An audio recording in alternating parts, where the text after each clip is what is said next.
Okay. You see the red light on?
Hello everyone, welcome to the MEF Global Forum. It's a pleasure to have you here in Barcelona on the Monday of the opening of MWC, or wherever you are online as we're streaming it live, or it might well be that is later on in any point of time on demand. Well, so welcome and nice to have you here. Talking about one of the most important topics, I think, in our industry, given the nature of telecommunication, which is regulations, the license service. Well, more than license service, I should say. We have 3 different sessions, one after the other. You will see a series of speakers coming here. But I'd like to start immediately, fast, on the best practices for the digital economic regulation. So things are moving on. So we don't just talk about telecommunication anymore. We talk about digital economies.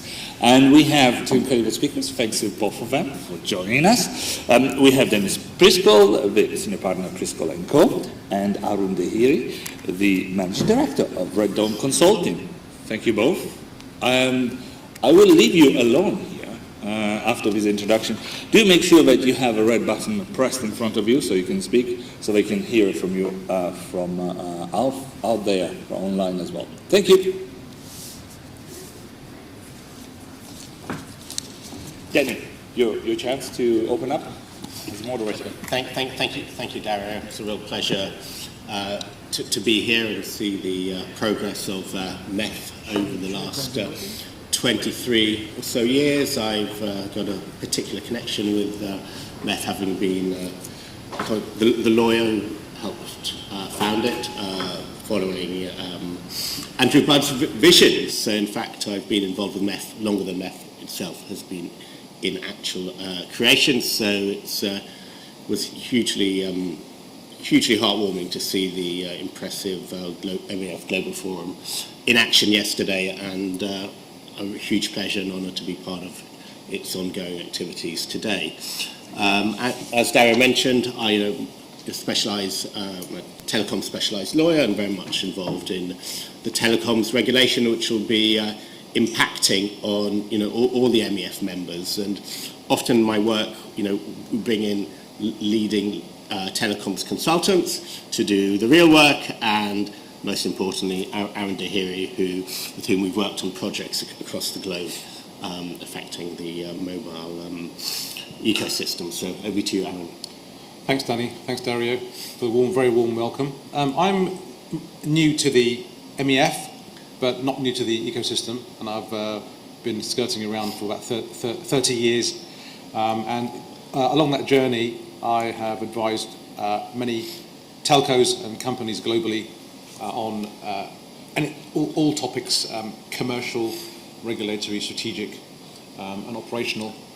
And the most one of the pleasures I've had in that journey is meeting Danny and his firm, and we've done a lot of work together over the years. One of the things we're going to be talking about today is kind of built around a case study on a project we worked together. We can't mention the names, obviously, because it's confidential, but we can definitely mention the learnings, because they're quite generic. And so without further ado, I think we should just walk through our topic today. I think we've got the clicker, haven't we, to flick through the slides? Yeah, go ahead. Is it that one?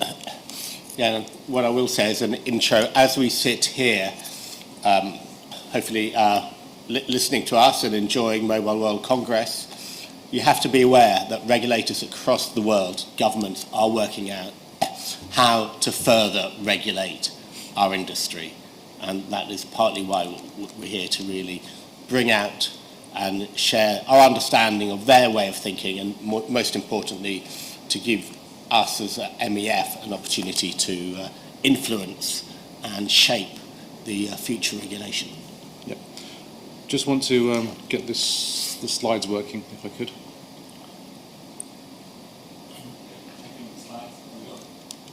Just, yeah, okay, it's definitely great. behind. Yeah. Okay, great. Right, so in terms of, perfect, we're working, tech is working, right. So the real, as Danny mentioned, we're really going to just go through quite quickly. I want to manage our expectations, because we've got a little bit lazy, the slides are a little bit busy, but don't worry about that. We're not going to present all of it, we're just going to suck out the highlights, and if you want to get the slides later on, please reach out to us, and we'll happily furnish you with them. We're going to, first of all, sort of talk about the objectives of the regulation. As I mentioned, built around a case study of an advanced economy regulator that wants to be, world leading. The first thing that I wanted to say before we get into this is that what we've learned from this is that you cannot look at regulation in isolation. You need to look at it with the industry and what's happening from an industry perspective, and the two need to come together to formulate a cohesive strategy. And that was the challenge we faced, and we have faced. And where we're going to work together today is Danny's going to cover everything, the clever stuff, regulatory and enactments, and I'm going to cover the industry sort of related. So we'll pair up that way. That's how you'll get a good rounded picture. So the first thing that we wanted to do is to kind of set out a little sort of framework of how we go about building a regulatory kind of framework. And the first thing we want to do in any sort of project like this is to define a strategy. What is the vision of the economy in terms of, is it innovative, sustainable? Everyone has different. We're going to come back to this, and we're going to explain how different countries think, and they think very differently from each other. And then the objectives of any sort of project like this is understanding regulation, building up best practices, is basically clarifying the roles of individual stakeholders. We're going to come back to this point, okay? And also, one of the objectives we found is very important is how do we improve our rankings within the global indices? That's a key indicator, a specific metric, very important, and we'll come back to that. And the approach we're sort of taking with all of this is to really interview all the stakeholders, what they want out of the economy, where we're going, look at all the regulation which Danny will talk about, and basically come up with a governance model to implement these changes. So that's kind of the approach we're taking. Did you want to add anything on that? No, I think you've summed it up very, very well. Okay, really good. So then, appreciate it. So I think just one thing is, wherever we're mentioning, the regulator and the government's approach to regulation, there is an opportunity there, and an important opportunity for the industry to feed in its position to make sure, as I mentioned, that we shape it the way that best fits our industry and your particular industry that you represent here at MEF. So sticking with the objectives of countries, now we're going to come back to how we've picked these countries, okay? So just to kind of give you some teasers right now, and we'll all come together as to, oh yes, that's how you've come up with this. Bizarrely, there were some countries which counterintuitively you wouldn't think were so advanced in certain things because they're smaller or perhaps not so publicly prominent, but nonetheless very, very interesting and very creative. So there's a general philosophy that different countries have when regulating, and we've tried to get to the heart and the nub of that and summarise that. So let's just a quick example. So Estonia has a very advanced e-government kind of environment, and they're trying to become fully digitalised, and they've got specific agendas around that. And Switzerland, human capital comes up as being the people, the primary kind of aspect that they try to regulate, and not regulate people, but regulate the environment for them to thrive, and that skills and that sort of bringing investment to them. Singapore, on the investment theme, very much about attracting and bringing on board investment into the country, and UK is about digital government, digital society, and that's more prominent recently. And and on the UK, what I would add, a word of warning is that with the UK's real determination to make it the best place in the world to start digital businesses and to grow, and they're doing a very, very good job. After Brexit, there is a huge focus on legislation that is divergent to the European Union legislation, which unfortunately for many of us here means you've got to actually comply with both EU legislation and the new UK legislation. So that's one of the downsides, one of the perhaps many downsides of Brexit. You do need to, unfortunately, keep track of the UK legislation. Even if it is going to be more pro-industry, you do need to be aware of that. So that's something to keep an eye on, especially for those operating in Europe and the UK. Thanks. Okay, so let's move on to the next sort of item, which is really around what is it we're regulating, right? We've got a digital economy. It's a very broad term, right? So the question is, how do we break that down? And as any good consultant, we take a problem, we break it down into parts, and we solve the parts in isolation, and it solves the big problem. That's kind of how we've approached this regulatory kind of conundrum. And we've come up with we've done a benchmarking exercise across the entire globe. You might not be able to read this, but I'll just kind of highlight the main boulders. There's about 46 trends or components of the economy that we've identified across the globe. And we've created layers. So the infrastructure layer, which sets the fabric, the enablement layer, which is a key topic we'll come back to, as a platform to lead to e-services. And then there's a new kind of more prominent trend now, which is around external factors, things like sustainability, social good, these sorts of things, which is actually the main reason why I joined the MEF with Dario's blessing. And basically that is because I believe in that this is the way forward for the industry and the MEF to sort of look at things like, not just technologies, but how it impacts people and lives, right? The main takeaway from this slide, the busy slide, is that there are some very specific core things that drive everything. And if there's one takeaway, which Danny will talk about the regulatory side of this, is data. Data is the glue that we've found glues all of this together. If we get that right, customer data, and linked to that is cybersecurity. Okay, so these are the two sort of main topics. And Danny will talk in a minute about some regulation that's happening around that.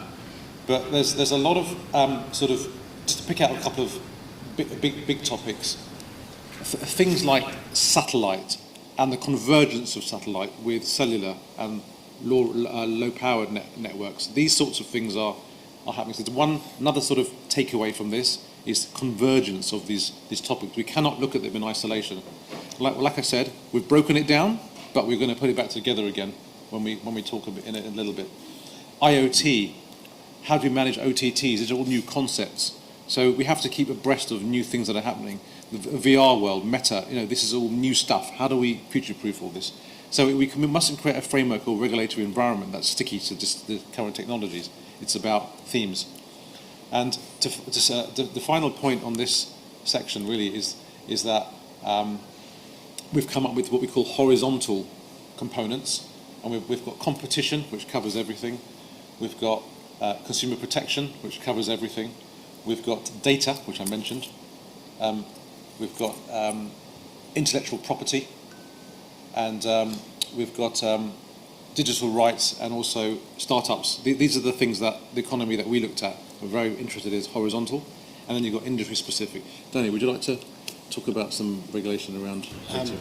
Yeah, it's amazing. I mean, as Aaron said, we found that really data just straddles every element of the industry and obviously the mobile ecosystem. And, we've just got to be aware about all the new data regulations that are coming through.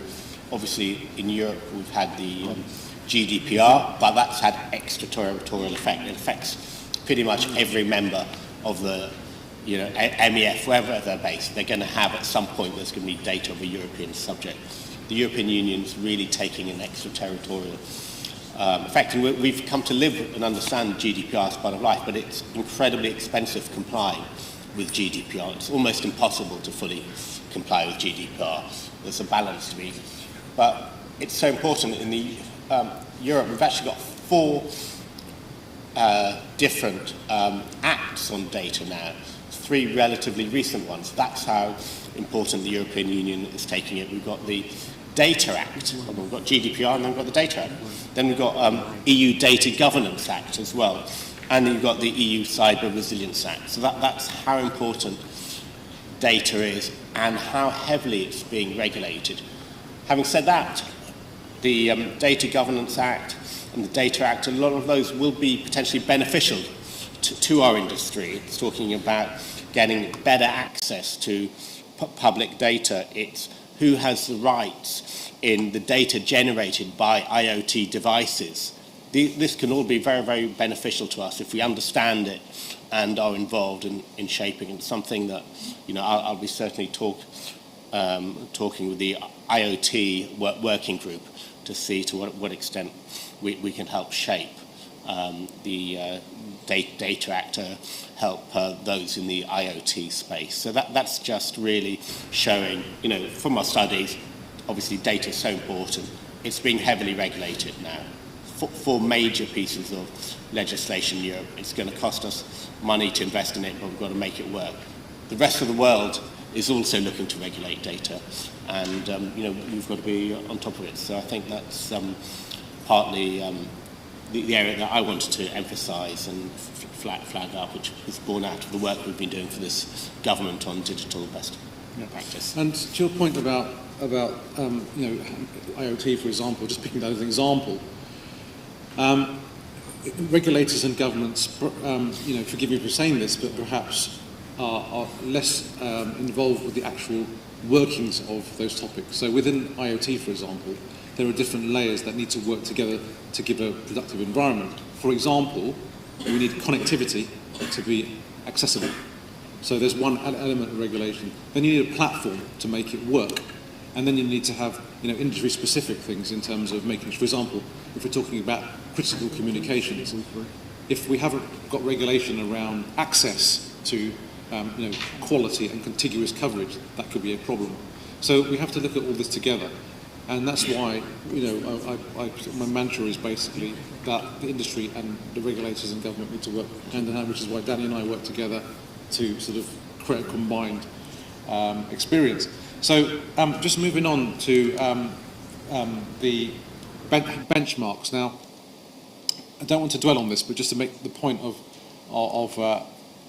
how we've gone about it. Forget the sort of business of this slide. Just focus on the last column, if you like. And what we've done is we've benchmarked about 50 or so countries, and we've said, right, which ones of these are innovative, creative, forward-thinking, which ones have got a very structured approach where data is easy, information is easy to find. A lot of it's a mess, to be honest. But these particular countries, how we kind of, I mentioned some of them already: Estonia, UK, Switzerland, Singapore, South Korea. These are the sort of top ones that we looked at for this particular economy. And there are some secondary countries that have got specific aspects. For example, it could be to do with cyber, it could be to do with e-government, it could be to do with IP, could be to do with data. So some countries have one particular thing they're really good at, and some have an overall framework. So when we're regulating, it's really useful to understand which countries do what. Again, super busy slide, but the number one in this particular thing, sort of KPI that this government and the ministers wanted, the Prime Minister wanted, was, I want to basically be very high up in the global indices, the rankings. Okay, so because it's so busy, might not be able to read, I will just call out a couple. So really, some of the indicators are things like global connectivity, very, very interesting KPI, e-government, digital adoption, percentage-wise, is very, very interesting. And what we've done is we've said, well, the colour coding, which is quite difficult to see on this particular format, it shows that it picks up the countries and how they rank against all of these. And you can see that the ones I mentioned rank quite highly. So really hard to find this information, but very, very useful, and it gives us a good sort of steer as to where to go. So that's kind of a practical kind of way. So if we want to help, if the MEF, for example, wants to help economies to thrive, this is a really good way of demonstrating whether or not there has been success through these indicators. So then, in terms of all these countries, we've sucked out some best practices here. I'm going to hand over to Danny to talk about the legal and other sort of instruments first, and then I'll come back to the commercial aspects. Yeah, thanks, Aaron. I think the European Union is a world leader on regulation, and One element where we've seen a huge improvement for our industry has been the lighter touch licensing regulation throughout the EU member states. So in the past, if you had an IoT product, you had to get a license in every single country, and it was a real pain. Now, bad enough for a telco company providing a SIM, but if you're, say, a watch manufacturer and you want to provide a watch with an embedded SIM, in theory, in a lot of the EU regulation countries, how they've interpreted, you would have had to apply for a license even though you're a watch company, and actually the license forms aren't actually even geared to a watch company that just happens to have an embedded SIM. So generally, the EU has over the years reduced the burden on those IoT providers. Some countries still take what we see in the UK is quite a sort of, I would say, backward or sort of old-fashioned approach. Still do require notifications, which is very disappointing, but over time that burden, has been reduced. So, you could have in some EU countries, car manufacturers that got embedded SIMs will actually have to apply to have a notification. So that's just the process of, really reducing the regulatory burden that really gets in the way of some quite innovative IoT products potentially in the EU. We're not quite there, but with our help over the years, it has got better. Otherwise, in the EU, I mentioned there's a lot of raft of recent legislation, hot on the heels of the GDPR. We've got the AI Act for AI. So many of our companies are now using AI. We've got the Digital Services Act, the Digital Markets Act. Hey, coincidentally, we've got a session on that in half an hour's time, which I'm honoured to be moderating. We've got the Data Act, the Data Governance Act, and the Cyber Resilience Act, just in the European Union. But as mentioned, they will be having extraterritorial effects. So please bear that in mind. Yeah, so we're kind of running a bit short of time, so I'm going to go a little bit fast, but just summarise in a few words the main takeaways from this. So the non-legal and regulatory aspects, I promised that I would talk a bit more about that. So in terms of best practices, what we're seeing is that having independent, dedicated bodies to coordinate the nationwide strategies is very important. Collaboration between private and government for digital transformation, very important. Getting political support and support from the stakeholders is critically important. Having trust in data. We're finding having open data portals and that sort of thing very, very useful. And support R&D, digital skills, is the biggest gap we're finding. In terms of the components, really, it's around, I mentioned data, the increase in use of data. And this whole idea of platform as a service is really emerging, and that needs to be sort of thought through. Open API standards, so it's not just regulation, but also standardization, which is, I guess, what the MEF does a lot of thinking about. Social media regulation, we feel, is quite poor, and we can talk about that because it's impacted my family for sure. I'm sure whoever's got children would understand that. Subject close to my heart. And cybersecurity is being a major issue, which people don't really fully understand yet, the impact, but it's happening. So just sort of, I'm only going to call out one of these in terms of the building blocks, just because of time. Singapore.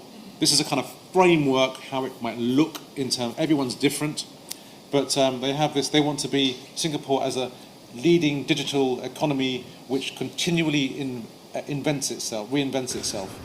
And they want to accelerate, compete, transform, and they have these pillars. So this is how we've done this for the economy we're working with, is taking all the components, all the best practices, all the hopes and desires of the Prime Minister to be globally dominant, and come up with a particular framework which looks a bit like this. And each country has got a different framework. That we've seen for other countries as well, but I won't go through this because I think we're short of time. So the last thing to say is about stakeholders, and the main point that we wanted to, Danny and I, we talked about this. What is our main theme here? Is that we feel that there are enterprises we need to involve in this discussion. There are individuals, think tanks, startups, R&D companies, there's integrators, and there's government at the end of the day, who have got different ministries, regulators, etc. So we feel that the MEF is a great glue, could be a great glue, which is why I've joined to help this happen, to make sure that everyone's voice is represented in the right way, to create better regulation. Anything you'd like to add? No, thanks, Aaron. I mean, the slides are available if you want copies of the slides, and there's much more than what we've actually shared. Then, contact us or Dario, and we'll be very happy to provide copies of those slides. And, normally we'd open the floor to questions, but I think we are out of time, but Aaron and I are going to be around for much of the day, so feel free to ask us in the various coffee breaks, etc. But I think it's important that we keep an eye out on what's going on globally, which will directly impact and hopefully benefit our members. Thank you very much.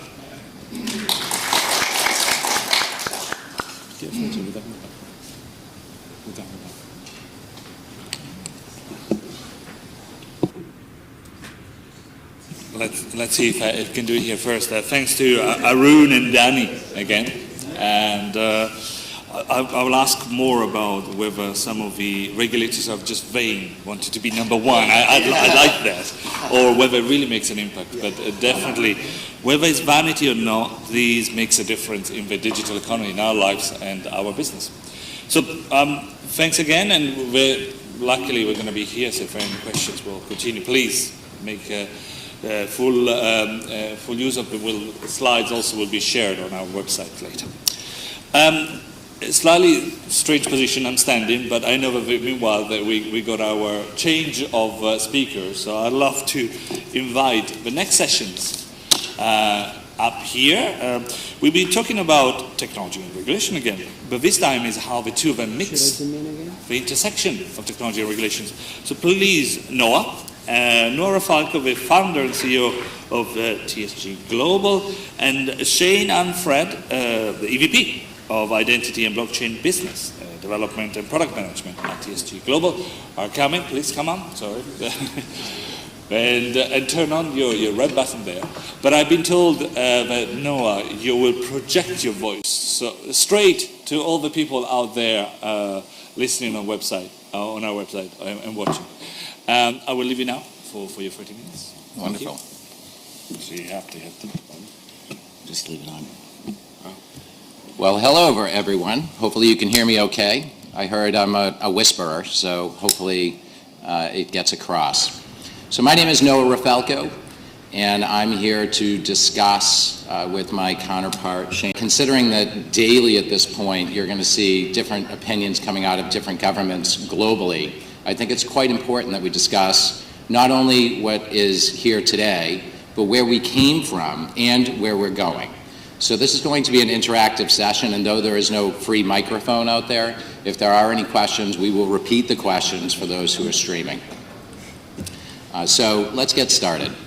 I'm going to introduce myself, and then I'm going to have Shane introduce himself. And then we're going to go into what the past has looked like in the regulatory environment, because myself, and this will be my introduction, I come from advanced communications technology from the commercial sector. I usually have to interact with the government to keep them up to speed as much as possible, as many times as I have to say the same things over and over again. But I've been in the business for IP, and a really good friend of mine started that community up. His name was Jeff Pulver. He ran this trade show called VoIP, Voice over Net. And at that point, nobody really understood the intersection of this new technology and how it would really impact so many different lives. It actually was the evolution of what we know today as Web 2.0. So you have to understand that Web 1.0 was just search engines, basic connectivity. Web 2.0 is where we ended up starting to evolve this new network into what types of use cases we could actually utilize.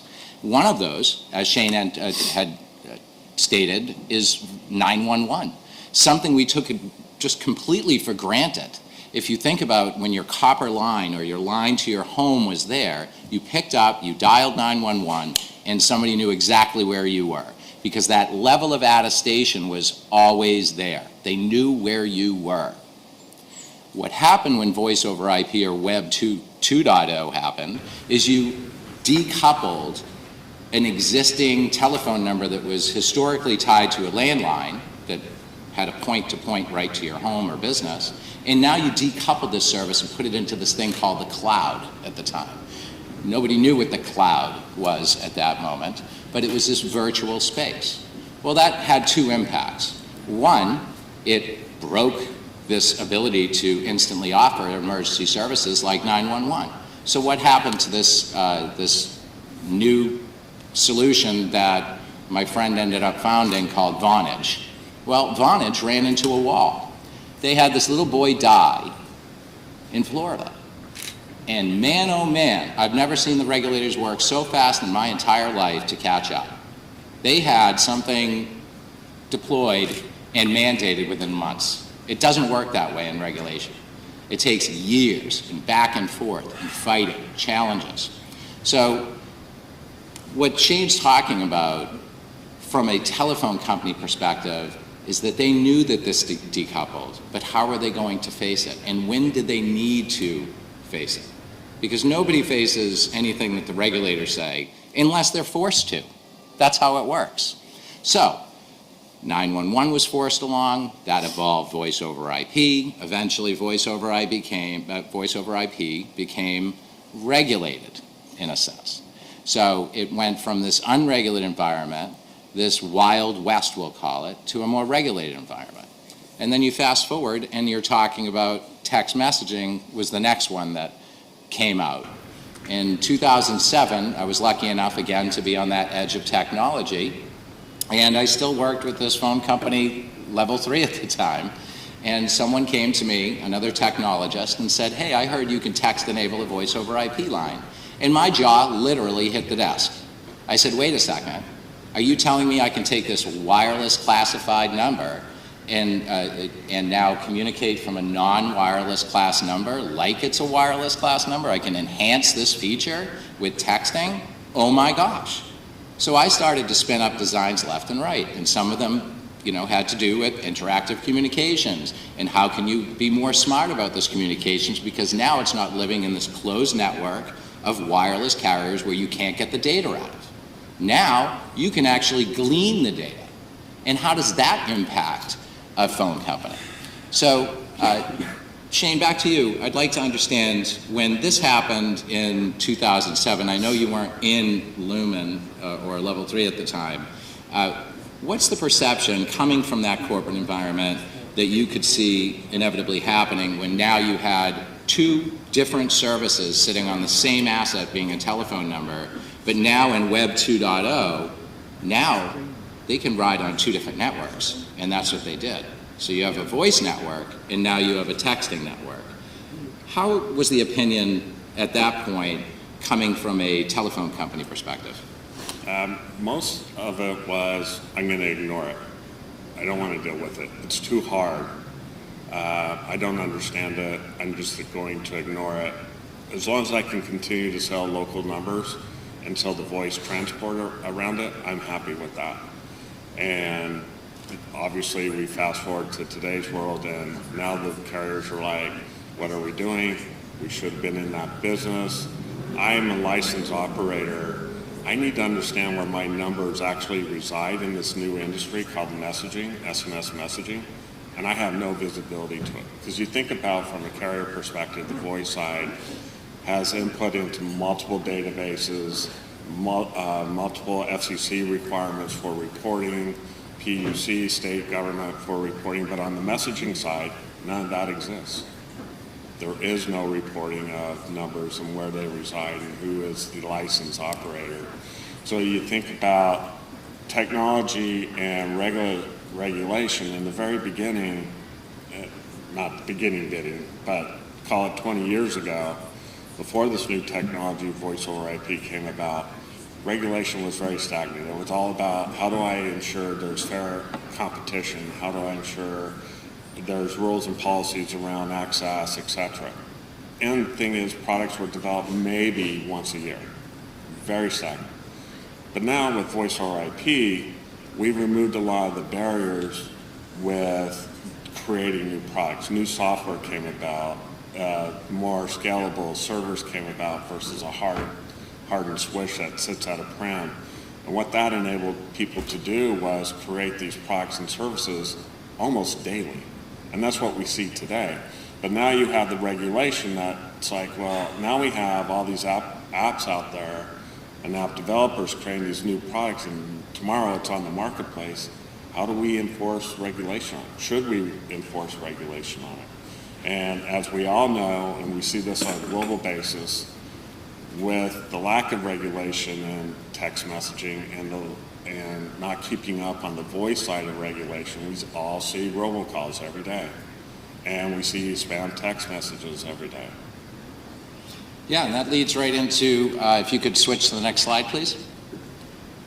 That leads into today. As soon as we can get that next slide up. How do I do the slides? There we go. I can do that. I learned this back in school.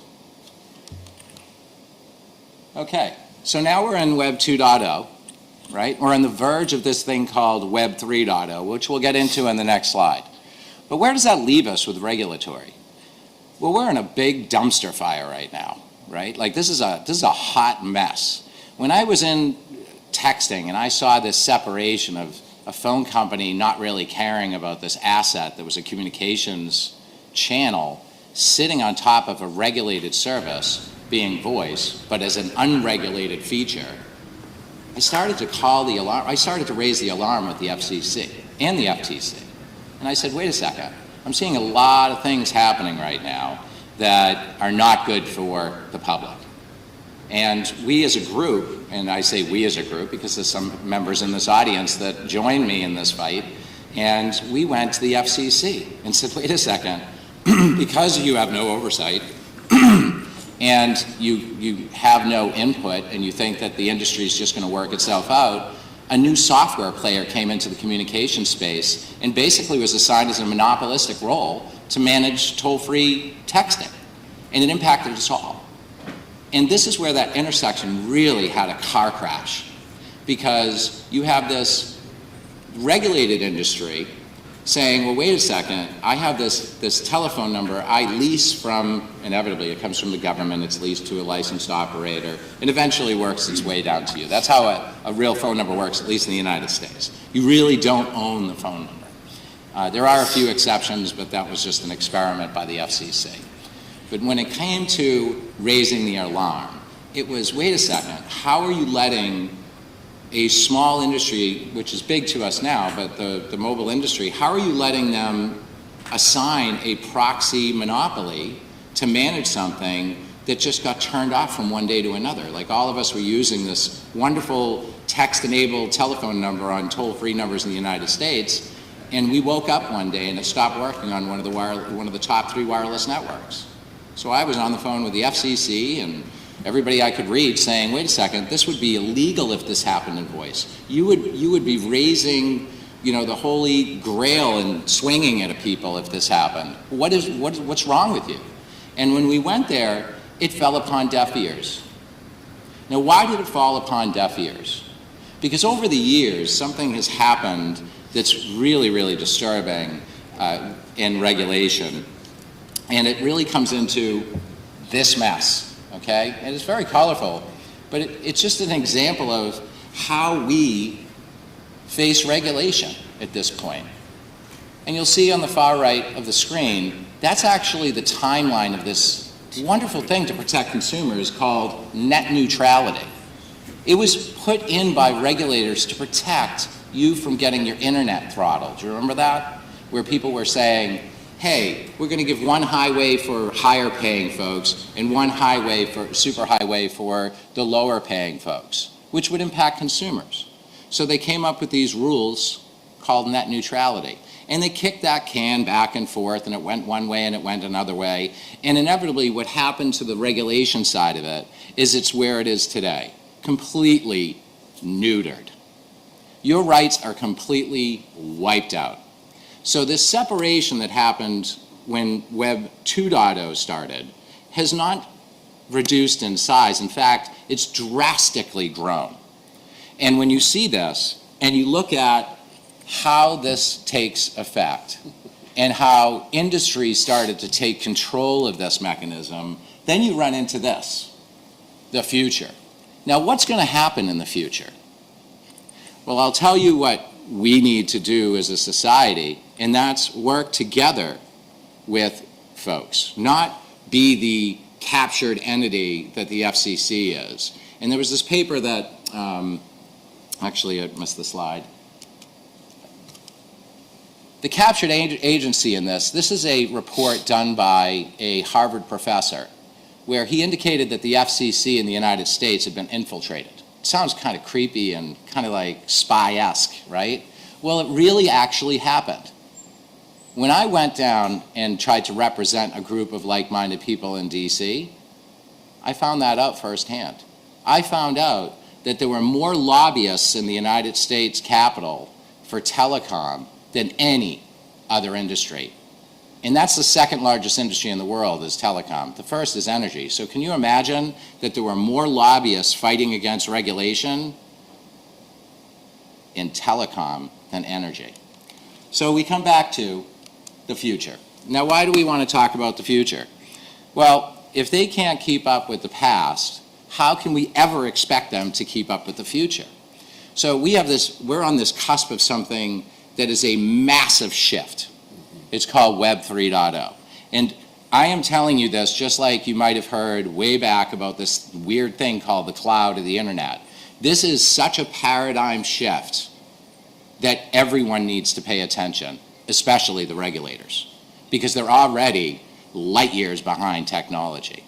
So how do we embrace this? Well, this is where I want to bring some conversation into this and some interaction. So if somebody wants to ask a question about it, I want to talk about the future because I live in the future all the time. I've lived in the future my entire career. So when it comes to the impact of Web 3.0 and how we've now decoupled identity from, reality, now it's this digital identity versus our physical identity. And that's coming in the shape of things called that you'll hear out there, the metaverse and, Web 3. And that's because it's all becoming that we have this digital life that's now grown beyond our physical life. In regulation, there's no such thing. You can't even see them in the rearview mirror anymore. They used to be a little blip, and now they're gone. So how do we actually see this coming? And is there any impacts that you're facing that I could help enlighten and Shane could help enlighten you on as to what we see because we're already living there? Anyone? I would also add that, on the regulatory standpoint, we're going back to Web 2.0, that now at least the FCC is trying to take some steps around regulation, right? So on the robocall side, they put in stir shaken, right, which they claim that be able to trace a call and see it and caller IDs validated. But I think everybody's still getting robocalls. I am. So it's not working. And from an FCC perspective, what we keep hearing is they see it as a success. I don't see it as a success. Yeah, Michael. Yeah, I don't know how to word this question, but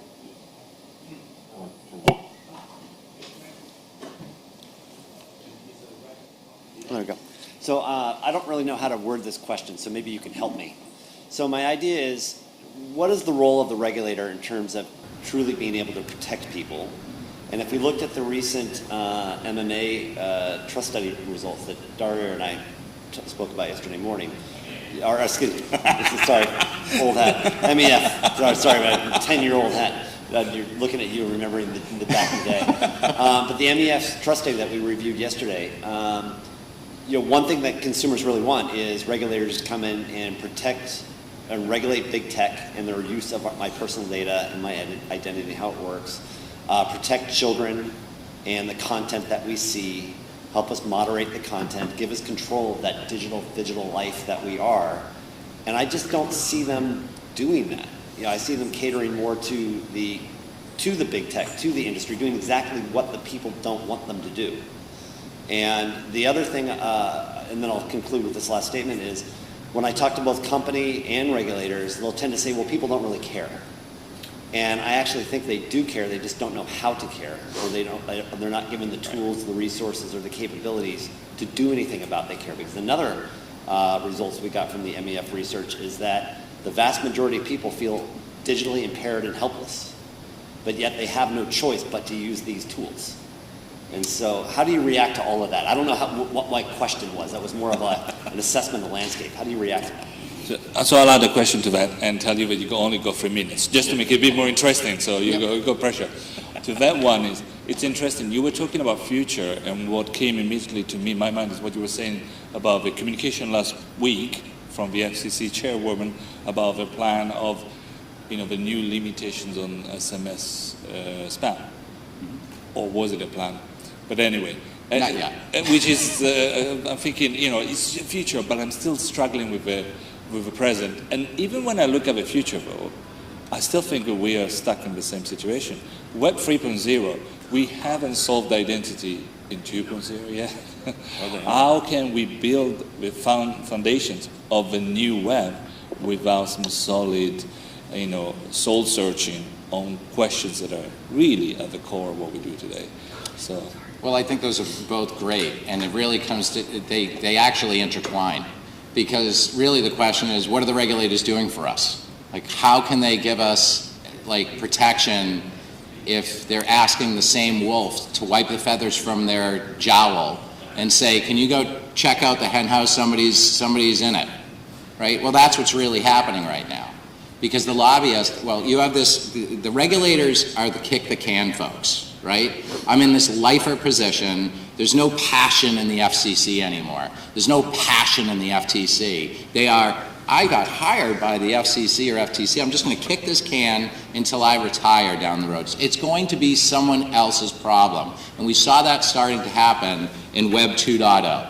So the answer is self-sovereign identity, which is just basically us stepping out of the matrix, taking the right pill, and understanding that this isn't about them anymore, right? We have given the power of our identity to third parties for far too long, and all they've done is get hacked and shared our data across multiple industries. No matter what industry, it's been hacked, as long as it has a centralized database. So the future is using new technology and working hand in hand with the regulators, but they need to open their eyes and say, we're open to new technology, not the same old lobbyists that are coming to DC.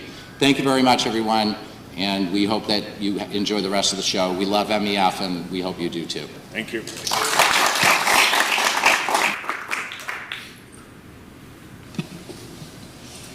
So, and thanks again, perfect timing. And we almost designed these sessions as a starting of conversations for you to continue. And in half an hour, you're going to have a break where you can probably reach out and ask those questions. But now, time to move to the third part of our regulation sessions for today. So actually, Danny will be our moderator. So soon to be seen. Oh yeah, I can see it's coming from that side.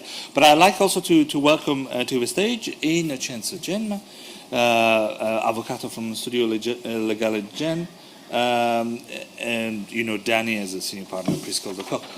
Also Simona Lipstater, the director of UK and Europe for Access Partnerships. Now we are very happy to have for two of us as new faces, but very famous and well-established faces in anything to do with regulation. So fantastic to have you. We hope to have you more of you in future as well as we extend our coverage of regulations. Danny, you will be a moderator. I'll leave you to your task. And I'm just checking. Apologies from Noah. We did have an issue with the slides before, but I see the screen is there, so maybe it's all been set, and you might have your slides. Do you have slides as well? No, you don't. No, we don't. So you're fine. You're fine. But sorry to Noah for that, for a little glitch. And now you've got your half an hour. Thank you very much. Thanks, Dario. Thanks for the introduction. For those of you who weren't at my session earlier on, this morning. I'm Danny Preskill, Senior Partner of Preskill & Co. Telecom Specialised Law Firm, and it's a great pleasure to be here. And actually it's very interesting following on from Noah's last observation about the FCC and the FTC not standing up to, in effect, Silicon Valley. That brings us up very nicely to actually the legislation that the European Union has actually recently enacted to actually address many of the points that Noah was saying are not being addressed but in the US. And the beauty is, we'll see, is the extraterritorial effect. But what I'll do now is just ask Vincenzo and Simone to say a little bit about themselves, and then we'll get cracking. So over to you, you. Good morning. I'm a lawyer who has been dealing with telecom and digital regulation since the beginning in the liberalization. And I was general counsel of Italy and been chairing a trade association in Brussels. Normally, so I'm advising operators and governments in Brussels on digital and telecoms. Thanks, Vincenzo, and great to have you on board. And Simona? Good morning, everyone in the room and everybody online. I'm Simona Lipstede. I'm the director for UK and Europe at Access Partnership. We are a leading technology policy consultancy and been around since 1999. So I work a lot on policy issues in Brussels, member states, and the UK. But we also have teams working on compliance, market access, and infrastructure. For example, spectrum at the multilateral level. So pleasure to be here. Thanks, Simona. So I'll just start off, having seen the frustrations in the US, just asking Vincenzo, I mean, in this session we're talking about the European Union Digital Markets Act and the Digital Services Act. Are they going to have a territorial effect, and are they going to impact on Silicon Valley in the US? Yes, that's what is happening now with this wave of regulation coming from Brussels, that those rules do not apply just on companies which are based within the Union, which is still a duty for other reason, but apply to any operator which is going to provide services and affect the users and provide consumers within the EU. This is a rule which is coming from the GDPR. In the GDPR you have the same, exactly the same rules. So you cannot escape from the application by saying I'm outside of the Union. In any case, there is an obligation of legislation to have a representative within the EU, which is at the end something is not a burden for big operators, can become an issue for small operators, because if you are a small company launching a service and potentially targeting the EU market, you may be required to have a legal representative within the EU. This is especially a problem for the DSA, which is catching any kind of operators. For the DMA, which is catching the so-called gatekeepers, the impact is less. Yeah. Thanks you, Vincenzo. And Simona, do you want to give the audience here and online a brief overview of the DMA and DSA, just so that they will better feel what they're addressing? Absolutely, and I will focus a little bit more on the DMA as well.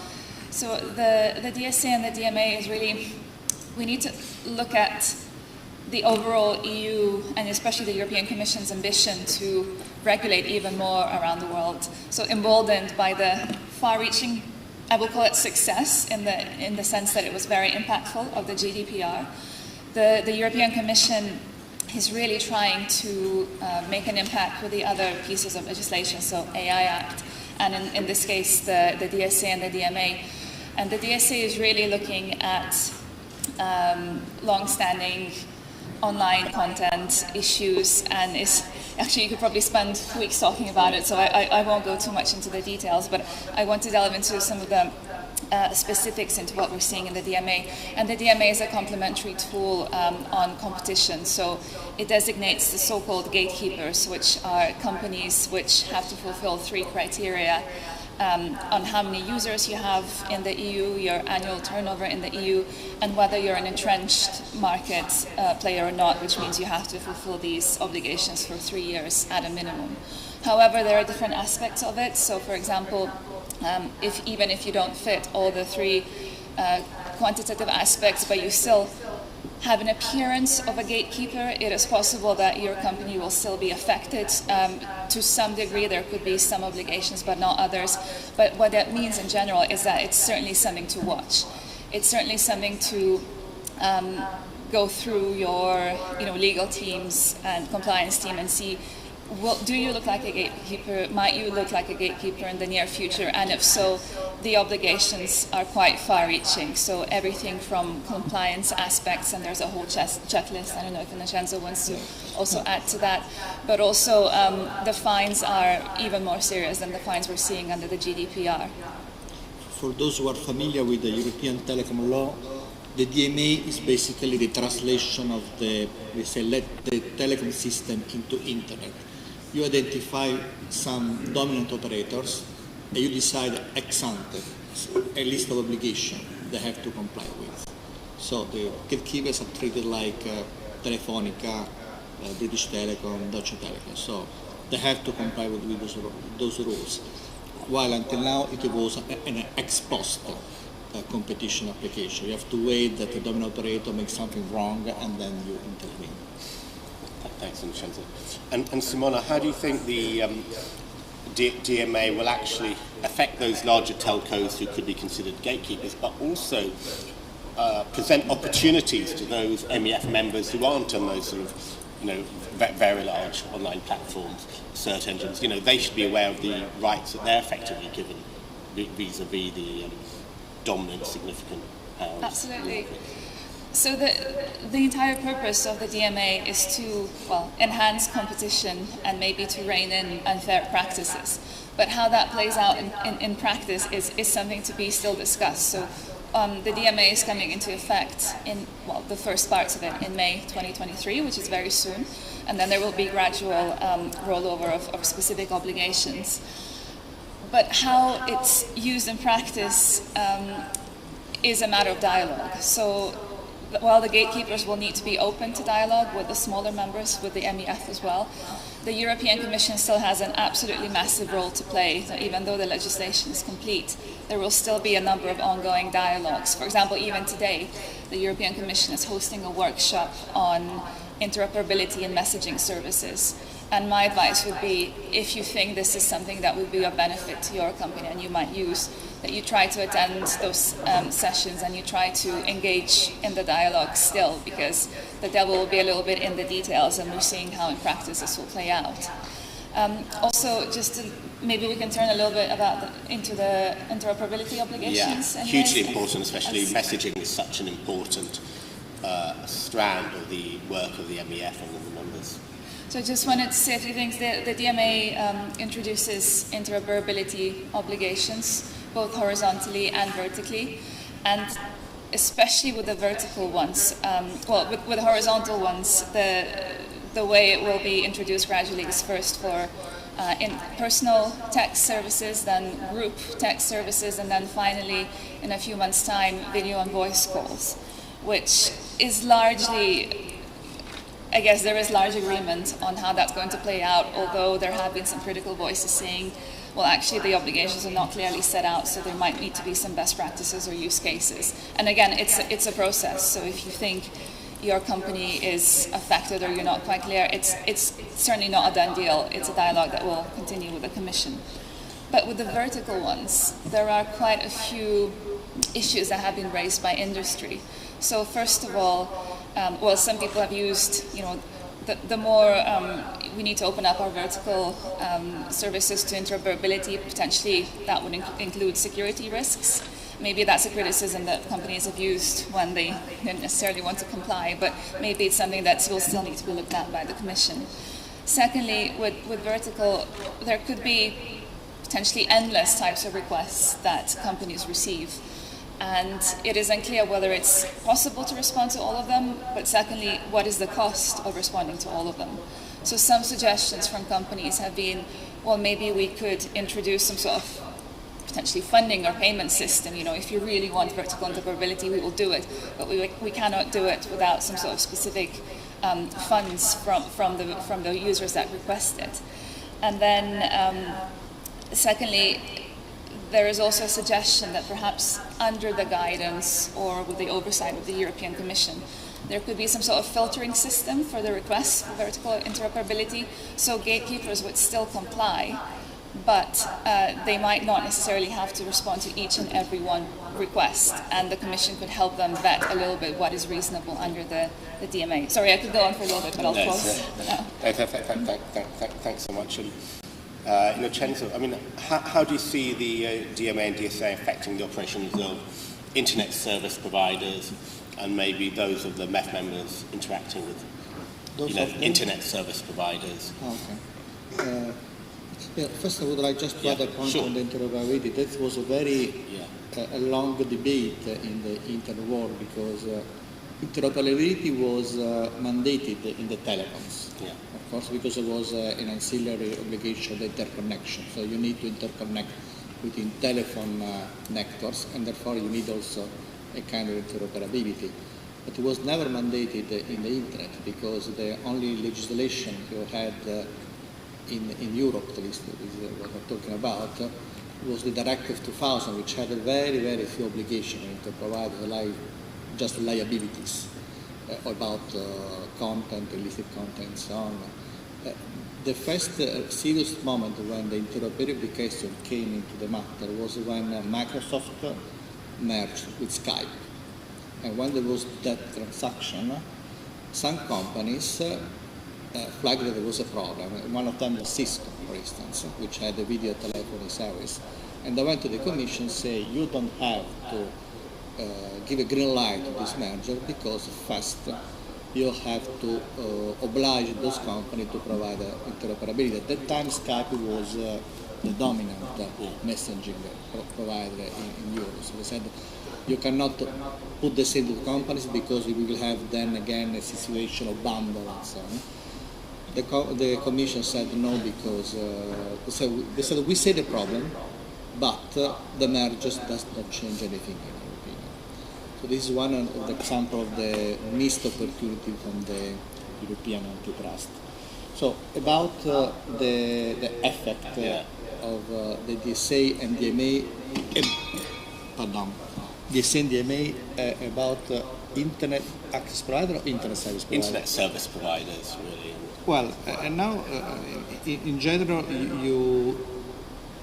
unlike the system we had the general horizontal legislation applying few obligations on internet providers, irrespective of what they do, could be a social platform or could be a website or browsing system and so on.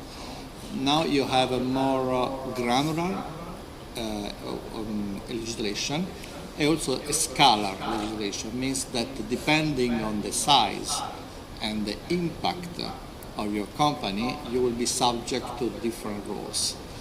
This is more evident in the Digital Service Act, which lists 4 categories of operators, of which the most important are the very large online platform, or also so-called the biggest search engine, which are the company which have 45 million active users. And those operators are more or less also the gatekeepers in the DMA. In the DMA, you will have other additional criteria, which are the capitalization and the turnover, but the impact of the market criteria, so the 45 million users per month, are the same. And those operators will be subject to more important set of obligation, which is of course a problem for them in terms of reporting, in terms of compliance and liability. In terms of competition, is an advantage for the other operators, because then on the DMA you have a list of rules which come from the competition practice, which the bigger operator must comply with, and will give a possibility for smaller operator to have more competition, like there is a list of do and non-do's, let's say, like the possibility on a device to install or disinstall an app. That's something that many operators have been asking for time. The fact that you are on a platform, whether the platform owner can use your data even against you to compete with you. So this is a list of examples. Thank you. And Simona, would you see, so if any of our members were to launch like an independent messaging app, which would say compete with WhatsApp, and they say, well, this is a messaging app not owned by Meta, the DMA presumably provides on the interoperability. In theory, they should be able to, our members should be able to go to WhatsApp and say, you need to make it interoperable so our users can have their data shaping in that way? In principle, yes. Although I think there's one potential catch. The catch is for interoperability obligations. The European Commission will be looking at how the gatekeeper is making best efforts in good faith to provide these obligations, not the actual result of what will happen. So it's just the effort, not result, that is going to be measured at this point, which means it's really up to the new service or the MEF smaller member to make the best out of the rules and sort of work with the Commission as well to arrive where they want to arrive. Great. It's another opportunity for MEF to really, on behalf of its members and for the members to really show see the opportunity, and something mentioned in the first lecture as well, to really shape legislation and make sure it works in practice, so that our members can effectively have a better chance of competing with the giants. And as part of that, interoperability is going to be hugely key to see whether it really works in practice. We've seen this also to an extent on GDPR in terms of individuals' right to access the data, in terms of it really can be provided in a completely unintelligible form, which is of no use to anyone. We've got to make sure that the interoperability does actually work and enable our members to compete with new services which aren't necessarily a vertical of the Silicon Valley giants, which are now being categorized as very large online platforms with very large online search engines. Why do you think there was a need to update the legislation? Do you think really the EU is really ahead of the FCC, as we saw from Noah really lamenting the fact that FCC hasn't really taken on the dominance of the Silicon Valley giants in data? Well, quite frequently people say that Europe is a champion of regulation, or Europe is regulating too much, is not looking sufficiently at business and technology. Maybe it could be a perception, but you have to consider a point. Europe is a set of different markets. You have 27 markets there. Therefore, regulating to harmonize is an obligation for Europe. Otherwise, it would be impossible to get services, cross-border services. Because in the absence of a European regulation, each member state will apply their rules, which sometimes comes from different traditions. So that's something that Europe must do. And of course, when you harmonize, okay, you can decide a minimum level of harmonization, but you have to intervene. This is something that US and China, they don't have this kind of problem because they have an internal market. So when then you intervene for harmonization, of course, then you have to touch different points, and then you may have people who say, no, you are regulating too much, you're making business to escape. But don't forget that mostly are the Americans who are pushing for harmonization within EU, because the Americans, they come first to sell their services, and they say, if you found a market with 27 legal orders, we cannot make business in, so you have to intervene. Thank you. And so in the first session on digital regulation, we really saw how data just cuts across the whole mobile ecosystem forum. And obviously that's been recognised with these various data-related elements of legislation for data-specific, the DMA, DSA. And I think we're seeing now a new regulator, with Simona, with effectively a regulator to be the coordinator of digital services across the EU. So I don't know if you want to mention something about that likely role and obviously the need to engage with this new regulator of digital services. And under the DMA and the DSA, the Commission has been given vast powers to regulate, so to monitor and to go through infringement procedures and through the coordinator as well. But again, it's all happening very, very fast. And once the rules come into place in a couple of months' time, there will still be the need for all sorts of both best practice but also legal interpretations. So just to give an example, it's still unclear whether the designation of gatekeeper will be based on the broad category of the core platform service. So everything that a particular platform may do, and it could be different types of services, or whether that specific individual consumer service will be the gatekeeper. So even that will take time and will take resource, and it will take work with the digital services coordinator and potentially need to play out in courts before we know exactly what the precedent will be. But even with that aside, let's say everything goes very smoothly, again, very quickly the European Commission will need to, or I'm sure it already has started, to put into place how you monitor the gatekeepers, how you make sure they comply. And the Commission is very much in hiring mode, so there's an entire new unit, for example, in DG Competition, established to deal exactly with this type of regulation. But the question is it enough? And at what point will it be enough? Because everybody will need so much guidance, including the gatekeepers and the smaller companies and potentially users. And then how will that work with competent authorities, with member states as well? So the resource challenge in this case actually is quite vast. If we look at the GDPR, which was probably the most ambitious undertaking at the time, so much was being done by data protection authorities in member states. Yet this is a lot more concentrated with the Digital Services Coordinator and the European Commission. So we'll probably see for the first time how that actually plays out. Thank you.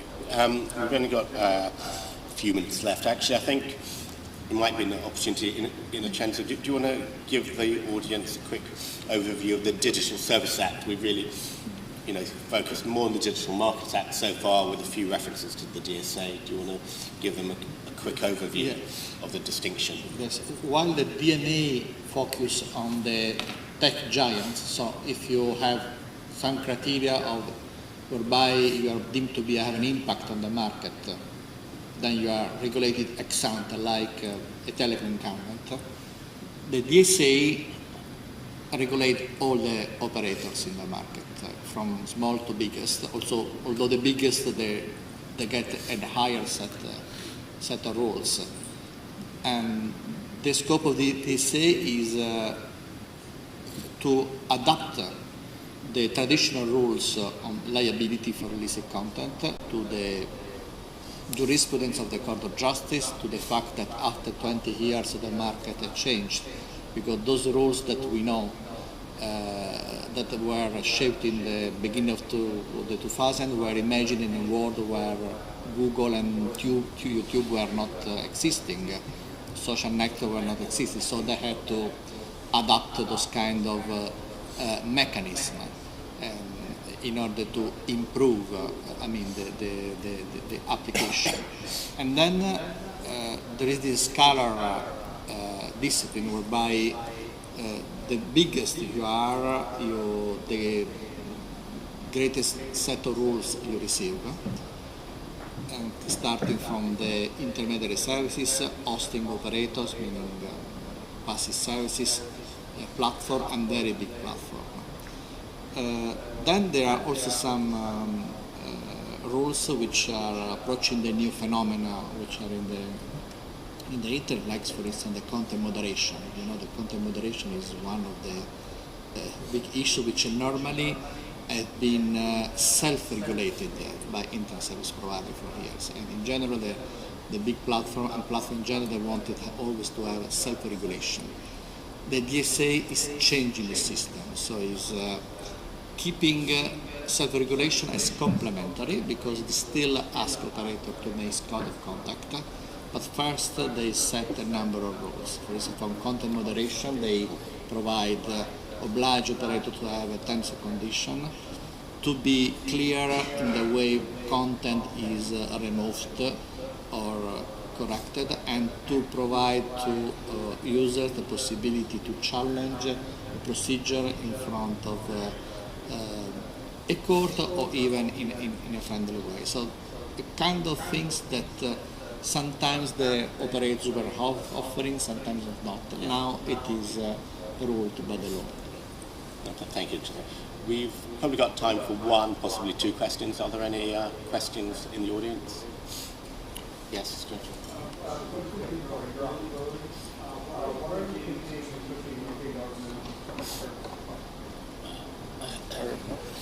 What are you thinking in terms of getting Apple and Google to play nuts in terms of, like, if I send a text message and if it's on iOS to iOS, they make it a blue bubble and it gets a green bubble, and it'll be a good place for a regulator to come in and say, you guys should talk nice to each other. UK will not be subject to the DMA, so I don't know what is going to happen in UK. No, I was saying that the UK will not be subject to DSA and DMA. So, but of course, for an operator like Apple or a giant, the question is, can I shape my business in different ways depending where I'm operating? It is possible. It makes. Does it make sense? That's the problem. But technically, as far as UK is concerned, the new European internal rules do not apply. And the UK is actually looking at its own version of the DMA, so it's possible to. It's not as advanced at the moment as the EU one, but it will be possible to engage with the legislators to raise this. Yeah.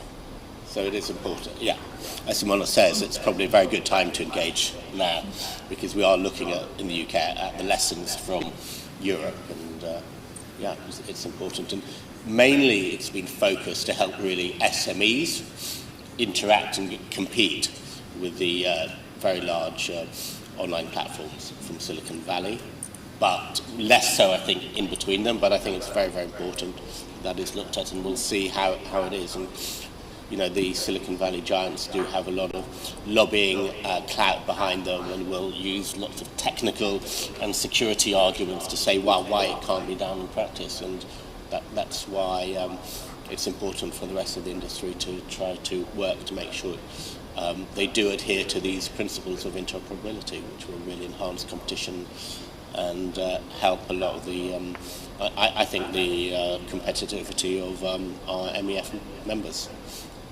going forward. I'm not sure if we've got any more time.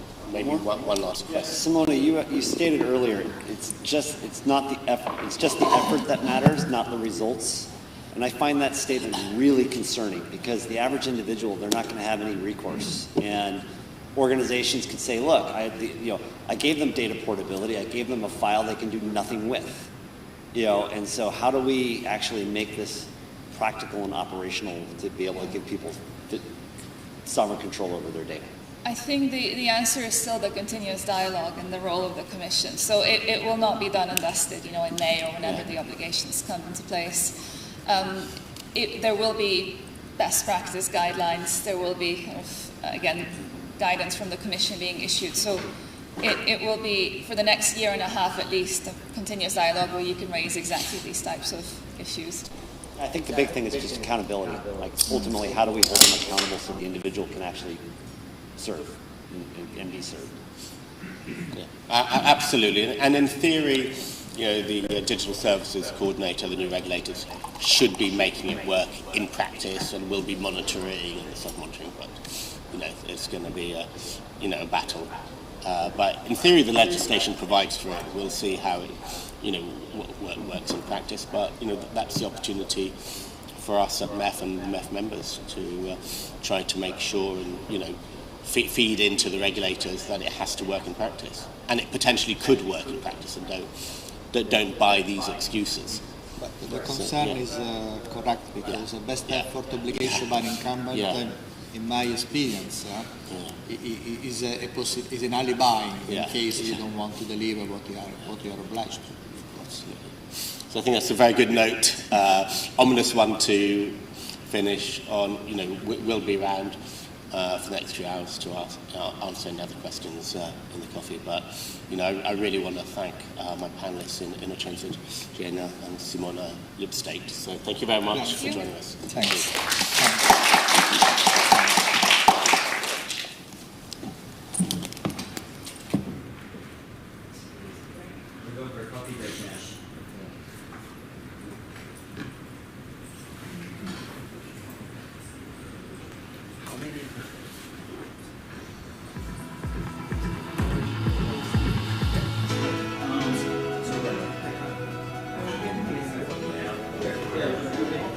So this is just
minutes. So who has a good joke?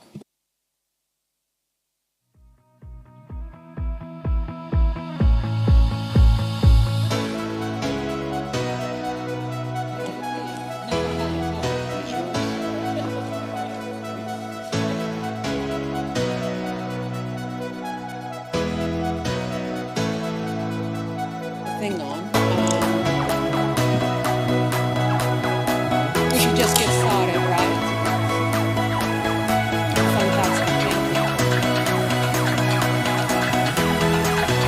Let me know thumbs up on this.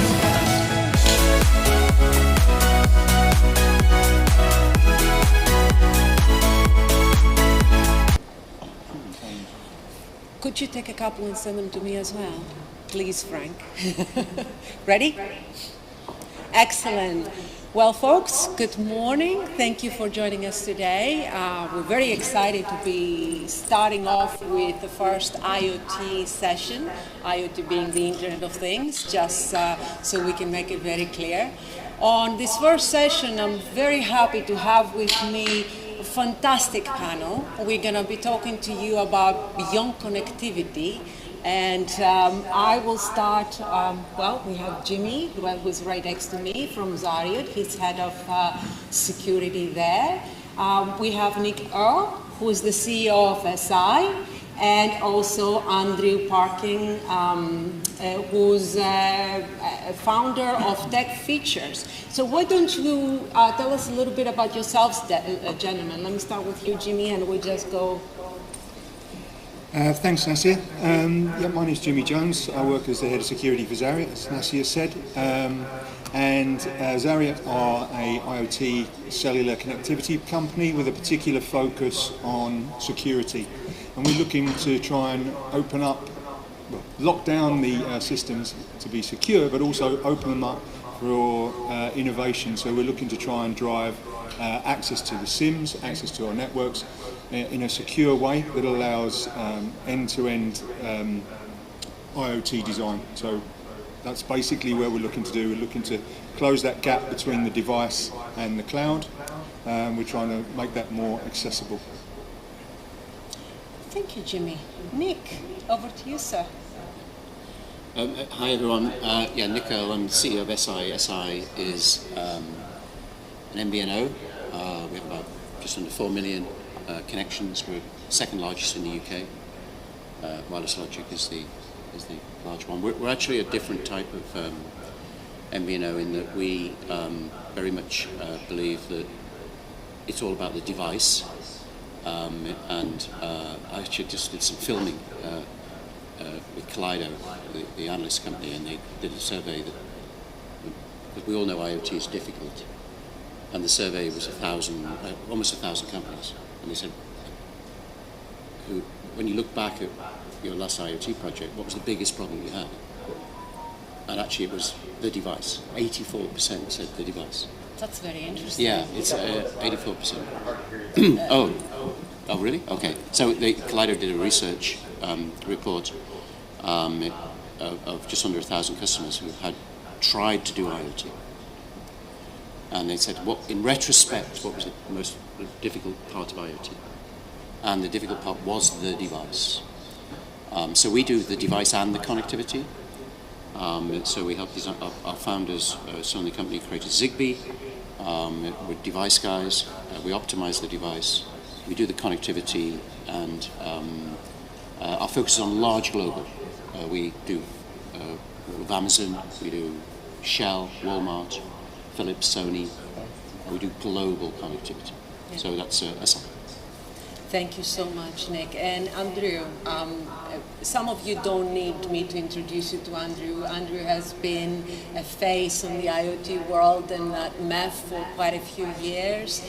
He recently started his own company, Gatekeepers, but I am speaking for you now, Andrew, so I'm going to just hand it over. That's a really good introduction, Nasia.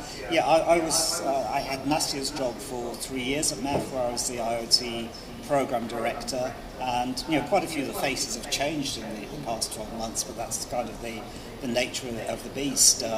Now, by background, I'm an analyst and consultant, and late last year, my business colleague Phil Todd, who's here today, and I set up Tech Futures.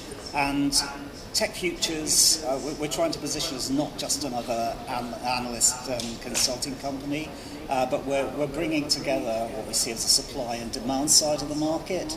So we're looking at what enterprises really want from their disruptive technologies, of which IoT is one that we're exploring currently, and all the adjacent technologies associated with IoT. And we're looking at the supply side of the market, what suppliers are doing. And what we're tending to find is that what the suppliers think businesses want and what businesses actually want, sometimes they're very similar, but sometimes they're quite at odds. So I'm hoping that throughout the course of the discussion today to bring out some of those similarities and differences, and also, as Nick said, pointing to the recent survey that they undertook. We've also undertaken a couple of surveys, and there's some interesting bits and pieces coming out of there in terms of growth, barriers, opportunities and trends that I think we'll explore today. Absolutely, and that's a good segue into to the first question for you folks. And I mean, everybody's talking about IoT. Very few people understand IoT, and I like to say that IoT is misunderstood in many different ways because it's not one thing, and by definition, it varies from whom you're talking to. So, Nick, I'm going to come to you first. And where do you see the IoT industry? What are the major trends that we will see this year? Because I know you at SI are looking at the trends in the beginning of each year and where the whole industry is going. Nice simple question to start off with. Yeah, actually the number one downloaded piece of collateral from our website is our annual predictions report, which I think is what you're referring to. And so in the 2023 report, we are, one of the things that we're seeing is the emergence of multi-RAT, because we tend to think of connectivity and we always say, therefore cellular. But actually, if you look at what the emerging opportunities like in the home market, if you look at what Apple and Google and others are doing around adoption of Thread and Matter, the Matter standard for consumer devices, which was dominant at CES. If you look at the GSMA Release 17 for the low Earth orbiting satellite over a cellular modem, the emergence of private networks and the opportunities for public-private switching, what we actually see is one of the big things that's happening is people wanting multi-RAT agnostic connectivity. And we've come from a proprietary silos with 820 MNOs or with a proprietary lock, the SIM, into an MVNO model which is agnostic and abstracted to enable interoperability between competing proprietary silos. And what we're now seeing is the need for not just interoperability between operators, but interoperability between all types of connectivity types in the device. And therefore, the device has to have the intelligence to sense network capabilities and things like latency and signal strength and others, and actually make decisions at the device rather than the platform, which are agnostic to the underlying model. So one of the big predictions is things like home energy management, solar panels, remote patient monitoring, medical grade devices, rather than asking an 83-year-old to configure a device to their iPhone, which isn't going to happen. So we see the emergence of some new big opportunities and the consumer and the business world coming together. That's one of the main themes of the report. Okay. So, Jimmy, you have been taking a view that is very much embedded with security and IoT, and not only when we're coming to connectivity. So what are the key trends that you've been seeing around regulations, security, and connectivity for that matter. Yeah, I think Nick's covered a lot there, but I think when it comes to security, you need to understand the whole solution. So there's the device, there's the network, and there's the application. So we call that the solution's DNA. If you don't understand the DNA, then you can't protect it. What we've looked to do, which is similar to Nick again, is we understand that the device is actually the key here. That has to be secure, and we have to work with them. If you imagine the network is sitting in the middle, with the only element in that DNA is touching both sides. So if we can bleed out our security and allow those guys to actually come and work with us more, then we, by definition, make it more secure because you've got a more consolidated solution. And that's not just security as well, it should be actual ease of use as well. If the guy in the application can't work with the guy on the device because something on the device doesn't quite talk in exactly the same way, well, interoperability is the whole point of cellular. So that's been really key.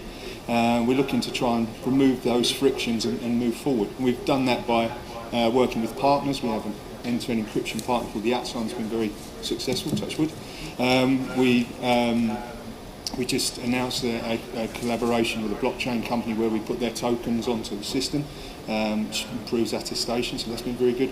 But all of that really comes into focus even more when we start to see the regulation. So the Radio Equipment Directive in the EU, the UK's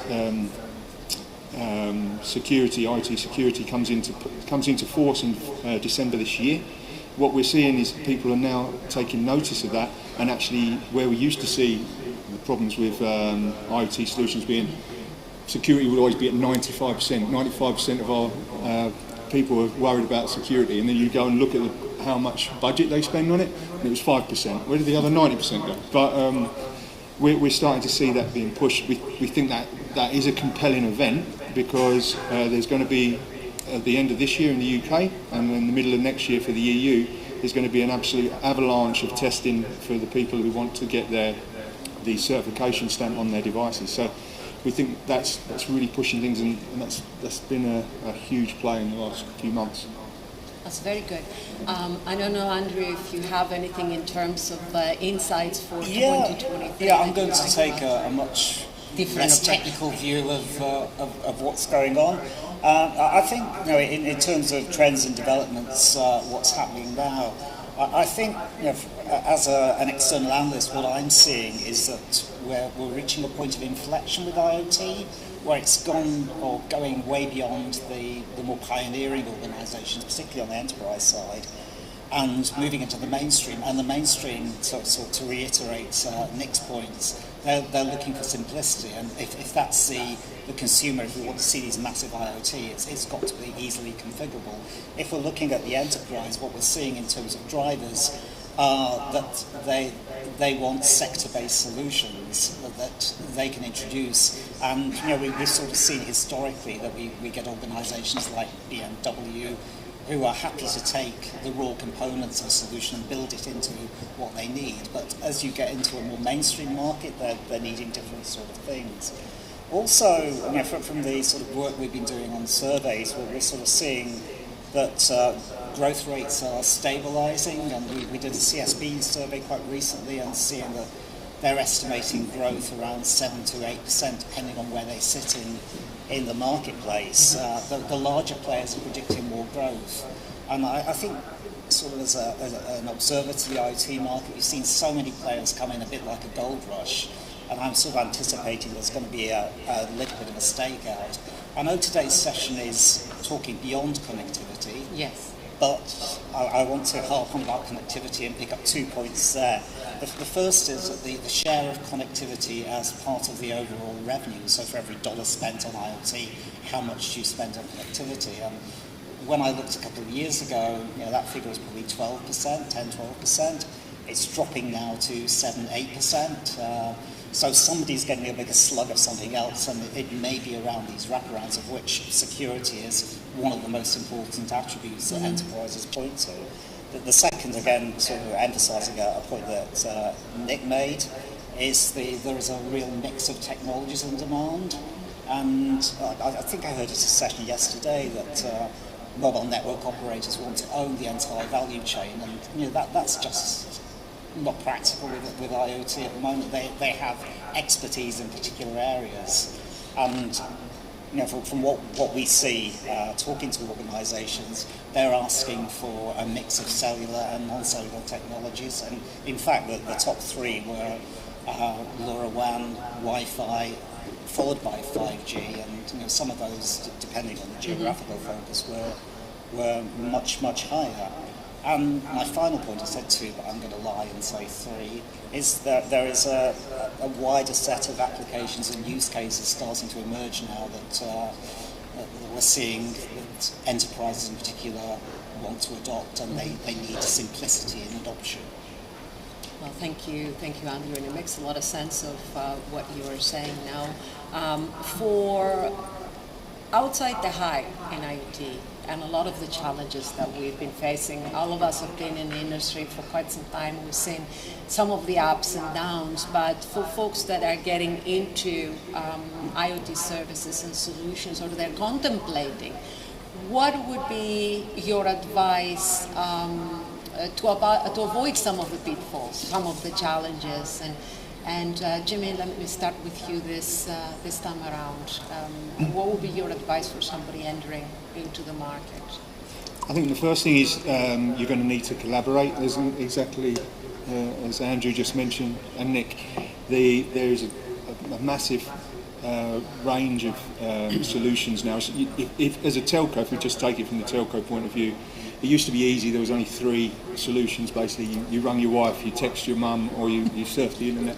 So serving that market is easy, but there's hundreds of thousands of solutions now. So you have to be prepared to be actually flexible and work in a different way. So collaborating is key. And we're working with LoRaWAN companies, and we're trying to build in solutions for digital transformation, for instance, where you need to be talking to the guy about what his network is now, which will probably be Wi-Fi. It will be cabled to his servers. That, if you can provide security, is the one I'm thinking of at the moment. When we work with our security partner, they can be deployed on all of those, and you can ring fence the whole estate. And that's really important, because you can't have, you're only as strong as your weakest point, so you can't have an outlier LoRaWAN gateway, for instance, that's got a problem. You need to capture everything, and I think as a cellular company, if I can give that best advice, I know for a fact that LoRaWAN is good there, but I know when he goes into a van and drives things around, I know that cellular is probably going to be the better play, and as long as you're willing to accept that and give best advice and make the solution the winner, then I think you'll do well. Yeah, I fully agree with you. I think one of the pitfalls that we've been seeing is trying to make a sale. A lot of the architectures around IoT solutions has been shoehorned to fit somebody's solution without taking into consideration, hey, if I cannot make it, my partner can do it. So let's expand the view and the map a little bit, so we can get something that the customer can be successful with. So what about you, Nick? What would be your advice to somebody getting into the IoT or needing to deploy IoT solutions? Well, we've got over 1,000 customers, and one of the interesting stats is that 80% of them came to us after a failed IoT project. Yeah. So we actually do try and measure the answer to your question. Yeah. Often projects fail for complexity, and they fail for a variety of reasons. But the advice that we would, and frankly, they were sold something which doesn't exist, and they thought it would be, whether it be, don't worry about roaming, we'll be fine, and then operators fall out with each other all the time. There was a big case 2 years ago when Verizon gave 3 hours notice that all non-US MVNOs had to leave the network. And it was a big issue for people like Jersey Telecom. You've got a medical device with a JT IMSI in it, and you've got 3 hours and it's embedded. It's a little tricky. But I think from the advice point of view, I would say start off with the business case. It's not a technology project. Maybe to bring it to life, use an example. One of the I always like to try and understand the business case of customers. So one of the, which we did a podcast together, Nassi, and you know I talked about this, but the a great example is Costa Coffee. We love them as a customer because they give us one of their machines so we can do the testing, so we get free coffee and work. But you might not know, you know, the Costa Coffee machine is actually a business model disruption against Starbucks. If you think about it, Costa Coffee machine is not on a Costa premises. They don't pay for the square footage. It's in things like a BP garage. They don't pay for the electricity. They don't pay for the beans. They don't pay for the milk. That's all part of the option. That's part of the fee that they give the garage. But what most people probably don't know is that when you buy a cup of coffee with Costa, there's 90 measurements, 90 measurements are made. And a lot of them are about you. Because when it's what's called a two-device solution, they pop up on the screen, you know, the big, huge, flat screens, Costa Express, this is. Scan your QR code to get your loyalty points.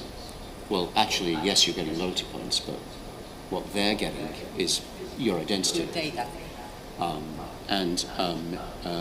Then therefore they have long-tail personalization of every customer and every product, every option. It's a bit like, you know, on the browser and propensity to buy metrics in marketing, but they actually know what you ordered, because we're creatures of habit, you know, what you ordered, when you ordered it, where you ordered it, and so then can start marketing to you. And that was a great project because we were involved in the design of that machine. And we started with the experience, and the experience is I want personalized marketing, because when you walk into Starbucks, they ask you what your name is, and you write it on. They write it on a cup, and then what do? They shout your name out, you know, latte for Nick, and then you pick the cup up and you walk out of Starbucks. At which point they don't know who the hell you are. Yeah. Now, if you pay by credit card, they don't have access to the credit card because that's the financial information. So actually, it's actually a disruptive model against Starbucks.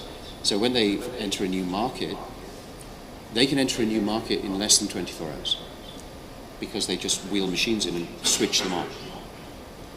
So you can go into Vietnam in 24 hours. And of course, Starbucks have to find a space, build a store, hire people, you know. So I would say that the advice is start with the business case and work backwards, and then create the product to deliver the experience, and then look at the connectivity. So sort of in that order: business case, experience, and hardware-enabled experience, and then connectivity. It's music to my ears, Nick, because I spent a lot of time there talking about business case before anything else. So it's good to hear. If just one very quick, excuse me. The problem is that people who are running the IoT projects tend to be the techies. Technical. And so if you say to them, what's the business case, they often don't know. They don't have one. So we actually qualify out. We qualify out. So if you don't know what the business case is, I'm not going to talk to you. Because it's going to fail. Definitely. And one of the key things that I have seen and we've discussed before, Andrew, has been how much help and hand-holding. And part of what we do in the business a customer needs. What is your experience? What have you seen by talking to both the CSPs and other service providers? No, I think first of all, sort of answering part of your question before I move on to that. Yeah. I mean, I totally agree with what Nick's just said. It's the business case, and one of the key drivers we see in enterprises using technology to create business advantage. That was probably the number one driver that came out of surveys, and the second one is improving the customer experience. So that those are sort of key drivers, and I think it's important to communicate to those. And competitive pressures are also a sort of a key driver. The sort of barriers we're seeing is exactly the point you just made last year, the lack of expertise that companies want hand-holding. Now, when we surveyed, along with MEF, people who were already using IoT solutions, we saw very clearly that they were quite happy, they saw themselves as quite innovative, they were quite happy pushing these sort of solutions. But as we move into this newer market to adopt, we're seeing that they don't have the expertise, they don't have the technical understanding, and they just simply don't know, and also that they tend to underestimate whether it's failed IoT projects, but how it impacts on their legacy processes and their legacy technologies. And another major growth barriers are that they're really concerned about security issues. They know that data is going to be flowing around different places from things they don't really understand, so that they do need a lot of hand-holding. And the key sort of how to help organisations in this sort of area, it is this hand-holding and helping through the design, the build, the implement process, providing technical support. And quite a lot of enterprises saying, well, no, we also want the ability to change our suppliers. We don't want to be locked into someone. This is particularly on the connectivity side. They want the ability to be able to strike new deals as new tariffs become more apparent. And then, starting off with a project, you don't often kind of realise what you need at the outset, and what your traffic's going to look like, what your spend's going to look like, and how you can put all these things together. So, in the essence of time, and I want to allocate a little bit of time for questions, I have one question for all of you. If you can give me your 1 minute answer on what is the value of IoT? So, I'll start with you, Nick, on this one. Thank you, Nasir. It's not technology. People, like Black & Decker say, you don't actually want to drill, you want to hole. So the value of IoT is to enable data-driven delivery of a better customer experience or a disruption of a business model. And we've seen digital disruption driven by interaction with people, on people's search history, and based on the algorithms, but based on what you're searching for something digitally, and therefore that has been massive business disruption in almost every industry. Lots of examples. We all know that. Well, now we're seeing digital disruption based on people's interaction with things, and there's going to be hundreds of billions of things that we interact with. So the simple answer is, if you thought phase one of what we saw with the internet and what you can do based on people's search history and electronically was radical, and lots of companies failed and new large companies grew. Imagine if you just take that same concept and apply it to people's interaction with things. And that's the value of, that's the promise. That's the promise of IoT, if you can do it. It's much harder, but that ultimately, I think, in 20 years' time is what we'll look back and say, that's what it was. We've been 20 years in the next 20 years, if we don't have a beat me up Scotty and travel button, I will be highly disappointed. But outside that, Jimmy, what do you think is the value of IoT? Well, exactly as Nick said, it depends on the use case. So it gives you the experience that personalised experience you now get online is going to be the personalised experience you have in life, which is in one way fantastic, and in the other way it's probably one of the scariest things I can think of, because to me the impact of IoT is going to be absolutely seismic, and we have to get it right. If you'd have asked people walking into social media 20 years ago what they thought, they wouldn't think it had the impact that it had. Nobody did. Well, I can't see IoT being any way less disruptive than that. I can see it being much, much more disruptive than that.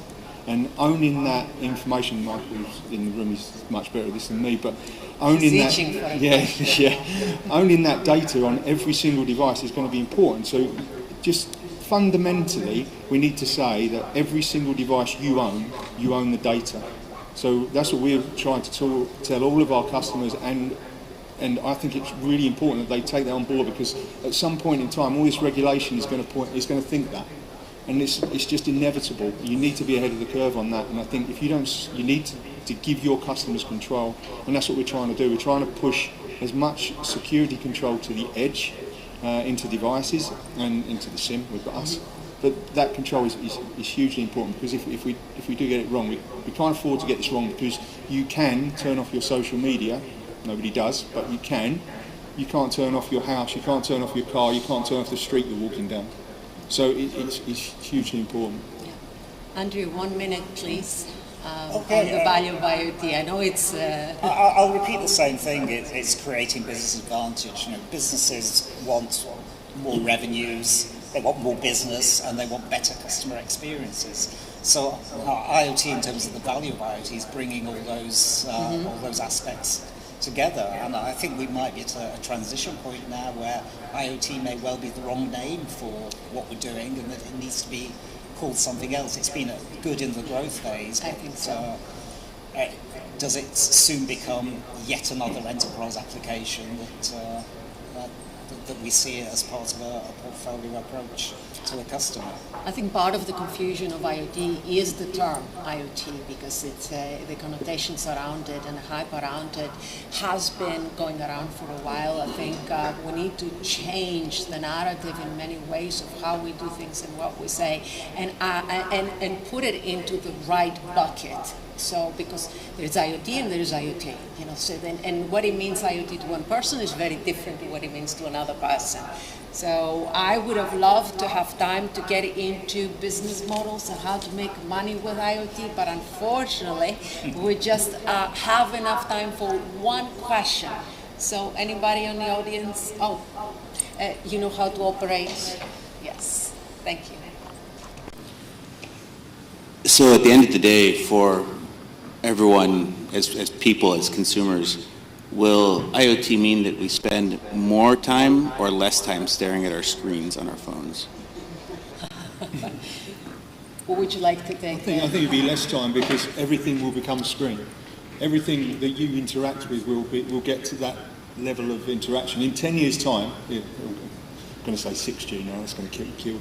But when 6G turns up, and you get those speeds, then what you can do is you get rid of the need for the device to do anything, and you can just connect that uplink to anything really powerful. So essentially, when your kids are, I don't know how your kids are, but in 15 years' time, you'll be using a screen, and that will be just a window, or it'll be a surface, or it'll be a table.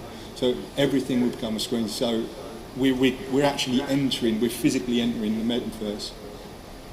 Augmented reality in real time without needing to wear goggles. So everything will be connected, and you can, transmit objects. And you heard about Neuralink, right? Elon Musk wants to connect our brains to everything. So it's the Matrix is what you're describing. Sorry? Matrix. Exactly, a different version. But Well, maybe I'll pick up on the theme of the metaverse. I mean, if you think about it, I'll go back to the first wave of the internet. We monetized human behavior, search. There was only one parameter, essentially, search. But then the world's radically changed. But in the metaverse, we can now make the number of parameters 3, because the first thing is that, especially with whether it's headsets or glasses, you can actually monetize what you look at. Because in the metaverse, you look at things. Yeah. So if I look at you and I hesitate a bit longer than if I look at Jimmy, I can charge you. Jimmy, but the algorithm picks up that there's interest. So you can monetize your eyes. And the second thing you can monetize is, let's say I walk into down a street and there's a cafe, and you're sitting at the cafe and we talk to each other. In the metaverse, you might be an advert. So you can talk to adverts, because companies will create avatars that are adverts. And I actually think this is the reason that Zuckerberg is pumping billions and billions into something that people don't understand, because actually he's found 2 more parameters of monetization. And so will we spend more time looking at our screens? No, but I don't think we will understand as much of what we're looking at, because we will be looking at things that are created specifically for us based on our behavior. And with that, we run a little bit over. I'm sorry. It's all right. Next up, we'll be talking, we have more about IoT and 5G, so you can ask more questions of what is happening at that time. So I would really like to thank you, gentlemen, Andrew, Nick, and Jimmy. Thank you so much for taking the time. Thank you so much for your insight. I wish we had more time to dive even deeper, but there's always a next time, right? Good. Thank you.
Hello, we're going to jump right into the next session, and this one is an exciting one as well, folks.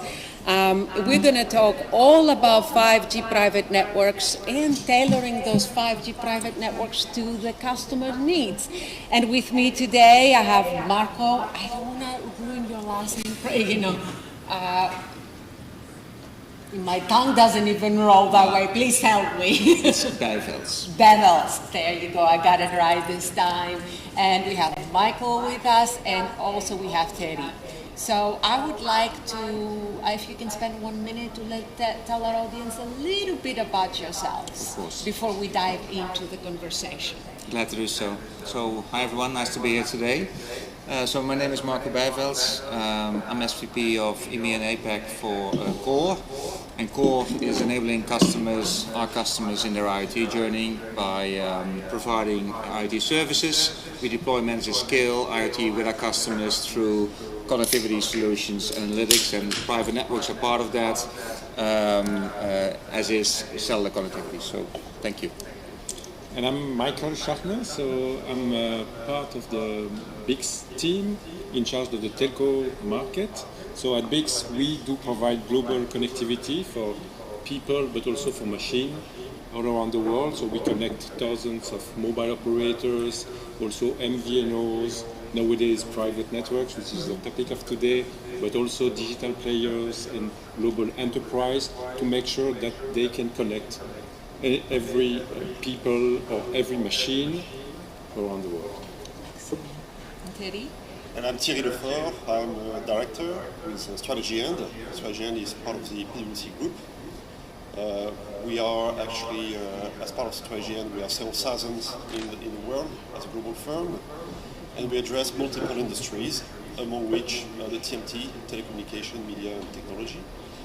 And I basically advise on strategic topics clients in the telco, the vendors, the OEMs like Nokia, Ericsson, mobile, fiber, as well as satellite connectivity, and a bit of data center as well. So we help actually our customers address their needs, understand their needs actually, understand their strategic route to market, a range of topics really which is on their strategic agenda.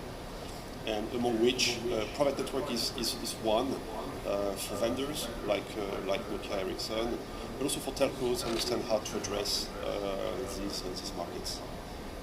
So we have a very, I would say, controversial subject matter with 5G and 5G private networks. And I call it controversial because there is this tug of war between whether you're going to be talking about, do we need 5G private networks, or what we do right now with 4G or any other technologies is sufficient enough? And where does the line, what is the line which way we're going to go? But that's in my head the first thing that I think, or the first question that I get from customers when they ask me about 5G private networks. So I will just throw the first question out there and ask you, gentlemen, what is your opinion? Do we need 5G private networks? I'll start with you. All right, let's have a go. In fact, when our customers look at, and from the industry, look at private network, there are several things that come to mind. One, some of them already have some wireless networks. Some of them don't have anything. They have to make a decision, and that decision, we advise them to make it as a strategic decision, looking at what they need now, but also what they will need in the future, and how their private network is actually helping them to build a foundation for the future of their services, for helping them extract operational efficiency, a better understanding of what's going on basically in their company, in their production sites, and so on. We see two dimensions here. One is the site complexity. Site complexity varies across industries. You don't have the same complexity in a car manufacturing plant as you have, for instance, in a harbor, or you have in an airport, or in a hospital, for instance. These are very different type of complexity. And why? Because in some cases you might have difficulties to implement, for instance, wireless, because of the complexity of the site, how it's spread out, whether you have one or multiple sites, whether you have inclusion of new devices on the go or not, how you want to control. And then you have, of course, the technical requirements, which are very specific to to the kind of IoT you want to have within your private network. And the more complex the site and the more complex of the requirements, then the more adapted 5G is. And you can go down to the less complex the site is, the less complex the requirements are than Wi-Fi. And in between, what you have is LTE, 4G. And a lot of companies actually adopt LTE even today, not 5G. Great. Yeah. You go. Yeah, I will concur with my colleagues here. So basically, we see 4G as already a great upgrade to many private networks who are mostly using Wi-Fi today. So with 4G, you get already, let's say, enhanced quality of service, enhanced security, enhanced also maybe, bandwidth as well. So it's already, the preferred option to start with cellular technology, or let's say 3GPP based technologies in the private domain. And it's also providing a smooth migration path to later upgrade to 5G when you want to add additional use cases, when you want to have, for instance, let's say ultra low latency to control robots in real time, for instance, or when you want to further add additional endpoints into your environment, where you want to welcome not thousands of devices, but maybe at some point of time hundreds of thousands of millions of devices into one private domain. At this point of time, you might feel quite congested and quite limited using only 4G technology. So it all depends, let's say, how big your private network project is and how much, let's say, additional value you want to leverage out of this investment? I would also think like also the use case, right? How critical it is, and if we need the low latency and speed that 5G brings, will play a big role. What do you think? Oh, exactly. I think it's important, right? In the end, we're building networks to solve some kind of business problem. Exactly. And we have to keep that in mind. It was mentioned in the previous session as well.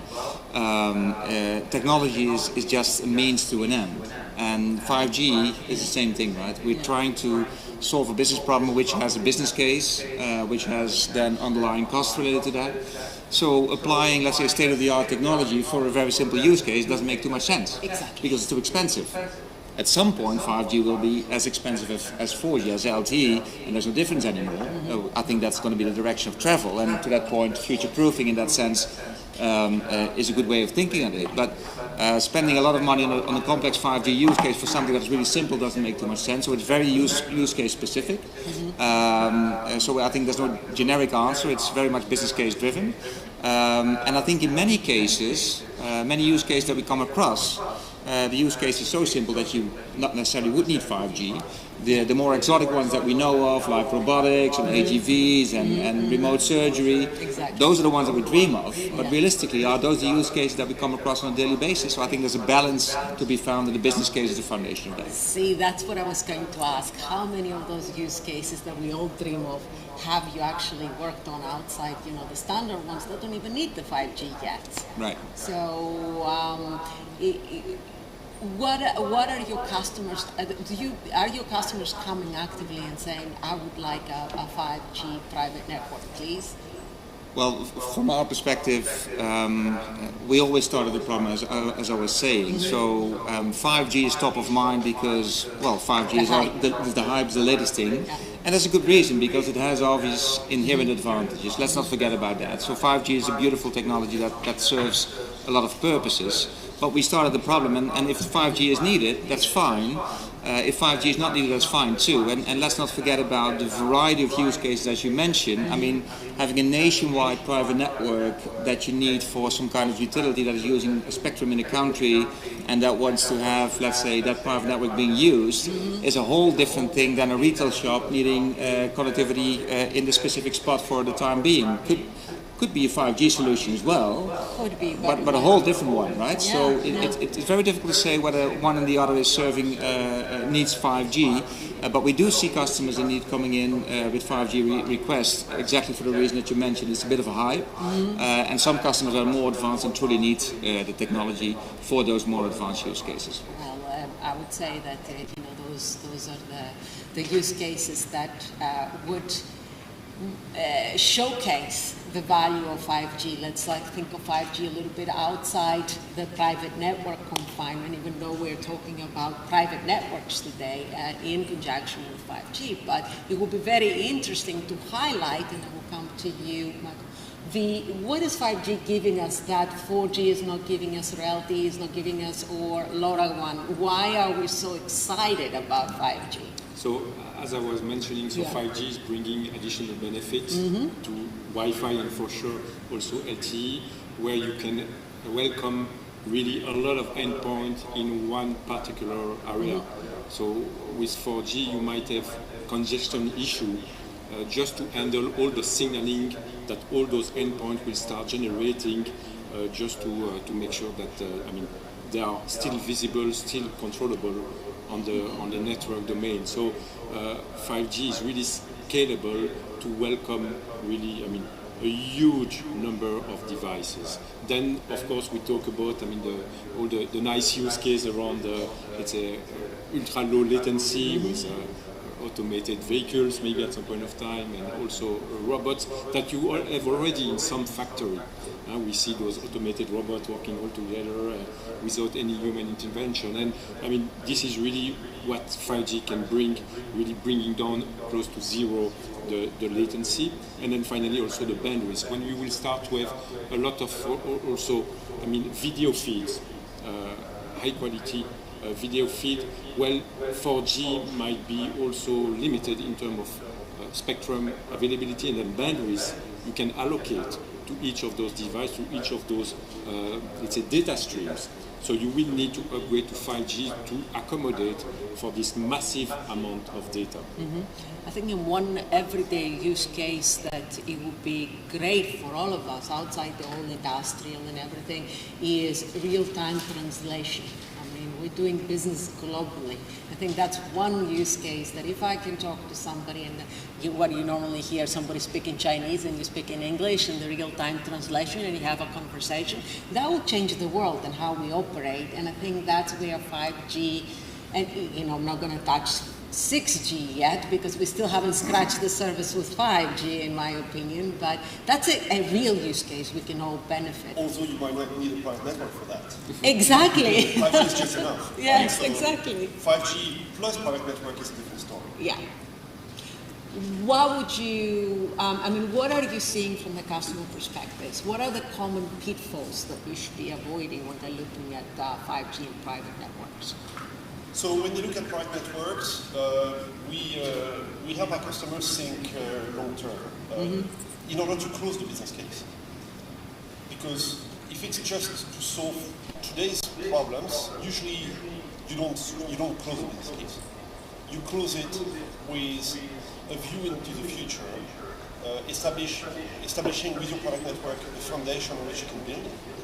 And today, I don't know if you hear me.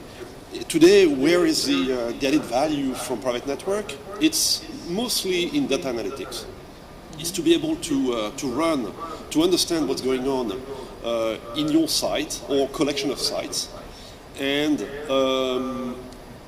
either run automation, like we mentioned, robotics, autonomous, carts, and so on.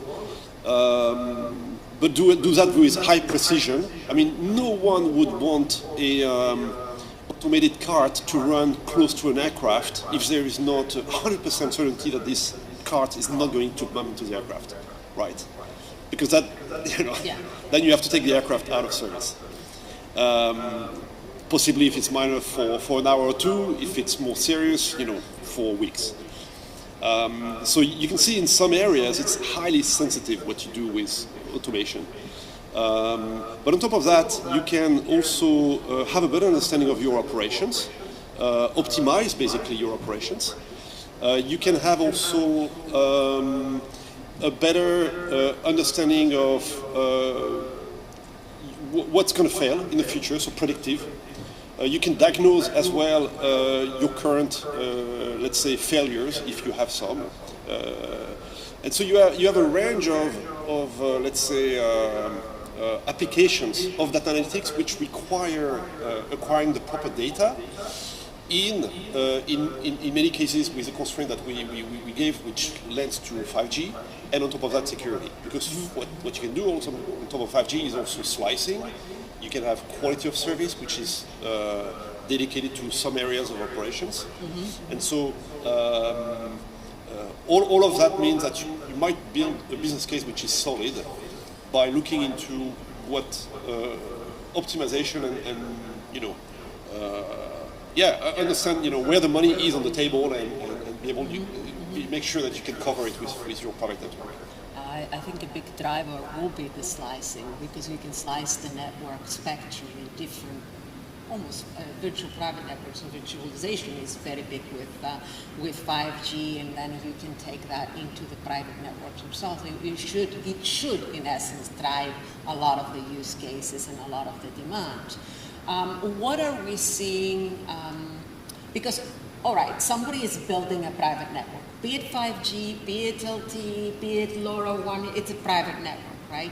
One of the challenges that I have been, and I don't know if you guys, what are your views on this, is like going from a private network to the public network and back on demand. How, I'm going to start with you, Michael, because you come from a more operator background, and I would like to understand, is that now happening efficiently, or do we still see challenges? Yeah, you were mentioning the pitfall. So yeah. I mean, when our customers are coming to us, it's really to solve what you exactly described, which is really the connection between the private domain and the public domain.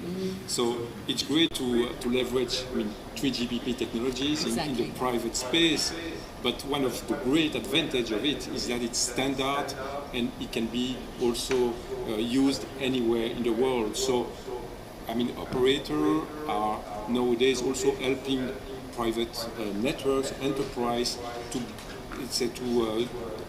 both link the private area with the public space, so that when you have a workforce leaving the private domain, they can still work, they can still access all the application. When you have also all the assets leaving, you can keep on tracking them from the private domain to the public domain, but it's quite a challenge. So nowadays you have about, I think, 1,000 companies who have deployed private networks, I think for about 3,000 sites. And in the world you have 1,000 mobile operators. So when you think about connecting each of those 3,000 sites to each of those 1,000 mobile operators, well, you have a big spaghetti out there that you need to solve. And that's a huge challenge, and we are facilitating that, acting as a kind of gateway or hub to connect each of the private network to the public domain, so that you can really leverage the full power of 4G or 5G technology.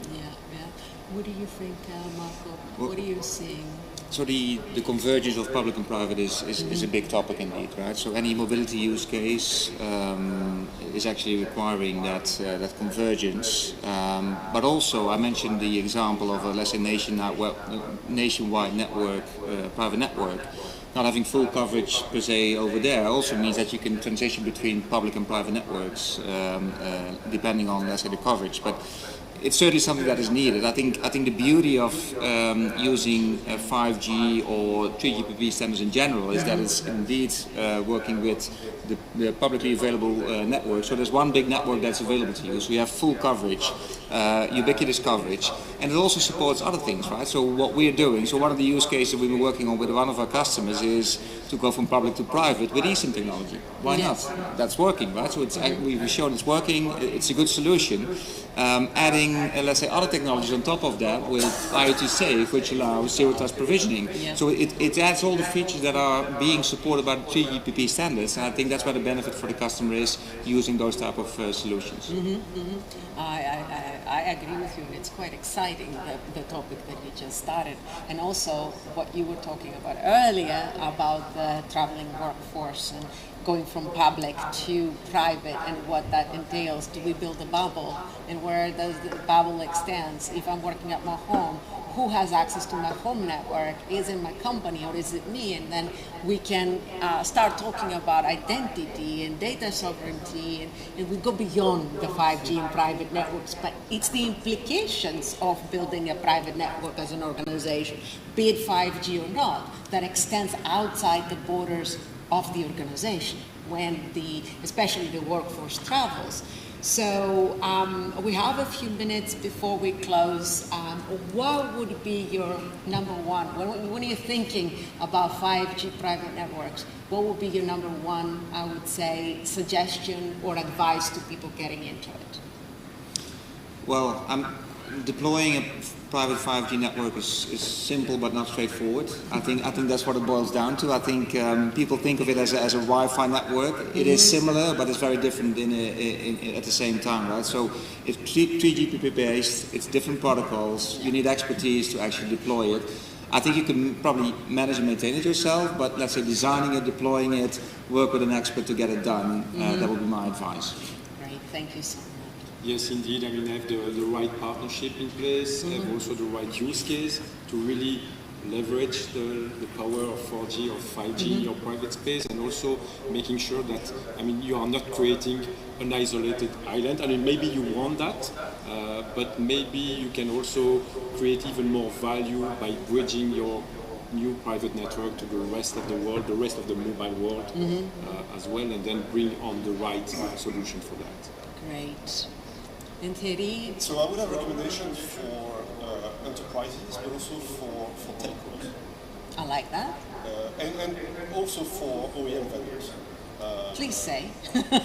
So for enterprises, it's about understanding that 5G is really a foundation, and it's about thinking of the future and what you can build on that. And so the use cases, it's not looking at today's situation, but it's looking at what is the potential of adopting 5G for my business, and how can I really leverage all the use cases, but also thinking of how I play with the data, what I can extract from the data, and whether I need a 100% private 5G network, or I need actually a semi-private network, which is an extension of the telco network, but then isolated, and so on. And whether I need also, what kind of infrastructure do I need? Multi-edge computing. So, what are all my requirements which drive, let's say, the build-up of the network? For telcos, I would say, look, the opportunity is quite sizable. If you just look at one company like Volkswagen, it just started actually to implement private networks on 122 manufacturing sites. So 122 sites. That's not a small private network. And you can imagine the ramification to layers for that private networks. Functions, probably some of them very focused on manufacturing, others on non-manufacturing. So there is a huge opportunity, but then it takes actually quite some capabilities to address that opportunity. So for telcos, it's about build your capabilities in order to serve that market, because this is the only market, a 5G market, which is growing and growing fast. I mean, consumer is not a high-growth market. And for vendors, it's more about partnership, because vendors basically can be good. Partners can be good. Basically, vendors have, they're selling their equipment, they're selling their services, and potentially, they just don't serve the telco world, but also the enterprise world.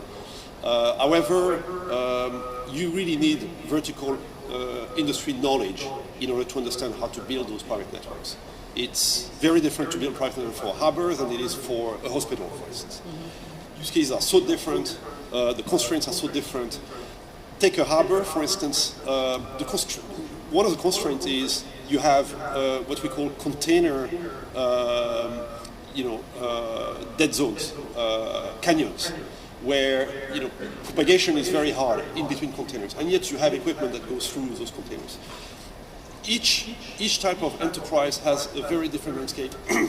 You need to understand those requirements very deeply and the type of solutions that are most appropriate. So yeah, partnership for the OEM vendors, which will help them actually penetrate that market as well, potentially together with the telcos, right? Yeah, and it goes quite well hand in hand for the other partnerships that the telcos and the OEM vendors and the enterprises. It's all about ecosystem. I tell everyone that IoT is not a solo game, and we need to work together to make sure that it's actually successful and it works. And of course, in telcos, I include all communication providers, like exactly. Let's say the specialized DMA and also the specialized players as well as telcos. I think we are on the top of the time. We run out of time and we have one more session. It's an exciting area of 5G private networks and 5G in general. There is a lot to be discussed, and I will advise my MEF colleagues for next time to do more than 30 minutes, because we haven't even touched on business models yet and how to make money even with 5G private networks. But there you go. Next one, I will start with how do I make money rather than an nitty-gritty, because that's what the folks want to know, right? But I would like to thank you for taking the time and sharing your knowledge. Marco, Michael, Terry, thank you so much. It's a little bit warmer on this spot than it is outside, so it's a small benefit. But I hope you enjoyed the rest of your time in Barcelona, and let's keep talking about 5G and private networks and IoT in general. Thank you. Thank you. Thank you. Thank you.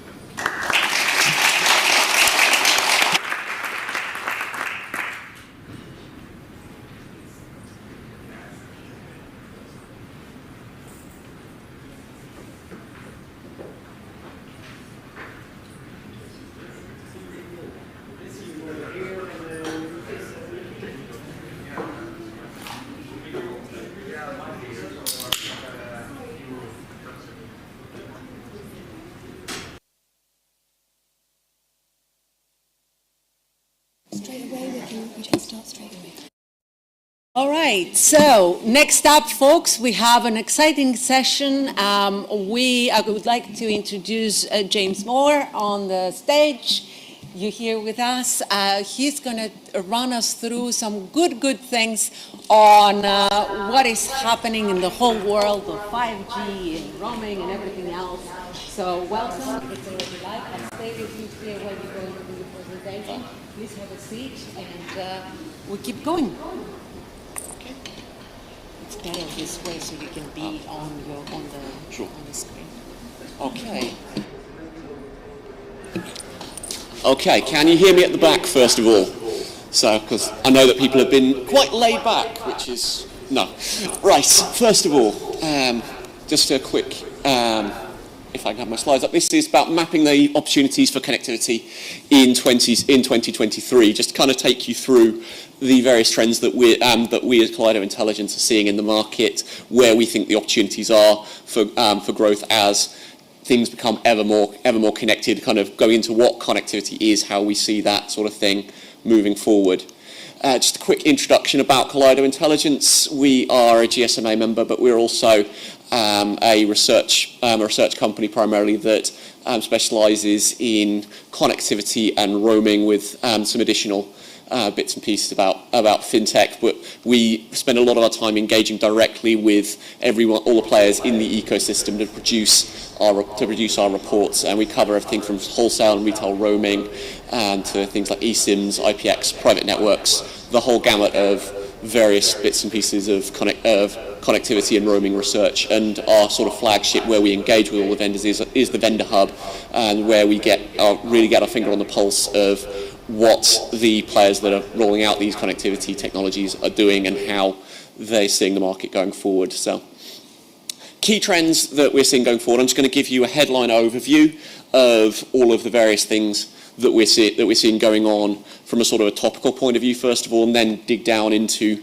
the technologies that are enabling that. So, first of all, connectivity is kind of becoming a universal commodity. It's getting to the point that, as you've been saying, that it's not really about the technology that much anymore. It's just that things are connected, they work, and that's sort of the ideal. People are now looking for solutions-based things rather than what the technology is. So as a result of that, you're seeing the line between licensed and unlicensed connectivity blurring. You're looking for people trying to deploy both types of technologies in the same network, and those sorts of things. And that's having some implications at the hardware level, where you're having people roll out chipsets that have multiple types of connectivity, and so there's the expectation that if it's a connected device, it's just a connected device. They don't really, and the end user doesn't really want to worry about what type of connectivity, whether it's going to fall off if they move it to a different geography, those sorts of things.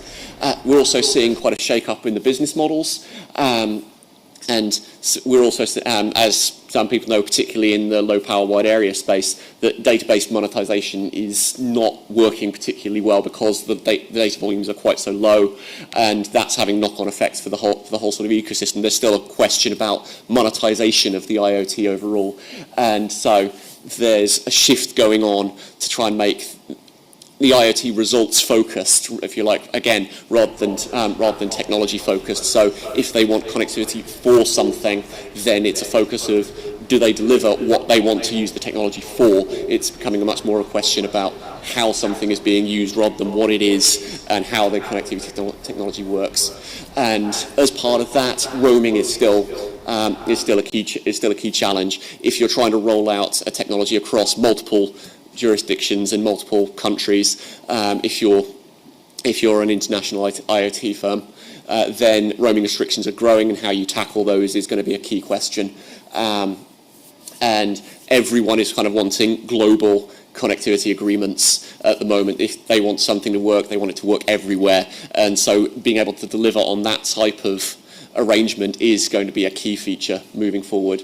So first of all, we're talking about private networks. We've just finished a discussion on that. So this is what we're seeing going on in the private network space. People are very, very interested in private networks. When you look at the amount of interest there, the survey that we did last year talking about IoT connectivity in general, those looking to use IoT connectivity, you've got 68% people saying that they're considering looking into private networks, and you've got 15% of people who are already using cellular IoT using private networks. So you've got a lot of interest, a lot of enthusiasm about this, even though private networks is still a relatively new term and a relatively new thing in terms of buzz for the industry.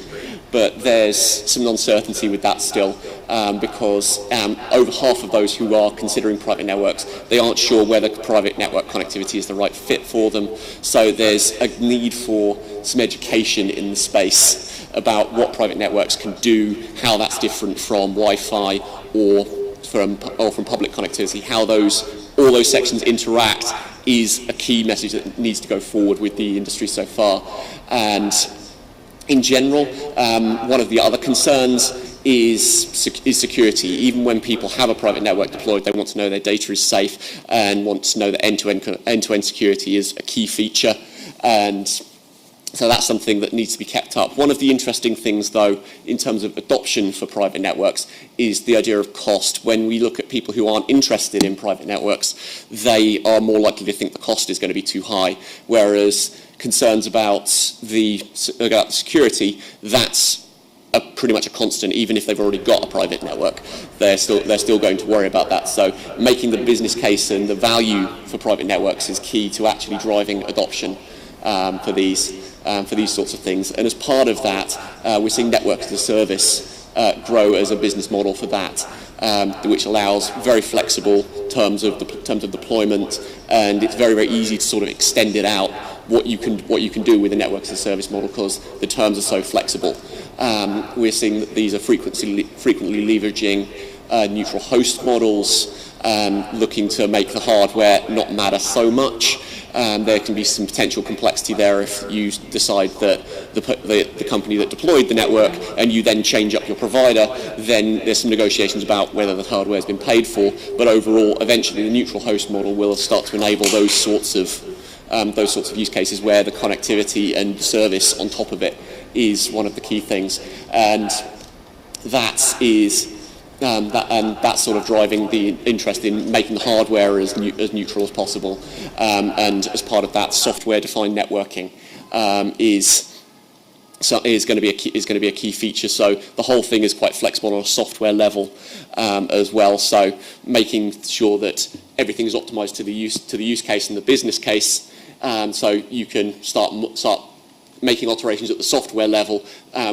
Rather than the hardware level, because it's all delivered as a service. Everything is pretty much as independent as it can be from the hardware in this sort of setup. And if you've got this sort of piecemeal way of rolling it out, sort of you can deploy some things on a small scale and test and then roll out a bit more. And then you've also made it easier to target small and medium-sized enterprises, which you can see headline deployments about 5G networks being deployed on a massive scale at the moment with thousands of devices and hundreds of thousands or millions in the same network. But some of the bigger opportunities we think are in the smaller side of things. And as a result, you're seeing some network in a box type solutions to address those. But if you've got it as a service and you can say, well, we're covering X number of endpoints and over Y area, and then you can just expand that out and make it a simple billing item that's just somewhere in the operational expenses, it makes it much, much easier for smaller businesses and the wide range of use cases that these smaller businesses are going to happen. Do you think, if I may ask a question, because this goes very well to connect to the previous discussion. Absolutely. And we were talking about the 5G private networks, but do you think that is the 5G features, the advanced features and the advanced APIs, especially around virtualization and slicing, that is driving the move from hardware to software that is enabling the SMEs, because the cost at some point it will drop, right? So the SMEs can partake on this. Is that what is driving the adoption? Yes, it's what we're seeing is that quite a few private network providers are already just rolling out 5G because, as you said, it's future-proofing. And so, but when you've got the 5G architecture there, it's already so flexible, so you can do so much with it. So making it sort of 5G first, if you like, even if you aren't going to use 5G speeds, which we'll get to later on in the presentation, it is those network features that are driving 5G. It's not the super fast whiz bangs that you get. It's down to the architecture and how that works. Every single customer that I've been talking to about 5G private networks, or when either through MEF or the other operations that I do, it really comes down to speed. The conversation, like speed is the last thing, is expected, you know, the speed. It's not something, it's not a feature, it's the other benefits that come along with it. And security is on the top. I mean, latency is key for some of the use cases, but is the virtualization and the flexibility that's top of mind most of the time. Yes, and you'll also see that that full flexibility also driving some of the business models, because in the survey that in this survey, I don't know whether we've got anything on the slides for this, but there's a marked interest in managed services for this sort of thing, just to make sure that the networks and the connectivity are deployed and they just work. Just so you can get to making the most out of the connectivity rather than trying to run it yourself. Some of the bigger enterprises may want to kind of toy with it and do a little bit of a hybrid between self-service and managed service, to build up their own in-house knowledge because they can afford to. But again, going back to the SMEs use cases, you're going to lots of businesses aren't going to want to do that. So being able to provide managed services on this sort of thing is absolutely key. Thank you. And on to the LPWAN. I've already teased a few things about this in the initial. We've seen multimodal LPWAN hardware, which is linking up with people wanting use case specific things and being able to tailor the networks and everything to what an individual deployment is going to be.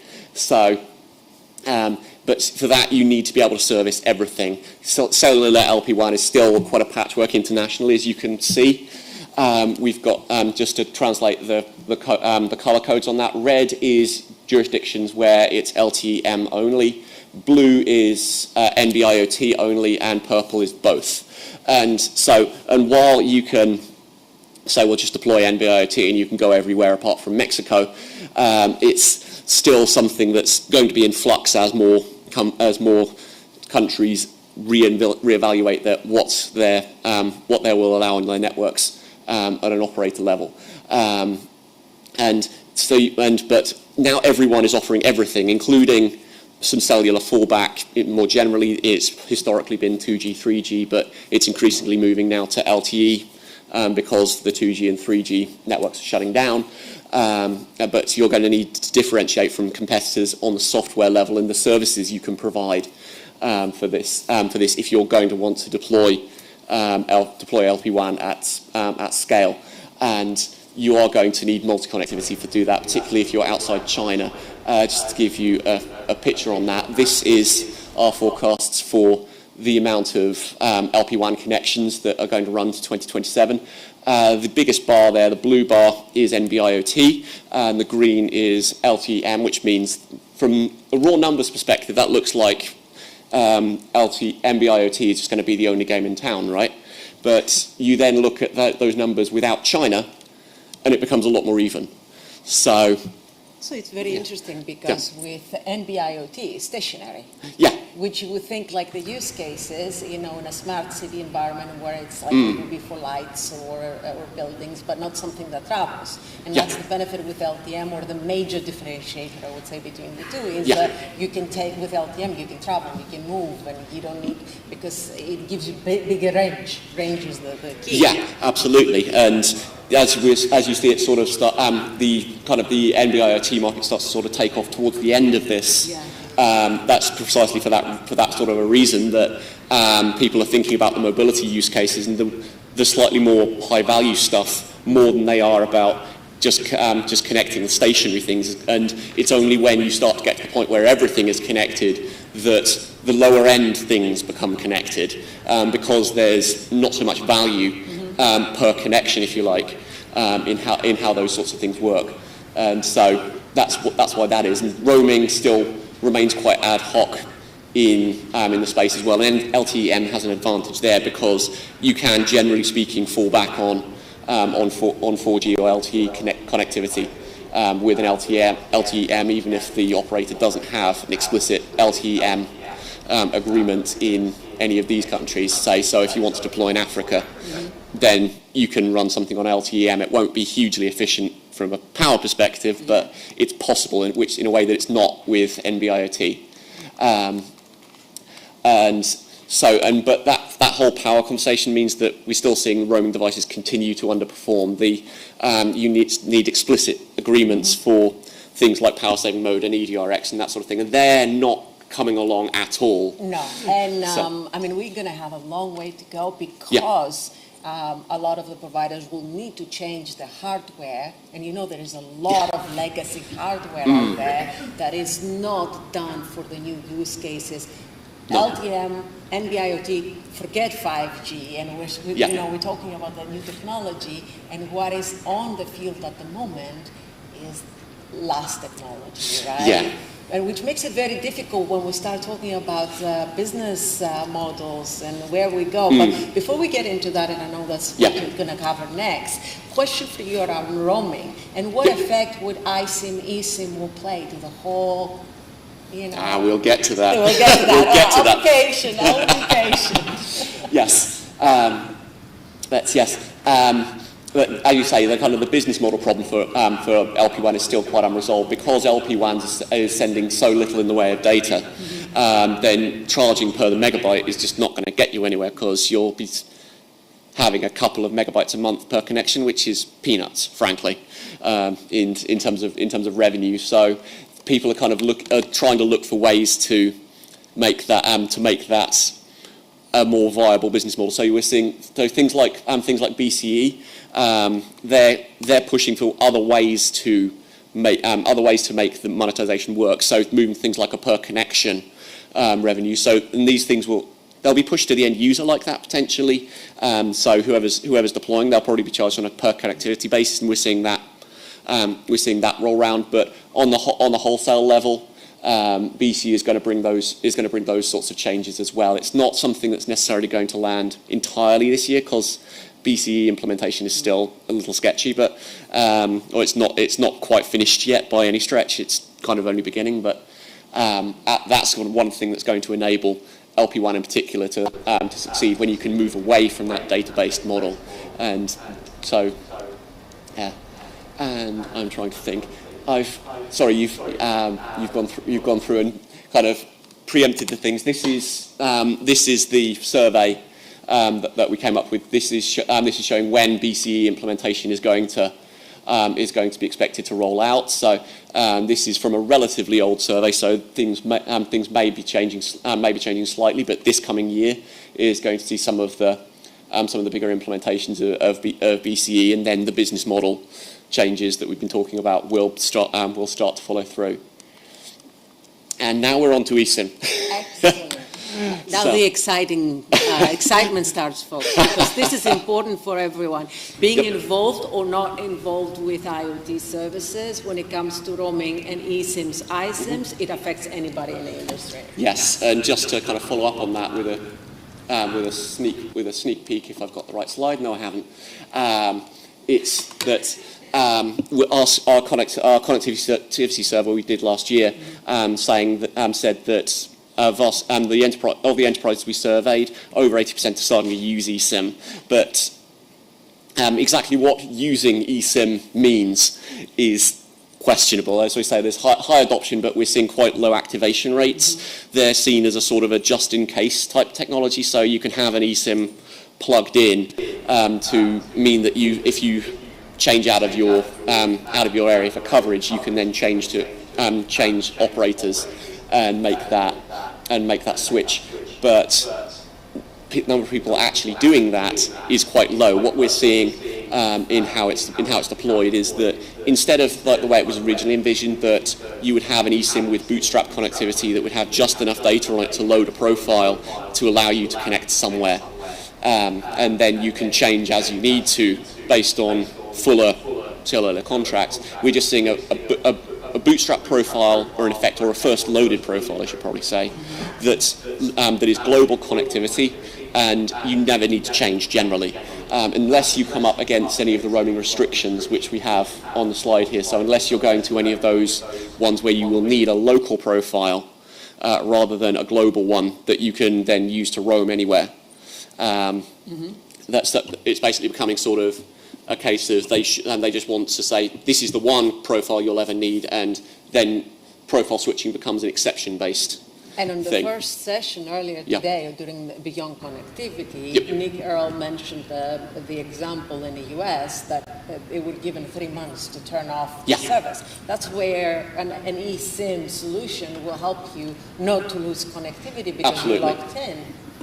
Yeah, absolutely. That's where we'll see kind of the alternatives for profiles being deployed very much in North America, because as you can see that from the slide, North America is one of the places where you've got those very, very hostile MNOs who do not want roaming connections on their networks indefinitely. So that's one of the key places to sort of change away from, if you like. And just on the slightly technical level, the way that those overall profiles are being managed, you're seeing a combination of eSIM and multi-IMSI, that you'll have that global multi-IMSI profile that will then change up, and then the local profile is what you switch to with one or two, maybe, well, depending on how international your devices need to go, we're seeing maybe up to about 3 profiles per device maximum for these, because of the way that international companies are rolling out. They're only needing them if they touch on any of these restricted geographies. And we've also seen, for the last point on eSIM, the latest IoT spec is opening up the ecosystem, but it's being bound by similar constraints to the previous specs. The reason for that being is that being able to provide profiles and provide it through the EIM structure, that the ability to serve profiles will be something that we see being added to existing remote service or remote SIM RSP providers, remote SIM provisioning services. So it's an easy thing to bolt on to those sorts of platforms, and so there is some possibility for business model shake-up that was talked about when the spec was originally released, but we're one of the ones that thinks that's not going to do a huge shake-up in the market, because the existing players can add things to their platforms a bit more easily.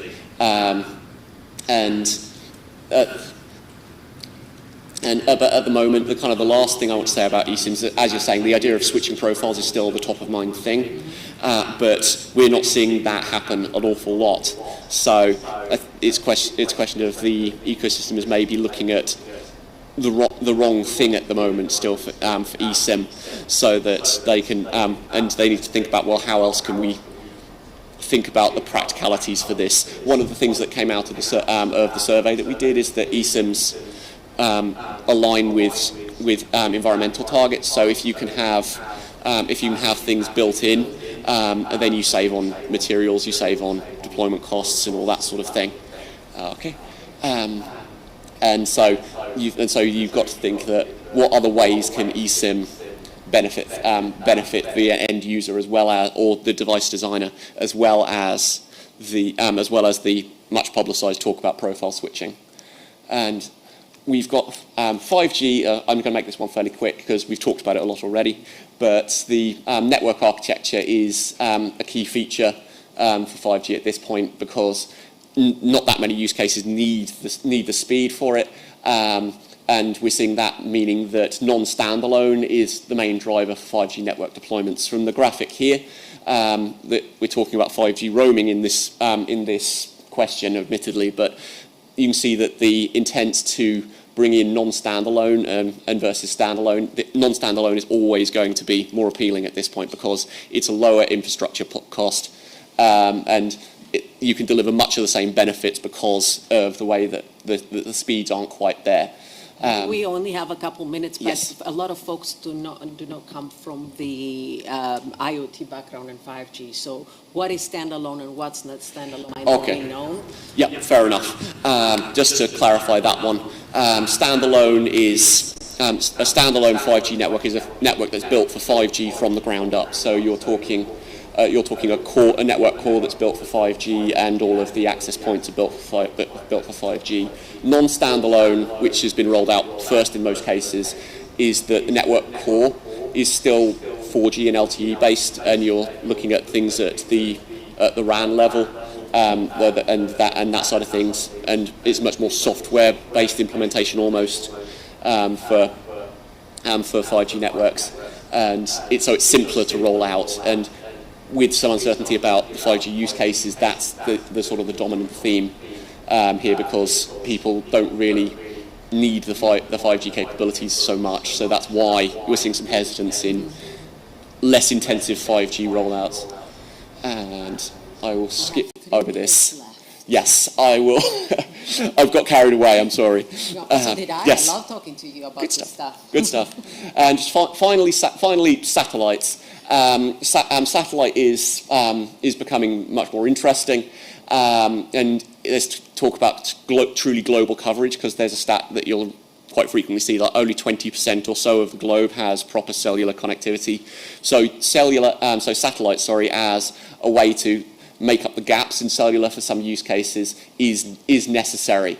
And so we're also seeing some implementations of on-demand coverage essentially for satellites. There's you can see satellite-like things like balloons and that sort of thing that can provide those sorts of services to sort of supplement.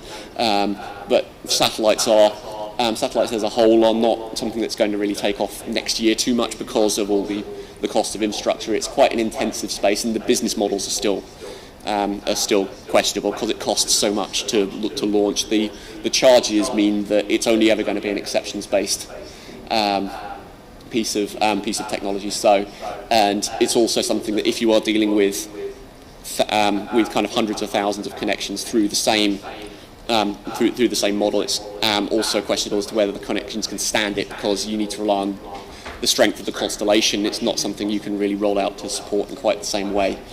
So I'm sort of skipping through things, but just a quick recap. Just deployments in the technology need to be universal in scope. We need when you're dealing with things that are trying to be truly global. You need to be able to implement multiple technologies to kind of pull that all together. So it almost needs to be like that saying about the swan or the duck, whichever one it is, that you see them gliding through the water, but under the surface there's a lot of churning going on as the thing kind of goes through the water. And so you need to be able to bring all of these different connectivity types together to provide the use case and the business case end, and it's the business case end that people are going to be worried about. So there's a case of get it done, but don't really worry about how. International coverage is still something that's quite key, and there's still questions to be asked, particularly about roaming agreements, as ever, everyone's pain.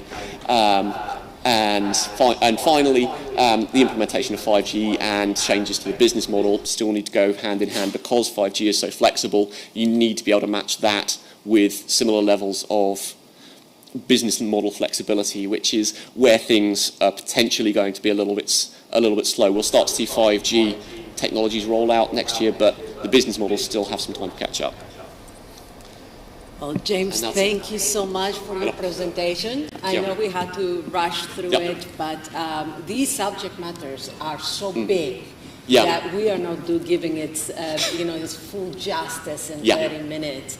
And I, for one, have a lot of questions, but we're out of time. I would love to talk to you about LEO and satellite and what you see with that, but we'll take it outside on the corridor and we'll talk about that. So thank you so much. Really appreciate it. Thank you for taking the time. Thank you, guys.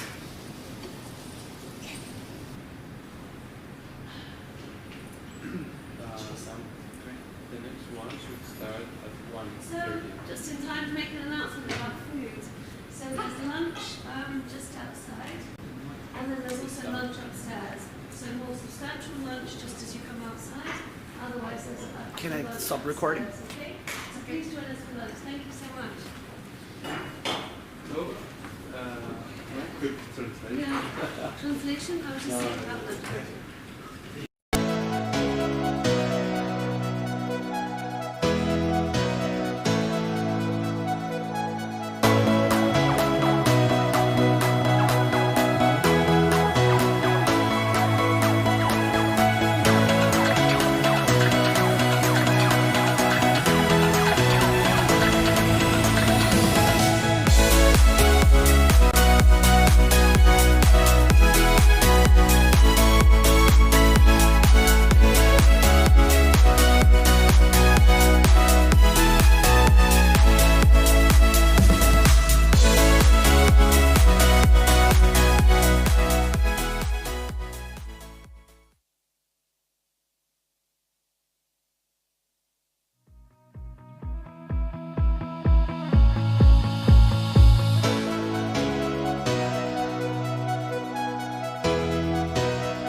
So hello and welcome back to the Global Forum. We have 1 hour and a half talking about wholesale. So my name is Suzy Meneray. I am the wholesale advisor for MEF, and I'm really happy to take you along with us for 1 hour and a half talking first about roaming, which is a very bubbling and very dynamic topic at the moment in the industry. So we'll have first an insight from Kaleido Intelligence into what the market trends are, and then we'll have a discussion with my guests, whom I'll introduce you a little bit later, and we'll finish before 3 with some insights into billing and settlement and how we can make those more efficient in the industry. But without further ado, let me first introduce my first guest, Nitin. Thank you, and we'll talk about the developments in VoIP roaming and 5G roaming and what MNO priorities are. Thank you very much. Good afternoon, everyone. Start on first. Okay, so it's a great pleasure to be here to present some of Kaleido's latest data, insights from our data hub, tracking thousands of roaming metrics, multiple surveys that we conduct over the year, covering 80 plus global markets. So, I'll present a few slides today on travel recovery and the market outlook for roaming and what it then means for the mobile operators in terms of priorities and what must their immediate focus be on. But first, I have to start with the roaming outlook for 2023, and I can't start talking about roaming outlook without mentioning travel. Now, we are all here, and travel is truly back, and since the pandemic, we've been tracking the recovery in international travel, not just the leisure market, but also business travel, and both in terms of same-day trip and overnight trip. So confidence in travel, well and truly back on track. We saw in 2022 the international travel trips reach 64 to 65% of pre-pandemic levels. We're predicting that's going to reach 85% of pre-pandemic levels this year, and then exceeding the pre-pandemic levels in 2024. Now, last year, we are estimating well over 1 billion international travel trips. Now, that includes both leisure, business, overnight, as well as same-day trips. That's exceeding 1 billion for the first time in 3 years. Now, it's interesting to see that if you take leisure on its own, if you take markets like Europe, it was back to 80% of pre-pandemic level. So what this means for the roaming market is that, okay, we're back to business. Now, from a roaming perspective, we've seen how the traffic and revenues were impacted at the start of the pandemic. But if you talk to the IPX guys and the roaming vendors here, they will tell you that, and then the operators, they will tell you that the usage is maybe 2 to 3 times higher than what it was previously. And on that basis, we are already seeing data roaming traffic back to pre-pandemic levels as of the end of 2022.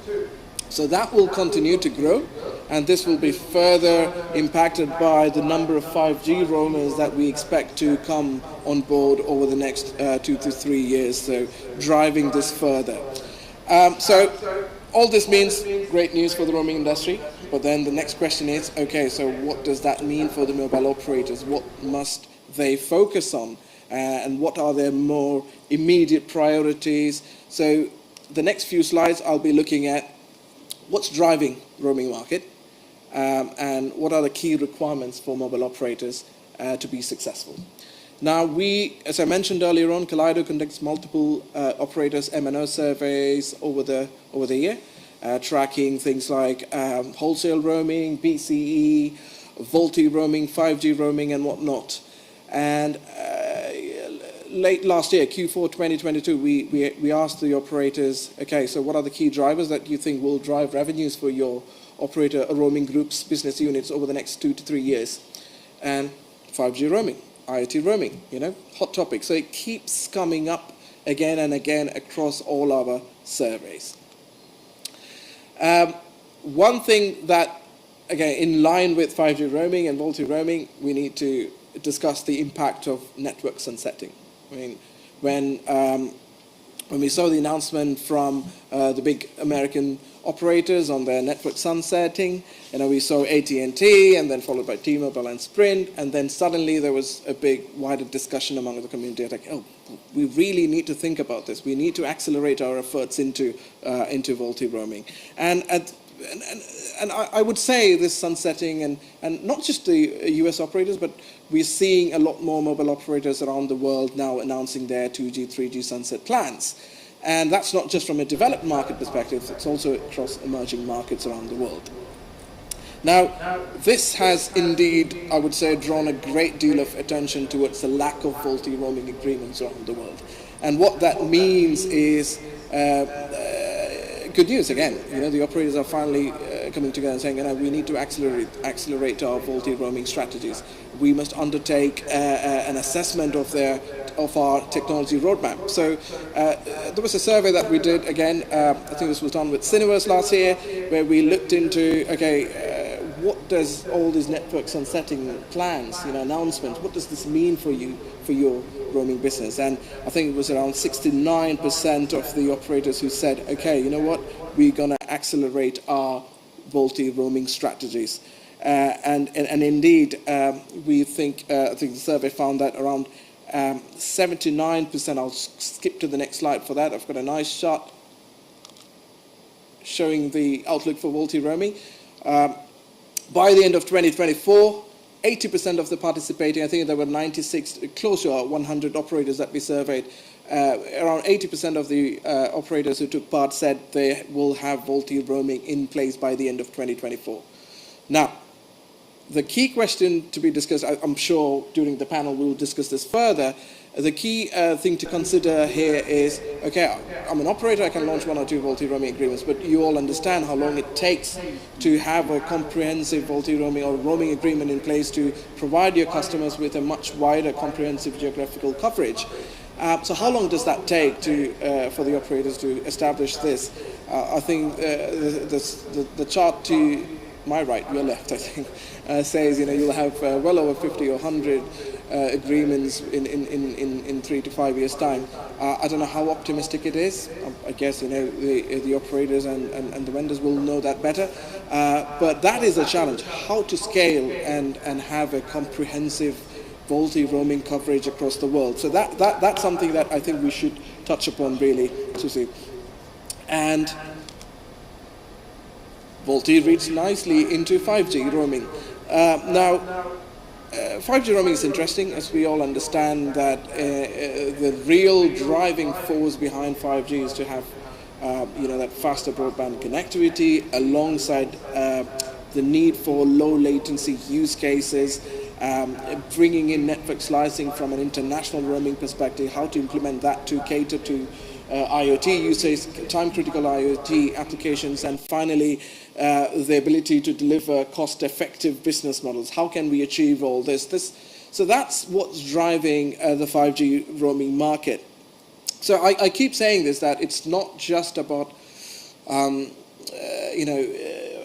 getting your consumers to have faster connection while roaming. It's about enabling those massive machine-type communications and low latency use cases. But IoT, from a 5G roaming perspective, IoT is not the dominant traffic generator at this point or in the near future. It will be, it will generate a lot of traffic, but that's 7 to 10 years away, I think.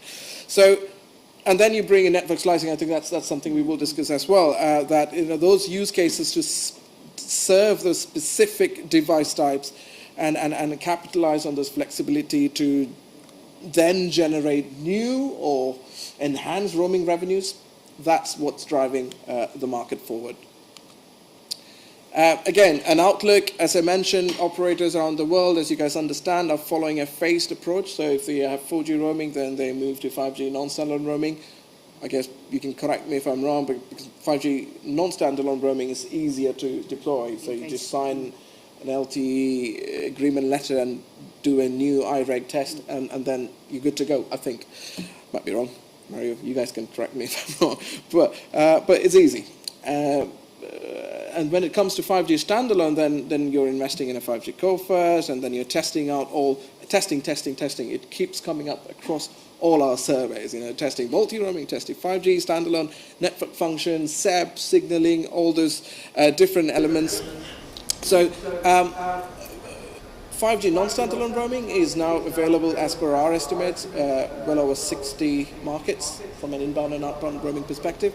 5G standalone roaming is not available yet, but according to the survey, I think quite a few operators plan to launch it this year. 15%, I think. You can't see the slide.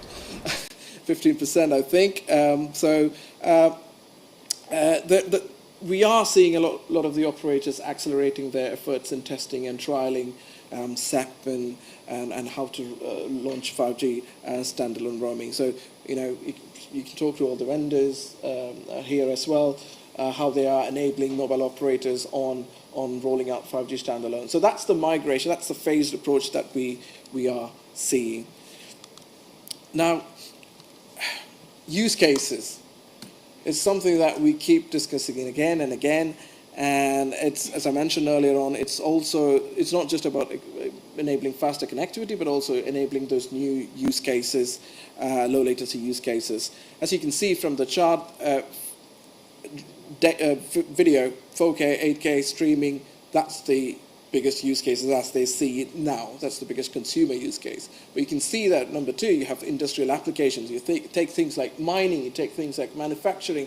There is a lot of interest in those areas which they believe will be good use cases to focus on going forward. But as I mentioned earlier on, the market for 5G IoT application is in its relative infancy, so there's still a lot of work there to be done.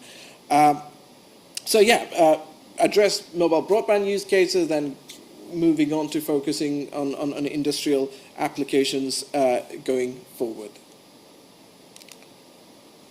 So, okay, this is the outlook for 2023 and what this means for the MNOs in terms of their immediate priorities. What do they require from their roaming partners, from their mobile roaming vendors? And no surprises there. First thing, multi-roaming. Yeah, finally. It's multi-roaming is fundamental, and I see Brian coming.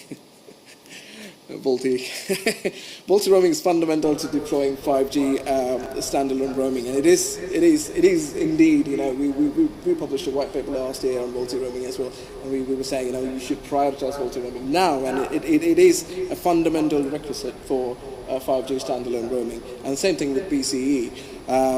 So there are a lot of investment and priorities that's going the MNO's way.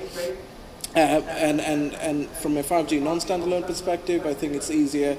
As I mentioned, you're using existing infrastructure. A lot of the work is already done. So I would say VoLTE, testing of 5G non-standalone and testing of 5G standalone roaming are the more immediate priorities for MNOs. That's good to know as well. And investments. Okay, where do we see the mobile operators investing their money in 2023? IPX. Because you have faster connection, you have all these 5G roamers coming in, they're going to use a lot of data, and that just means that maybe the IPX vendors can explain more if their operators are actually spending more or not. But that's where we see the money going in, and it's an understandable investment because it's not just about capacity; it's also about do you want them to host your SEP or all this signaling traffic that will increase in signaling traffic. How do you support that? So all this comes into play in terms of the MNO investments. I'll wrap up this session with 5G roaming. What are the key requirements from the MNOs from a 5G non-standalone perspective versus a 5G standalone perspective? And I mentioned that during the 4G to 5G transition, they're using the LTE infrastructure. There's a need for then enhancing your IPX, enhancing your signaling support. But it's all there. So it's just additional testing and troubleshooting to make sure you are supporting those traffic and use cases. Now, when it comes to 5G standalone, again, you can see testing. SEP is a massive priority for mobile operators. It is the #1 priority, I would say, from the last 2-3 surveys that we've done. And then testing out all those new network functional entities, SCP and BCF and all those things. I'm not going to go technical. I'll let the experts handle the technical aspects. But yeah, so the focus is on testing, enabling VoLTE. Again, BC is also fundamental. Some people don't understand that you need to have BC in place for 5G standalone. So the migration path from TAP to BC, all these are the key requirements and key, I would say, elements or issues that they're working on now, which I think we will be touching upon shortly during our panel session. So on that note, I will end. Thank you very much. That was a marathon of presentation. I hope it's you covered quite a lot of items which we will be talking about with our guests. It's as you rightly highlighted in your presentation, it's a profoundly changing environment in the roaming and space. Moving from 2G, 3G, VoLTE. A year and a half ago, people were still questioning whether there's where do we stand with VoLTE? We now see that this is picking up, non-standalone and standalone, and 5G is looming out. So a lot of questions also for players in this ecosystem as to how to best handle this, how to secure their investments and their approach overall. So quite a lot of topics to cover indeed. So thank you very much for this. And for making it in the time frame that you did. Thank you so much.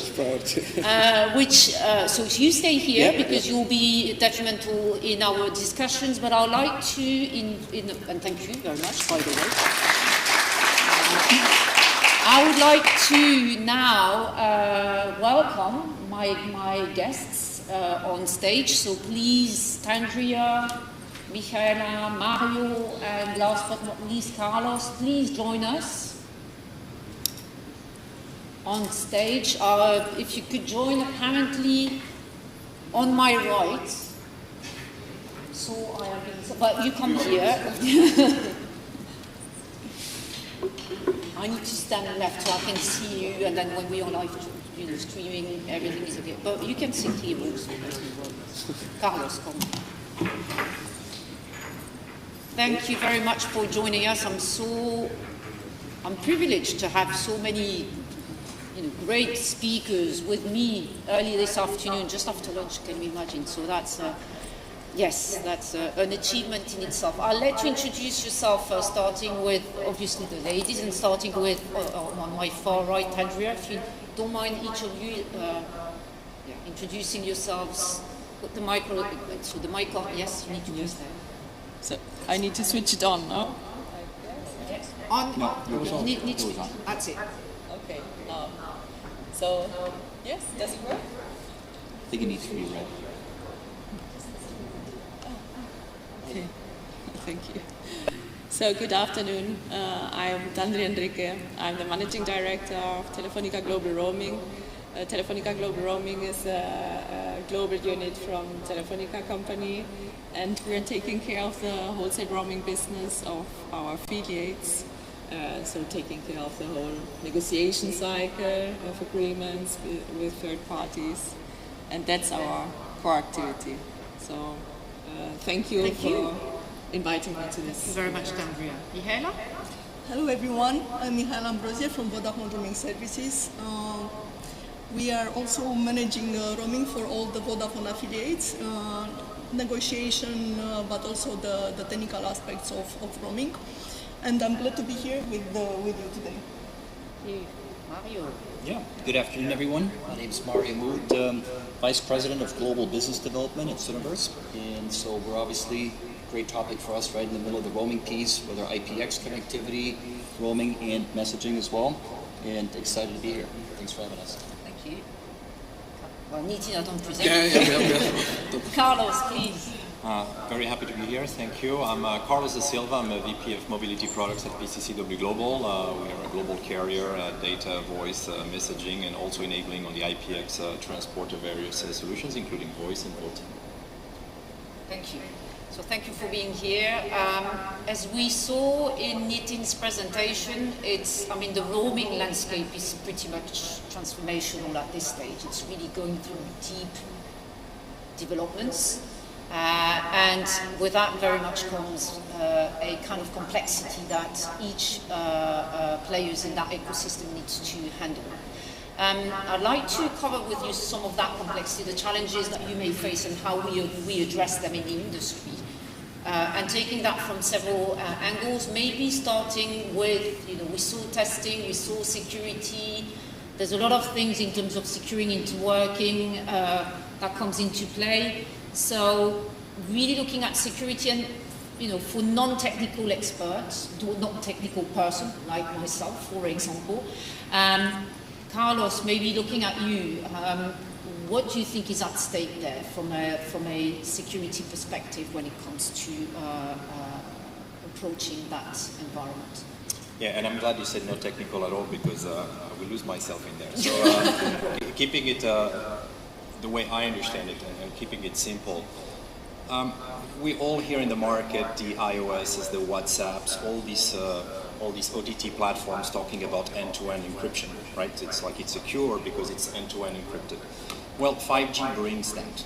So it brings the fact that in a roaming environment from an MNO, the home MNO and the visited MNO, the signaling is encrypted. It was not the case before. As strange as it might sound, it was not the case. So we're just catching up to our competition on the OTT side from a GSMA point of view. And the 3GPP states, like the perfect example in a lab or in a usually kind of a very theoretical environment, that it needs to be encrypted from MNO to MNO, end-to-end encryption, end-to-end security. But that comes with a lot of problems, a lot of challenges, because a lot of services that are required for roaming require service providers in the middle between the two MNO operators to provide those services. If they are in the middle, then you don't have end-to-end encryption anymore. And that becomes kind of a philosophical challenge. Are we pragmatic or are we purist the way the GSMA wants us to be?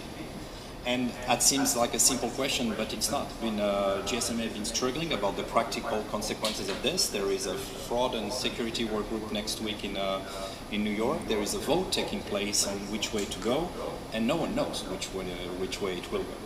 And again, the challenge to keep it as simple as that is this: are we encrypted end-to-end and very purist and we will deal with the consequences of that?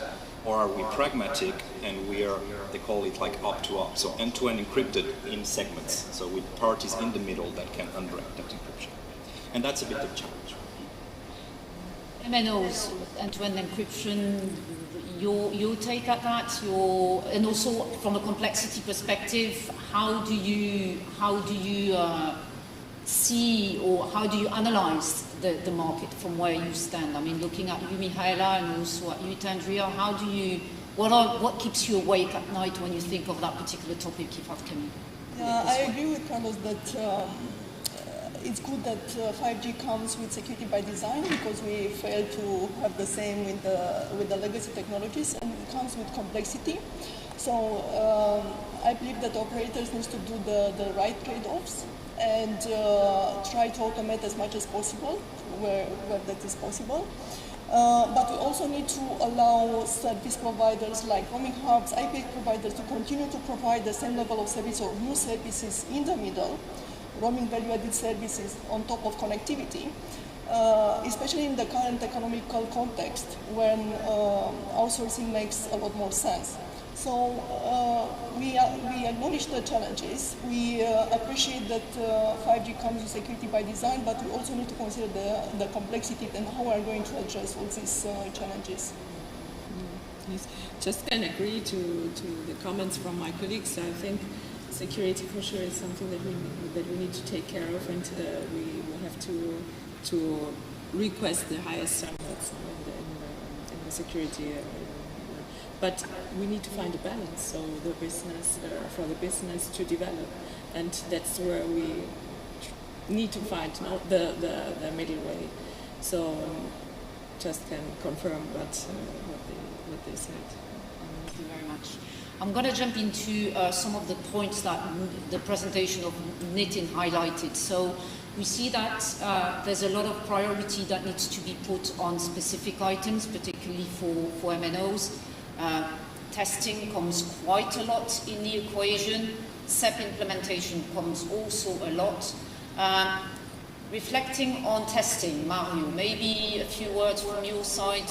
I see you nodding. You probably have some opinion on Just this. a few thoughts. Yeah, I mean, it was really great, Nitin, as far as seeing the survey, the results, and I could just say it confirms what I see in the market with our customers, what we're hearing right now. And not that 3G shutdowns the networks wasn't on the roadmaps, but all of a sudden it becomes an urgency. It's definitely an accelerator to get things moving and to have that roaming capability and the VoLTE capability still lying, whether it's inbound roaming revenue that all of a sudden is at risk from a revenue perspective. But the key point, though, is the testing piece, which was the number one item. So just 1 out of 5 operators in that survey makes that a priority. And I think, you mentioned it's the partnering together, the ecosystem, and how can, if it's a priority, how can that ecosystem help? Because we all have to figure out how to help these bilateral agreements, the testing, whether it's the SEP piece or the VoLTE roaming testing. And again, that's where Cineverse and companies like us are in the middle there helping with that testing piece. So not just in-house, it's not so much an outsourcing model as it is pressing the turbo boost button to get things done quicker, to get these VoLTE roaming capabilities on track. So I couldn't agree more with the survey results and the importance of the testing piece.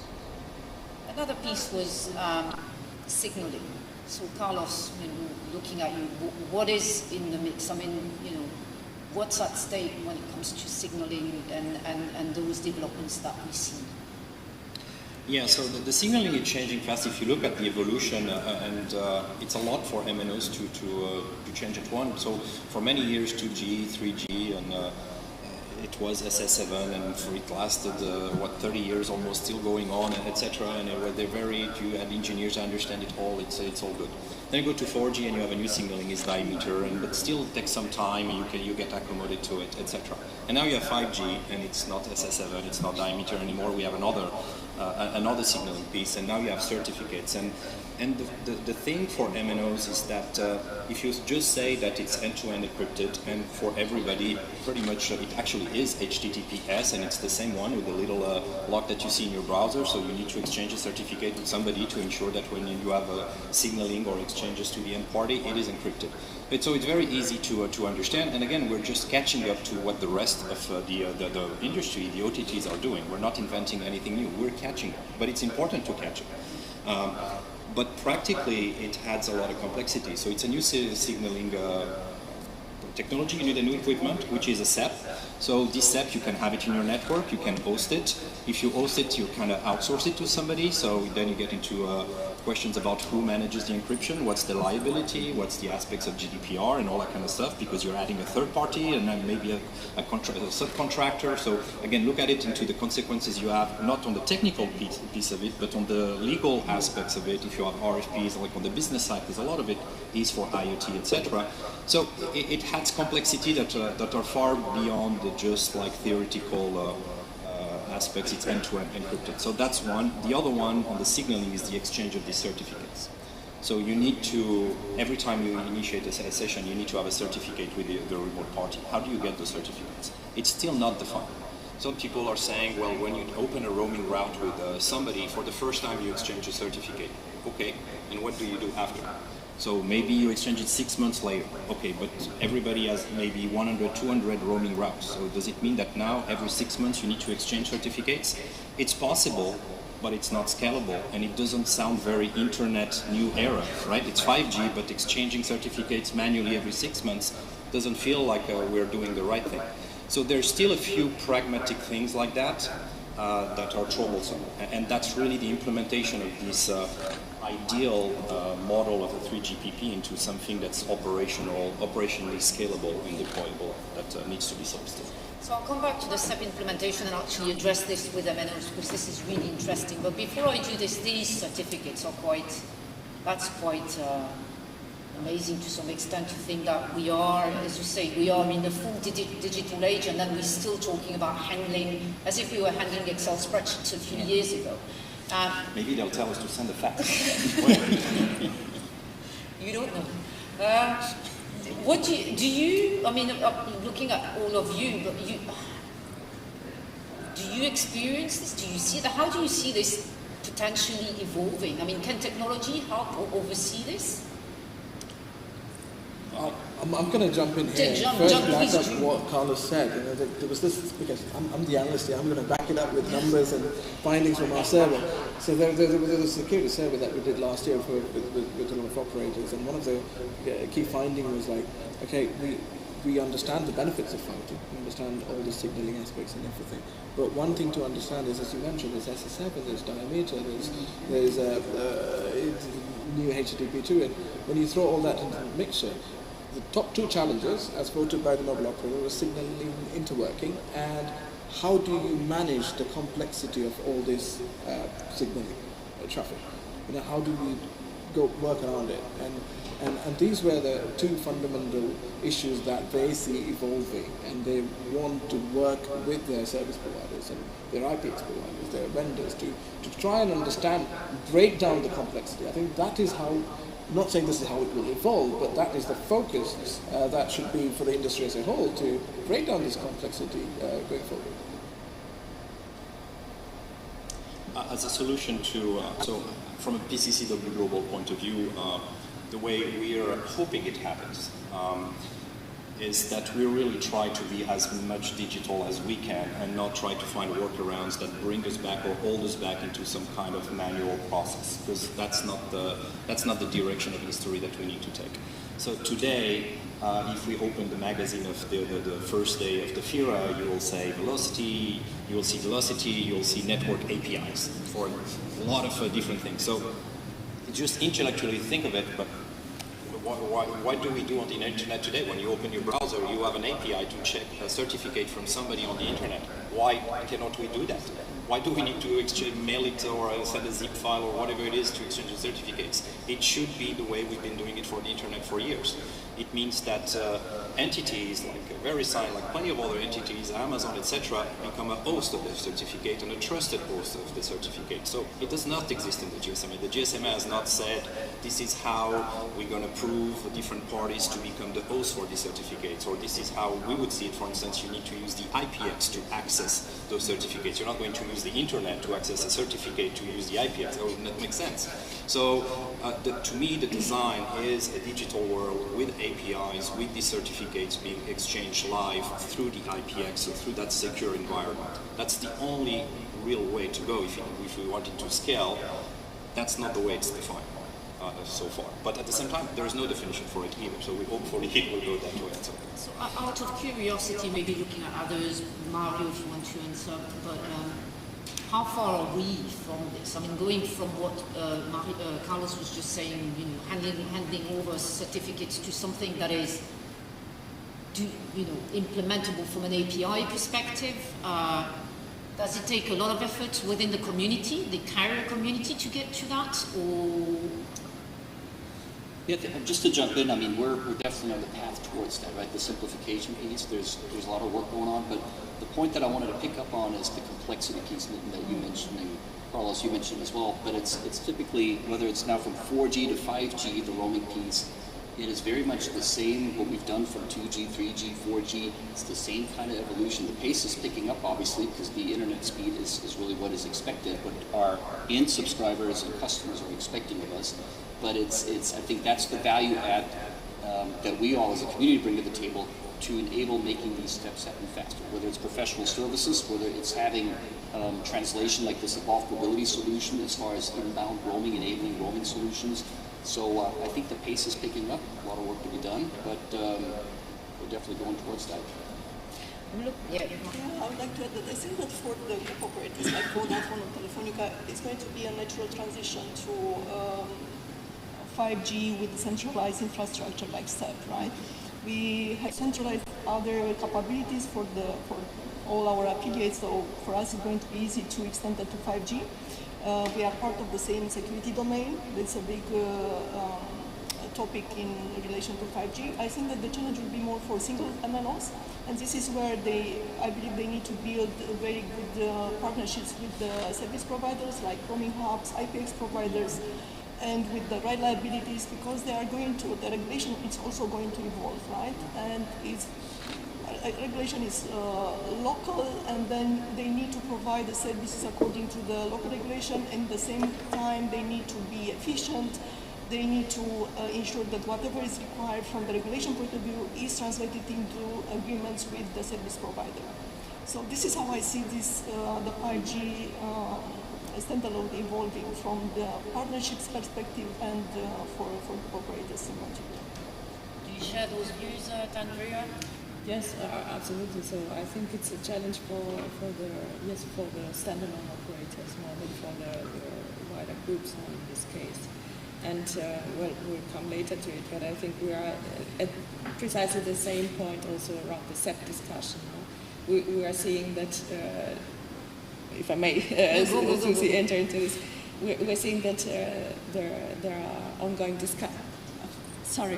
There are ongoing discussions around what is the model that we want to implement in order to ensure the SEP implementation. Is it the Prince model or is it the Hop and Help model, which is still an ongoing discussion. And if you take a look on what brings the Prince model, for example, now into this discussion. So it increases, first it limits the services that the MNOs can get access to, precisely due to the restrictions now that it's requiring. And it limits the services, it increases the complexity of the service provision, and I think this is something that we need to take into account when we're discussing about the solutions that we want to put in place. So we favor a solution that balances also the needs and that supports the needs of the business. And therefore, we see also that the Hop by Hop solution, where we are discussing about the certificates, how to exchange the certificates, etc. This should be a suitable solution if we are able to agree on the right security requirements, and that's where the industry needs to put focus on and find the right solutions that allow us to find this way in the middle that we can support everybody, that everybody can work on. So not only big groups, but also smaller operators have the chance to benefit from this shift. Thank you very much. I would like to move slightly to the commercial piece, commercial models. Presumably what we've discussed up to now is one of the pre-requirements for a commercial model to be quite effective. We saw again, coming back to Nitin's slides, the requirements, the focus on network slicing, for example. Where do we stand with network slicing today? I mean, is it in terms of development, is it a given? Is it a challenge? Where do we stand in terms of that?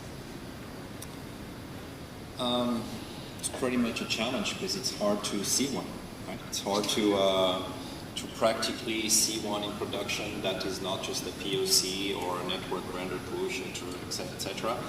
It does not fully materialize in something real. It's clear to understand that that's where we're going, but we need to recognize that enterprises, we're asking them to do a big jump, to go from like legacy networks to go into private networks that take advantage of network slicing, of 5G. It's a lot for them to do at once. And what we see in the market is actually enterprises taking baby steps and going from traditional LAN, Wi-Fi, etc., and moving to radio, but 4G is good enough for what I'm doing. It's already a big jump for me to get into a private network with 4G. I don't need yet all the security, QoS, etc. of slicing. And it's also cheaper because all the technology, the elements, etc. components are cheaper. There are more providers offering it, etc. So I think that the market, the enterprise market that will make use of this slicing is first going from traditional Wi-Fi and whatnot into radio, but more like 4G, LTE, things like that. while at the same time MNOs are getting comfortable with what it really takes to handle and offer slicing on their network. So I think we are on track towards this. It's clearly the direction. I would not say it's already widely available. We're not like really in the widely commercial stage yet. Any take? Yeah. Yeah, I was just to add on. I think your question about commercials, obviously, the key piece that we see at Cineverse, the foundation needs to be is the universal commerce, right? The DCE component, the clearing component. And while initially that's just obviously needed, evolution from TAP to universal commerce for just basic 5G roaming and IoT, but then the use cases go way beyond that. As you mentioned, you brought up a few things that resonate well. We're hearing our customers talk about it's the not just the IoT use cases, but the private wireless piece also. So the roaming between private wireless networks and public networks and those things. And so having that foundation from a universal commerce clearing platform, once that's said and done for 5G, you now have the capability actually to do other use cases. And then obviously the reality is going to be we have to see what sticks, what doesn't, slicing, other pieces, private wireless networks. But we definitely view that as the foundation that helps actually build more use cases on top of that universal commerce clearing to help clear between multiple parties. But it's a great point on the commerce side. Yeah. Any views on the MNO side maybe, or? I think that there are a few things that we also need to address, like the SLA assurance, something that we didn't have for the legacy technology. So, and with the 5G and network slicing, the quality is becoming more important. Incident management, the provisioning, the resource allocation, all these things need to be addressed by the industry. It's not just, the obligations are not going to be only on the MNOs, it's be on the players on the chain, including device providers. So the cooperation between all these parties is very important if you want to make best use of the technology.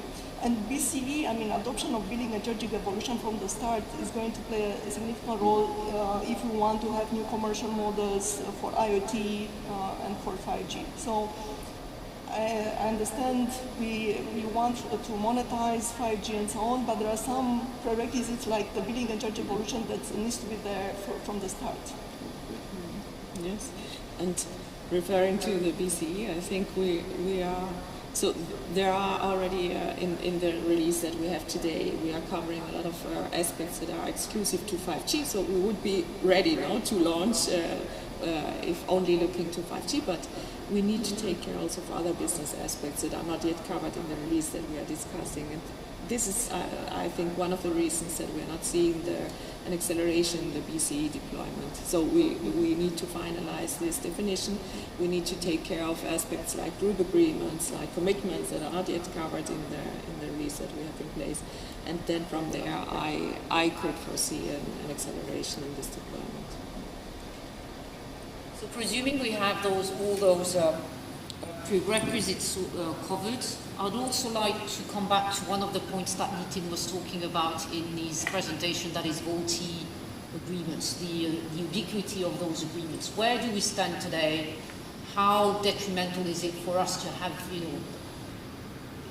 it truly is a big piece of making this a success as well. It's this whole roaming development. So where are we today? I mean, in terms of VoIP agreements, where do we see, is this picking up? Do we see a lot of developments in this environment? Where are we? It's always coming to you. It's like going back and then I think good flow at the end is the best. It's actually, I think, that the MNOs, what we see is that the easiest solution, the pragmatic one wins.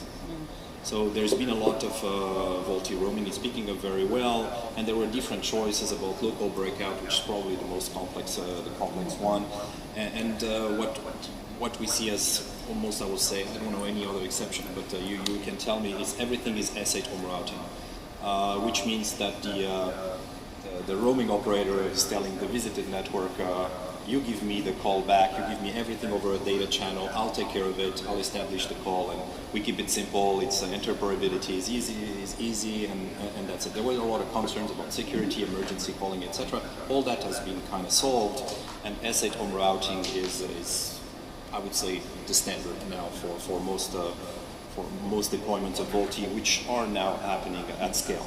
But to me, what I get out of it, looking at other things like certificates, etc., is that the simple solution, even though there were some challenges in making it happen, the simple solution is the one that was used, the one that that does the job almost as well as the best solution, is easy to deploy. That's what's the choices that the operators have. And I will bet that the other questions we have on SEP, etc., might also follow that pragmatic path there. Mario, I'm just going to jump in there, Carlos. So, but my question is, okay, yeah, so we need to accelerate the number of multi-roaming agreements in multi-roaming agreements in place. But how do you accelerate the operators to come in and then sign all those, increase those? Because it's going to take a while. What can be done as the industry to come together and then accelerate these number of agreements to offer your customers with the most comprehensive coverage as possible? I mean, it's you need to have multi-roaming coverage as widely available as possible. Yeah.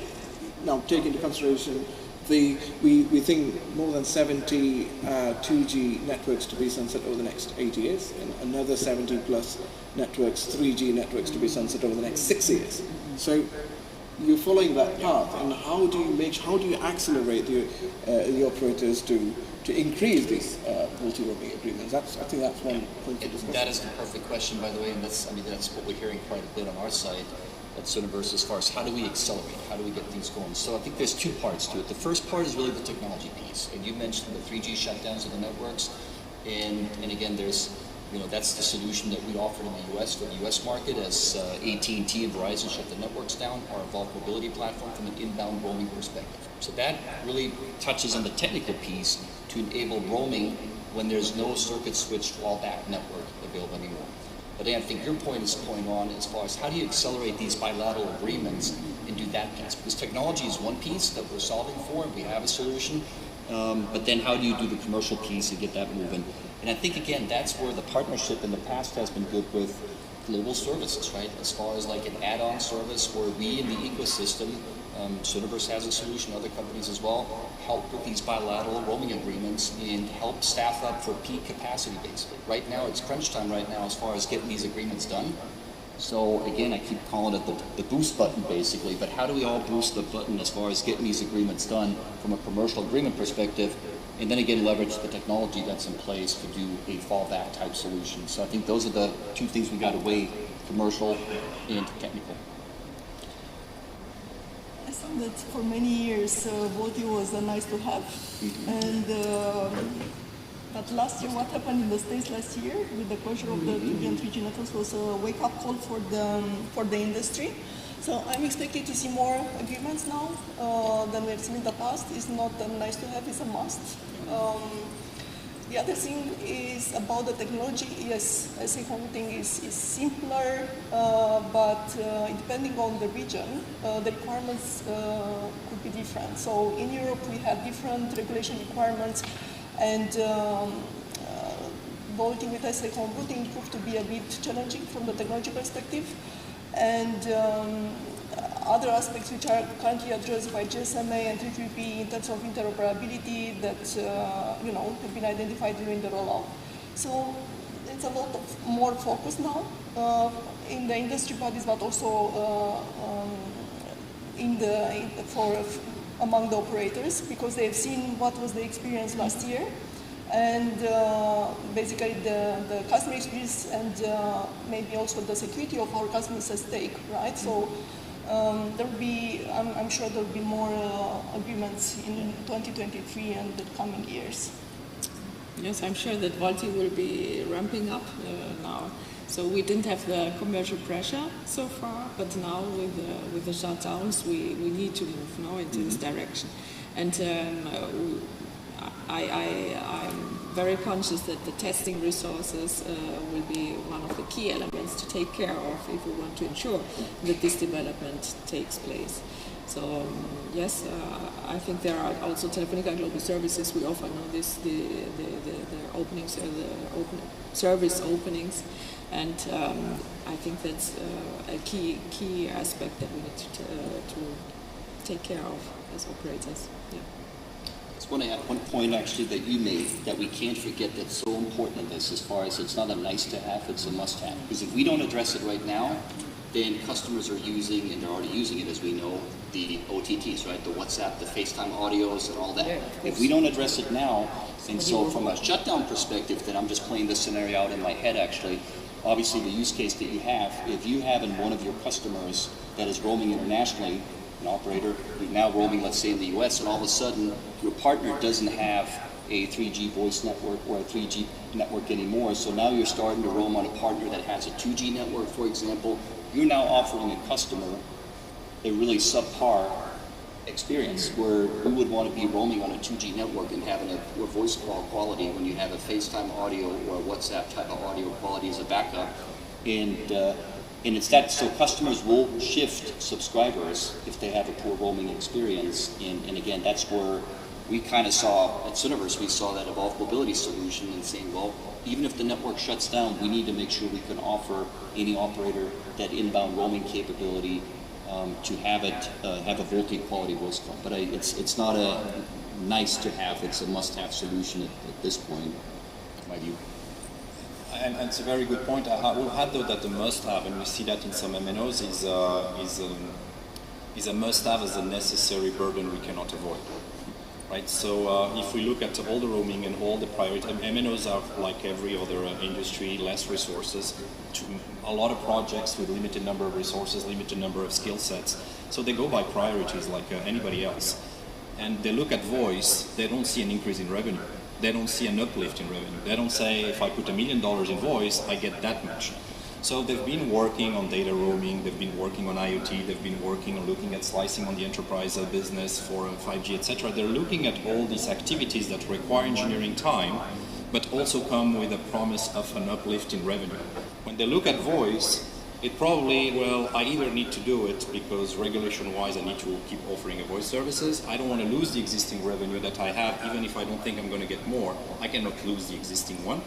So it's a necessary burden that they approach, and that probably explains why it fell down into the priority list all these past years, as other things have been prioritized.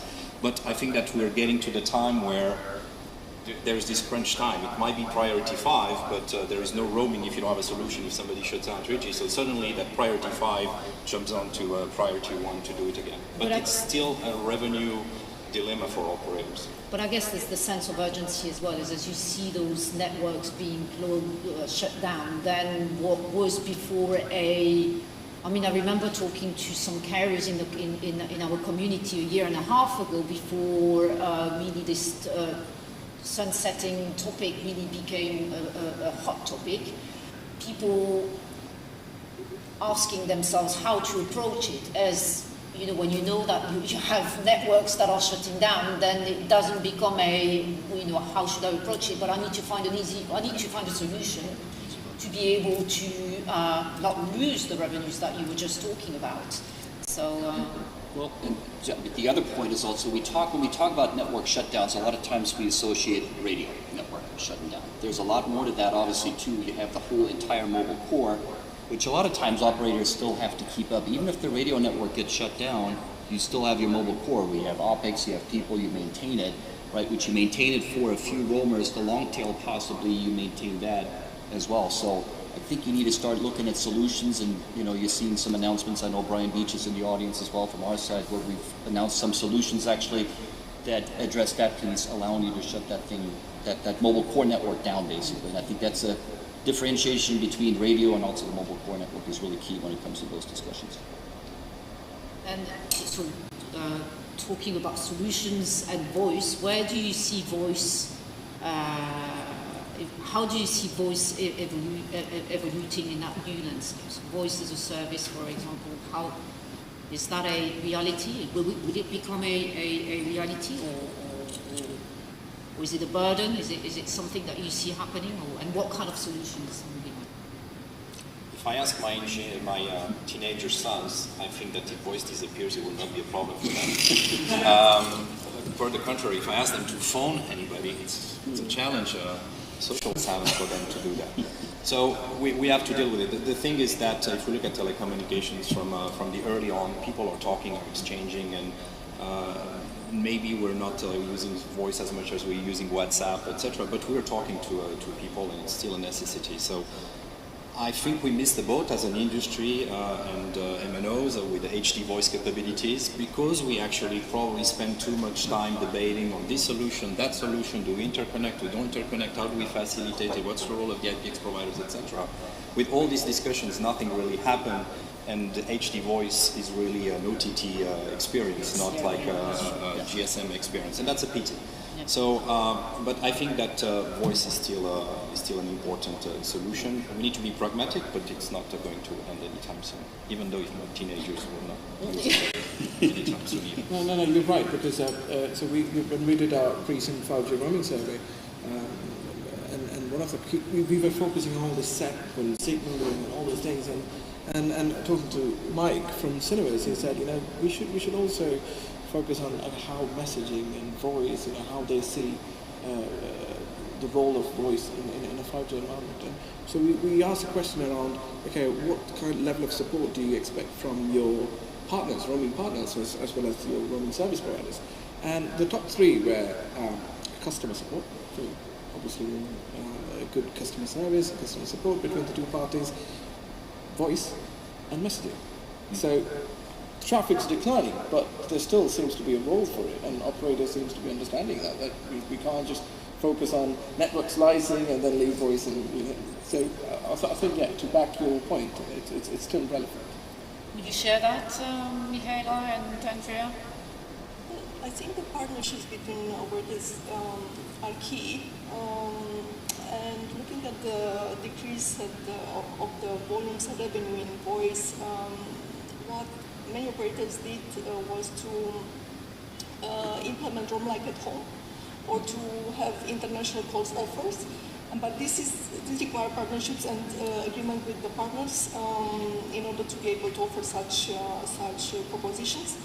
And that can offset the increase of volume, can offset the drop in the tariffs, because this raise of the OTTs applications unequally affected operators on regions. So, for example, in the regions where the end customer tariff was very high, they were more impacted by the presence of the OTTs, while in others, like in Europe, where it is very regulated, the tariffs are very regulated, the impact was not that high. We have seen also impact in the regions where social networks spread a lot, like in South and Southeast Asia. So there was also an impact in terms of volumes and revenue from voice. But again, there are options, and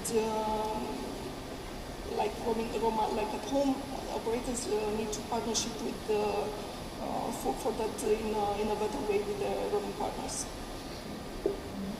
Yes, so also from our perspective, so even if voice is a declining service, I think that's something we can't negate.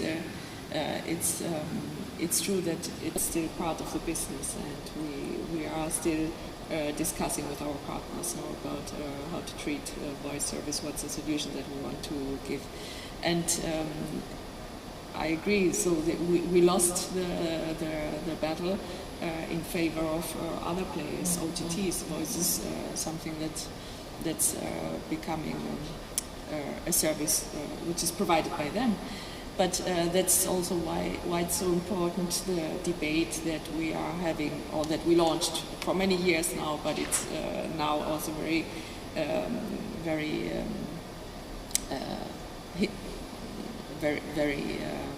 important these days. It's how do other players participate in the support of the costs that the infrastructure has, because at the end there is a benefit also to other players of all the infrastructure that we are deploying, and these costs have to be shared, in some way, and we need to find a fair model that support these costs and allow us to make the investments that are expected from the operators also for the future to support all these new services and that we want to see, no? In the future. Thank you. So being told we don't have that much time. Is there one question in the room? No, I think. Yeah, go ahead. So what I noticed is that even if data is an option, so that it can.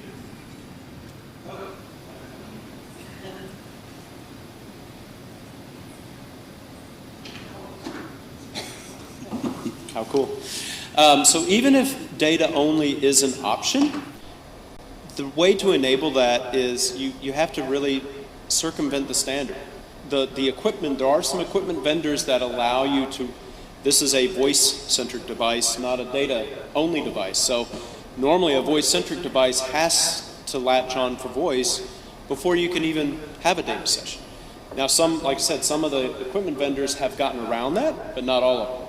So don't assume that if I'm sunsetting, I can just have data only. You might, and you might not. So just a comment that it's not something that you can rely on 100%. Thank you very much. I think we are on time. I'm being asked to actually quick move on. I'd like to thank you so much for taking part of this panel. It was for me, it's always a learning experience, so I'm super grateful to have had you here. I hope it was very useful for you and for the audience, and for those who are also watching the event live online. So a big thank you Nitin for your presentation. Thank you to all of you, and I hope I'll get to talk to you on the panel soon. Thank you. Thank you very much.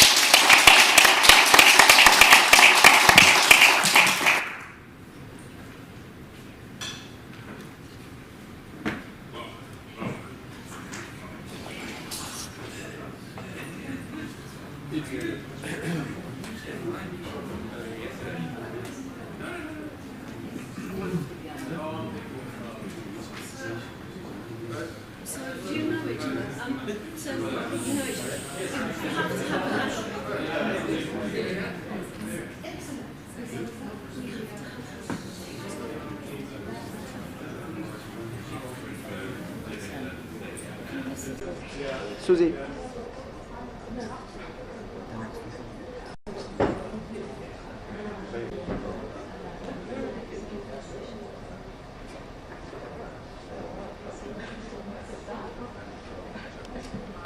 This is still Susie. We still have a half an hour, 30 minutes to go on with our wholesale topics. We've been talking about roaming for an hour. We are going to slightly change, and mind you, we're still going to talk about some of the very burning topics that we are hearing in the Global Forum. But I'd like to welcome on stage a colleague of mine, Data Malik. Please come and join me here.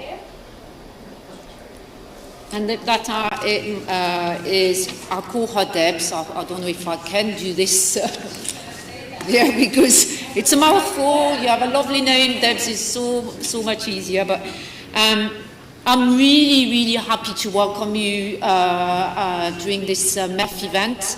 Really happy, first because I get to talk to you, obviously, but also for another reason, which is in those forums we talk a lot about commercial models, market developments, market potential,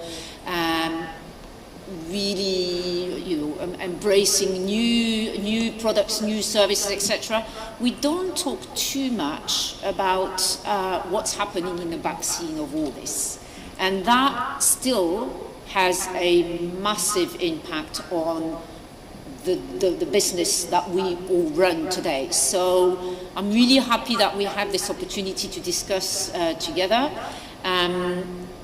And really happy to also discuss this within the framework of the Global Solutions Council, who is a specific forum that is looking at those vaccine type of topics, namely billing, settlement, dispute management, risk management, that are very essential to address if we want our carrier business to be very effective and profitable. So on this, I really thank you for you to be here, and I would like to give you the floor to first introduce yourself, your two hats, because you have two hats. You have a day life and a night life, apparently, and also give us a bit of an insight into what the Global Solutions Council does in that area that I just mentioned. Great. I'm Debs. Firstly, can you hear me all right? Great, because I was having quite a lot of trouble sitting there hearing others. I'm Debs, and very well done in pronouncing my name, so that's what people normally know me as. Today, I am wearing two hats. I head revenue assurance for PCCW Global, so I look after billing, I look after end-to-end settlement, I look after dispute management, and I also look after reporting. All the boring stuff, to be honest. And at the same time, I am an executive member of Global Solutions Council, which is GSC. And today I am going to talk about GSC quite a lot. What do we do in GSC? I'm so glad, Susie, you said that normally people forget about the revenue assurance and the settlement part. As we say, a revenue is not a revenue until it is actually collected. And a lot of work actually goes behind the scene. I know selling is quite hard, but a lot of work actually goes behind the scene to collect, to do the end-to-end collection of the money which pays all our salaries. GSC is a forum which has been running for the last 20 years. This year we are actually celebrating our 20th year, which looks after end-to-end bill to cash. From starting, it was more focused on settlement previously, but now we have opened up our doors to a lot of different items which at the end comes to settlement. Like we have different work groups looking after dispute management, we have different work groups looking after roaming, we have a work group looking after fraud, we have work group talking about OBR, and we actually merge all of those. And a lot of carriers sit together, discuss about those, we actually discuss about the problems. And at the end, we produce documents which actually goes on the website and which is shared with the carrier industry, with the industry. That's what we do. You can still talk about it as bill to cash, but much wider now, I would say, yeah. So jumping in some of the topics that you just mentioned, if you had to mention 2 to 3 key areas of the business that are really keeping you busy at the Global Solutions Council, what would you, I guess they must not be very different from what we hear in the industry. They're just being looked at from a different perspective, but what would there be, and why are they so prominent within your carrier membership? I think within the wholesale industry, the first and foremost, I look after voice and mobility service and settlement of that. We all know just before this session we were hearing about voice. It is declining, not only revenue but also margin. To keep up with the pace and to do that collection, it is becoming more and more problematic.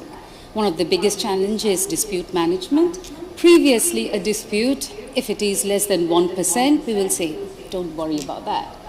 Today, a dispute, when that is like $2,000, $3,000, leaving a $2,000, $3,000 margin is not a small amount anymore. So that is one of the things we definitely work on, is dispute management quite a lot. Previously it used to be, there is a dispute, okay, go and just settle it 50-50. That doesn't work anymore these days with the decline in revenue, with the decline in margin. And I think most of us are struggling with the same things. It's not only a problem of PCCW Global, it's actually a problem which the whole industry is facing. You name the big players, you name any players in the market, and any players, any carrier, they all face the same challenges. So we come together, we discuss about that. So one of the key pieces we talk about is dispute management and how that impacts settlement as a whole. Then we discuss another big topic, which I think the whole world is talking about, is telecoms fraud. Who hasn't faced a telecoms fraud? All of us.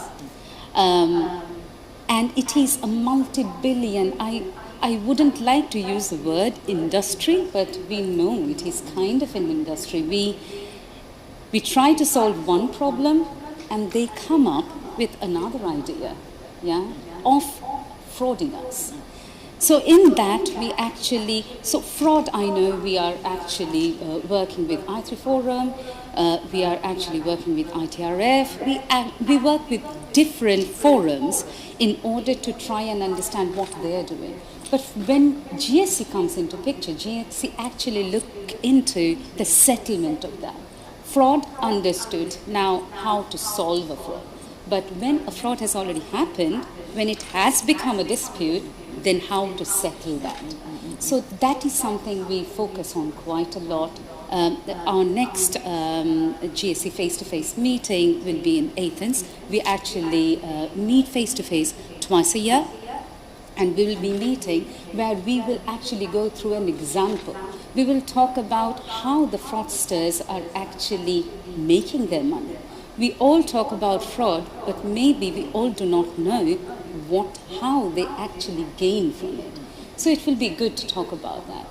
We not only talk about issues, we also talk about good things which is happening in the market. One of that definitely is A2P, which is going to be quite a big thing, which is already a big thing. So although we do talk about the problems comes with it, like the dispute, like anything else which can become a problem. So we face it now, we solve it now, and we solve it together. Because at the end of the day, when we sit with other carrier members, we actually go through their problems, we will listen to their problems, and how or what they are actually doing in order to fix the problem. So that's what we are working together. So if you were to understand, so fraud, as you said, I mean, they're always a step ahead of what the industry tends to have in mind or plan.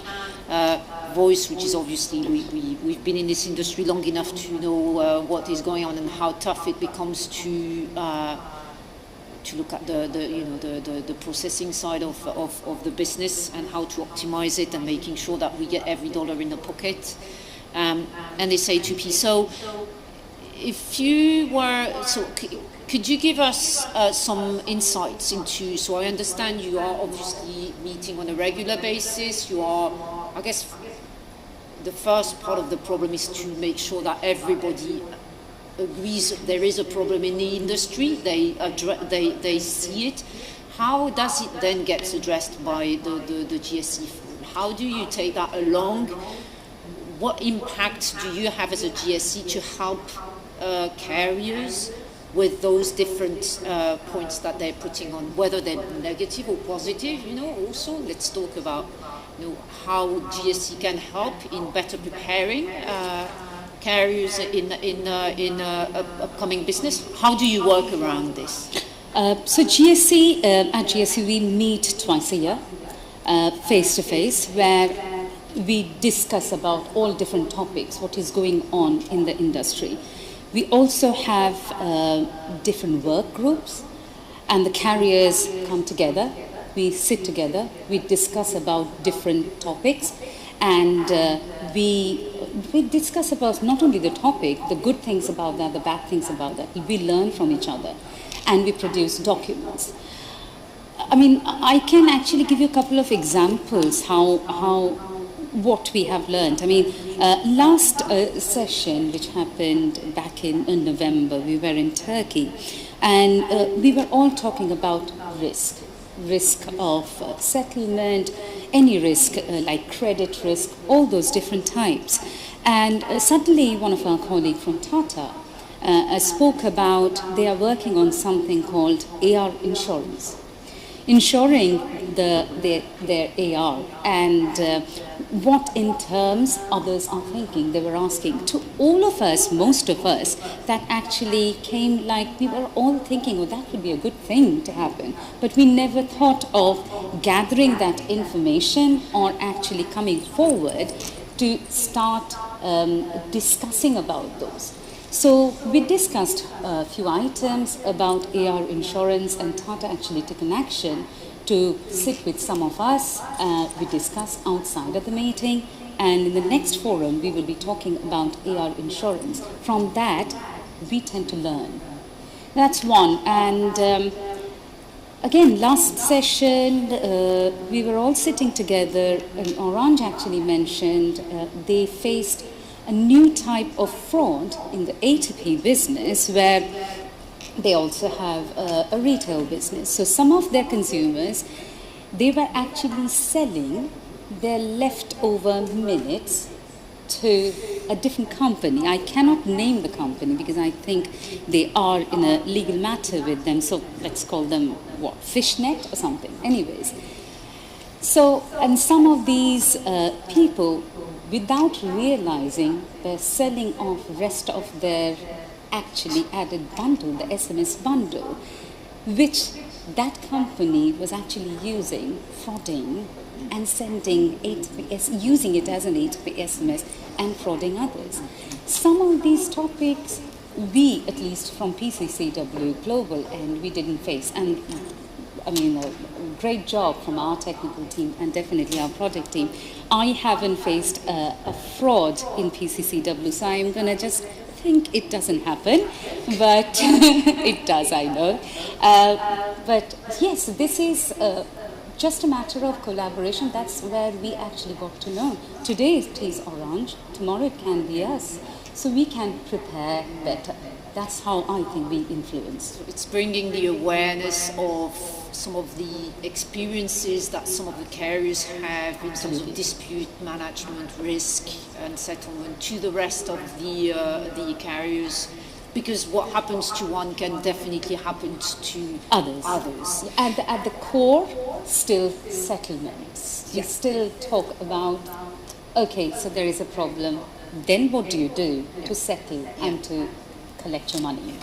How many carriers do you, I mean, just for us to understand, the Global Solutions Council is, I mean, all of our forums are complementary, so we have quite a significant number of carriers of members in MEF, but how big is the Global Solutions Council? How many people, and what kind of, are we talking just carriers, or are we talking, you know, just to give us an idea as to the kind of ecosystem you also deal with? It is not only carriers, first of all. We have a lot of vendors who actually join us, and that is very good, because there had been situations where we were talking about, in the last session we were all talking about risk, and all of us, our carriers, were actually talking about that we do not have a dashboard where we see what the BDMs have actually sold and where exactly we are in the process of collection. So we talk about that, and then over there in front of us we have the vendors. So we presented the problem to them, and they actually came up with a solution, or they say that we can. So it is not only the carriers, we also have vendors. We have a nominal membership, and then the vendors also contribute. So if not on top of my head how many carriers, which I can check and I can tell you, but we also have quite a few vendors who actually work with us, both from wholesale industry, and we also have some of the mobile operators in there. Yeah. But I guess if you're starting to talk about A2P, you'll have more and more mobile. Of course, that's our next agenda. So we have actually created a new work group who look after fraud. I am running a work group who look after A2P disputes. not only fraud, but also all types of A2P dispute. We have done quite a lot of work on dispute management within GSC, looking after all types of dispute. And now we are thinking these are all boils. All of these things can also happen in A2P. So we are trying to think whether it will be same. Do we deal with them in a similar manner? Do we do something different? How to deal with that so that we are ready beforehand when it hits. It has already started hitting us, some of us big time, because Telenor was actually talking, they had been hit by quite a big fraud by within their A2P business. So it's all a learning game and all about collaboration for us. So yeah. So yes, so coming to this particular topic, you've been, the Global Solutions Council, you told us at the very beginning of the session, had been in operation since, for the last 20 years. What has kept the GSC for such a long period of time? What has, it's a success in itself, to have been there for so long already. And what is paramount for you, do you think? What are the key, what is paramount to secure that as an industry, we manage those challenges that you've been facing? What is really, you're talking collaboration, yes, so I'd like to hear from you on that. Although GSC was there for 20 years, I joined GSC 5 years back. I can talk about from my perspective first. I think the best thing I got out of GSC was sitting with other carriers members, my peers, and discussing the topics then and there. A lot of them, we actually had disputes with them. I sat in front of them, I discussed the matter, and I fixed it. So that's definitely one of the things. When you talk about collaboration, it is collaboration within the carrier industry, within the wholesale industry, and also within all different forums, like what we are here today. We are collaborating with ITRF, we are collaborating with I3 Forum, we are collaborating with MEF. All of us kind of are doing the same thing, but in silos. All of us, I3 Forum looks after fraud, just fraud. And then ITRF looks after risk. GSC is coming and collaborating, I think, with all of them to try and understand, again, all of these problems, how that becomes a problem and how to mitigate them. So collaboration within the industry is very, very important, but I really think it's very important that we, as different forums, collaborate to actually get the best out of all our forums. That's definitely one of the things I would say. I would definitely invite all of you to come to GSC, meet us, work with us, and that's how, when we sit together, then only we get to understand from each other what are the problems. Unless we know the problems, we don't have a solution. So it's very important we collaborate. Yeah, I was going to mention effectively in the carrier industry, at least there's quite a few forums, and we all address specific items, specific topics that are relevant not only to one carrier, because if it's only relevant to one carrier, it doesn't become a forum, it's just a carrier issue. So you need that problem to be shared with a large amount of carriers to become an industry topic. And we do have, as you said, there are different forums that address specific areas of the industry. There's a thread that we can probably have, and the collaboration between those forums are really important, to my view, to make sure that we are answering those the questions that carriers have out there in the market. If I can just touch upon, I think me and you were discussing about blockchain. And PCCW Global actually did a successful POC with Colt on blockchain, and few of us were actually working together. We were there, Orange were there, BT, Telstra, Colt, Telefonica. We were all working the same thing. But what I actually saw, again, a lack of collaboration and a lack of investment. in blockchain, and I absolutely understand voice is dying, but this voice is dying, that is something we have been hearing for the past 10 years. It hasn't died yet, and I think there will be a way, at least for the next 10 years also, in voice, and it wouldn't just dry up completely. But what I actually saw, there wasn't enough interest to actually make it into production.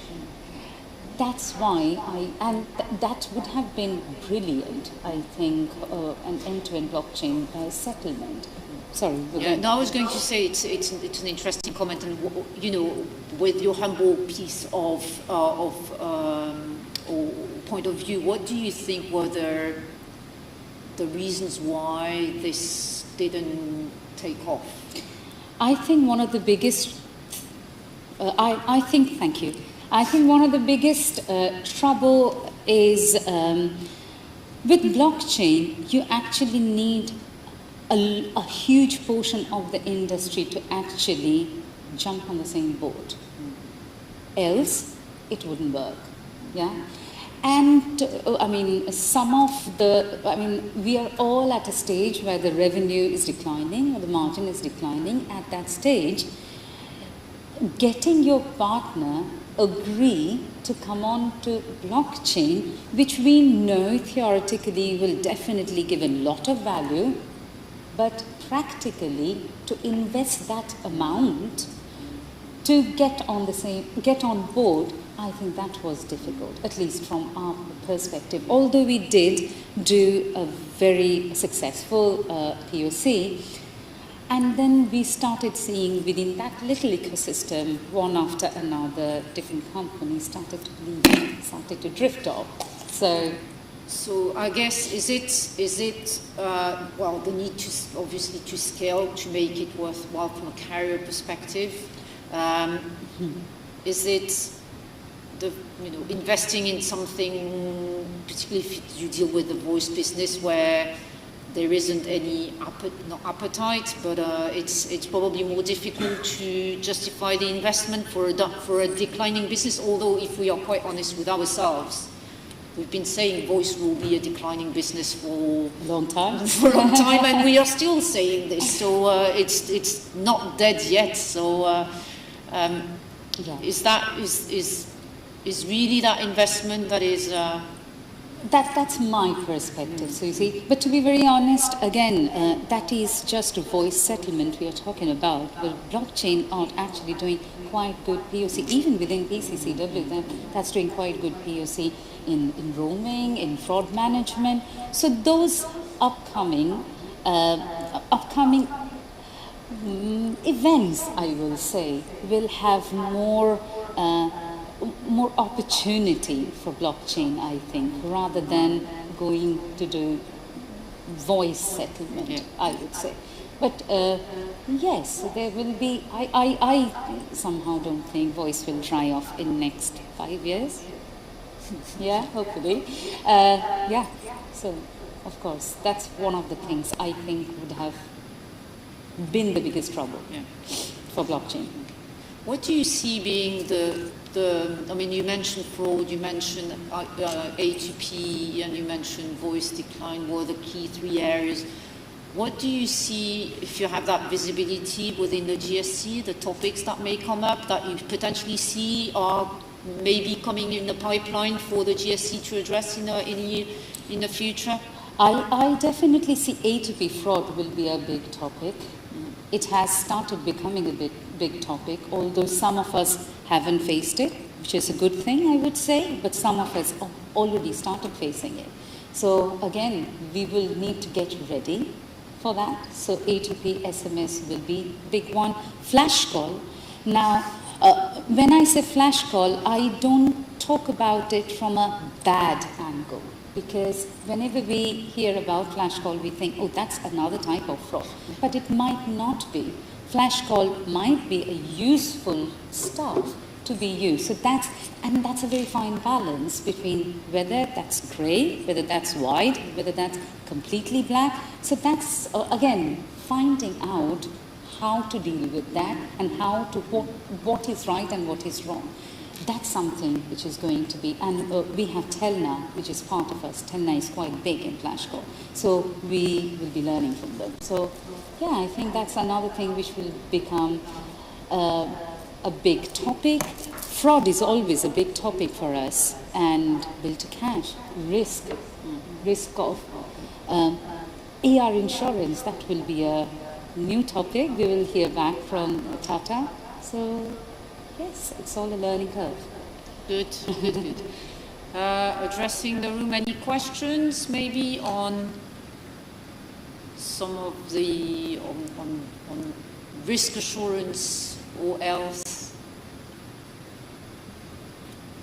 Great. No, so thank you. Let me thank you for the time you spent with us. Thank you for for inviting me. It was a great pleasure to have you with us. Thank you.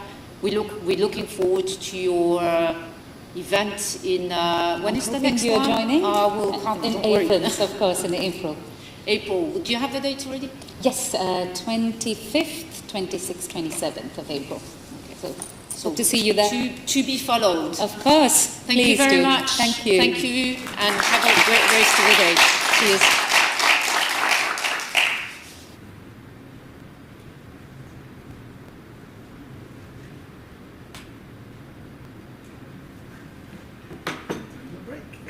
Thank you. Time for a break. Thank you, Susie.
Sì, sì, sì. Ehi, ehi, ehi, lo salve una mula la scrittura? Sì, sì, sì. Ehi, ehi. Oh, oh, oh. Ehi, ehi. Hola, hola, hola. Miss for.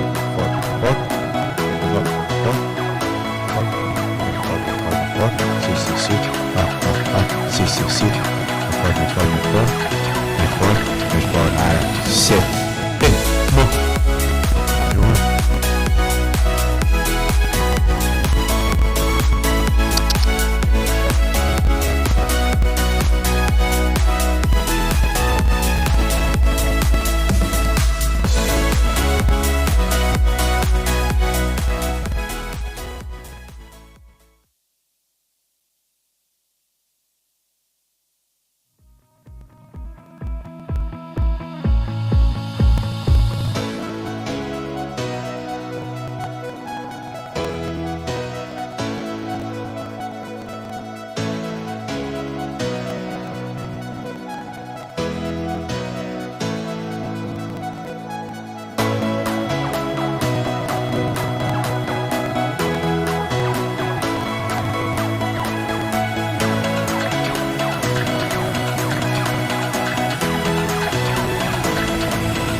Hei, hola, sí.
then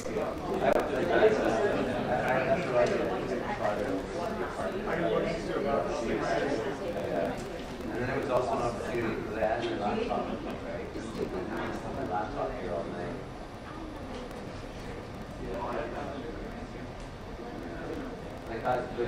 I almost forgot my website yesterday. It wasn't until we were having a drink, and someone was something about my bag is in the office.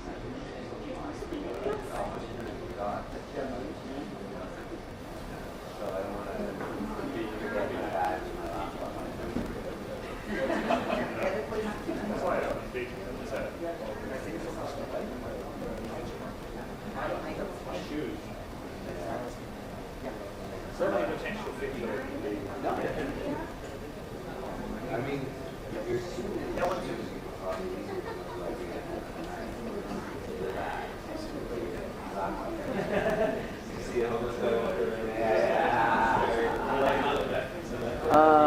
Sam? Sam? Sam?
Valentina, I have two guests.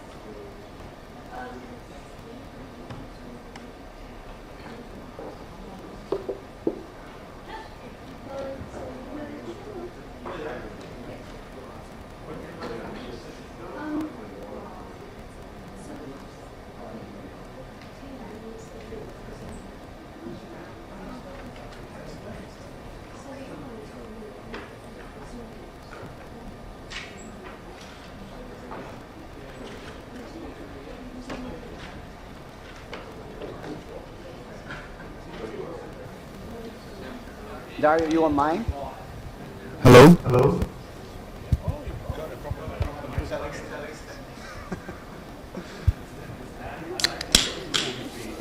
Kind of good morning, or good afternoon, or wherever you are live right now, following our website.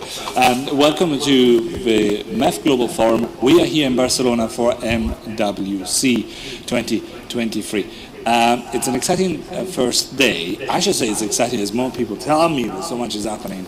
I got to jump from one session to another of a global forum, but as you can imagine in MWC, a lot of things are happening right now.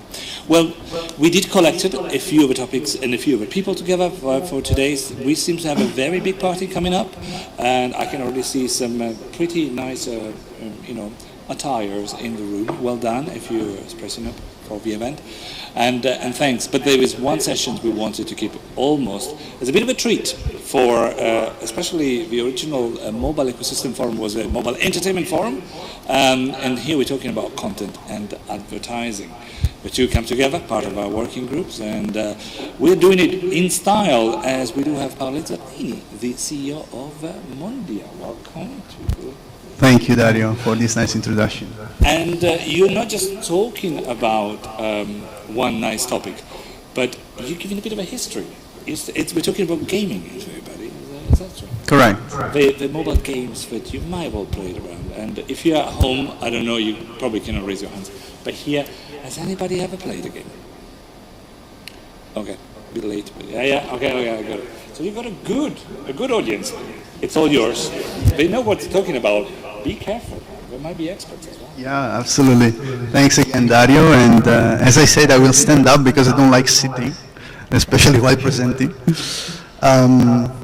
So Mondia, Mondia Digital is the company that I lead, and what we do is exactly as Dario said, we are experts in content delivery. So what we do, we power digital content services from A to Z. And Mondia is a company that has a long-lasting history. It's more than 15 years that we do that. One constant element throughout all this journey is gaming. Gaming is one of the most exciting and engaging content type that ever existed. And today, what I want to do is to bring you through a little journey, let's say, where we will talk about the evolution of the gaming industry from the very beginning till now, and we'll try also to define what is coming next. Okay, so as you can see, the look and feel is kind of arcade, and we are starting from the very beginning. So actually in the first picture, you see the Nematron. It's a machine that was presented in a fair in New York in 1940. And it allowed basically, it simulates the game of Nim, a very old game. In the 6 months it was exposed, it was used for 50,000 times, and the machine won more than 90% of the games. So we can say it's the first case of let's say, not digital, mechanical gaming machine. Then we have the periscope that is still not digital, but is a nice evolution of the first one. And it allowed basically to simulate a submarine shooting boats, and I mean, very basic, but interesting as well. And then number 3, I think someone in this room probably played it, Space Invaders, using all the spare coins of the father and the mothers that was found in the pockets just to kill aliens. So this is the very beginning. Let's fast forward and see what is gaming today. So today we are talking about an industry that is moving something like $185 billion. The average gamer plays 12 hours a week, which is a huge amount of time, considering how much content we are bombarded with and how much time we usually dedicate to different content types. More than half of the gaming experience are starting from the mobile today. And it's interesting to see how the new generations are engaging basically only on mobile.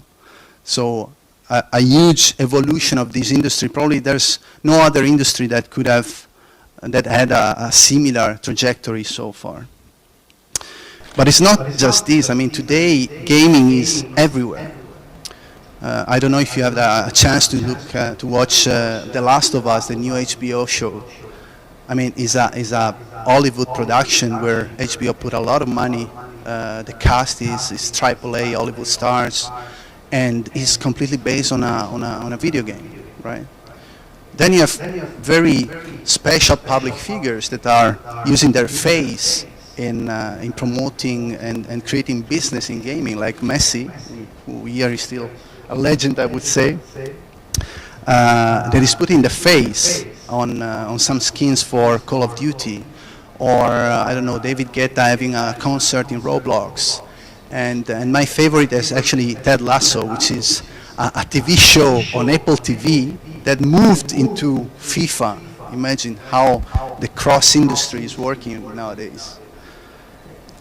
So, and this is just an introduction because, you know, as I said at the beginning, gaming is the most exciting and engaging type of content that we can experience. So when Dario proposed me to have this presentation, this speech, I thought, okay, how can I make it really engaging? How can I really give people the feeling of what gaming really is?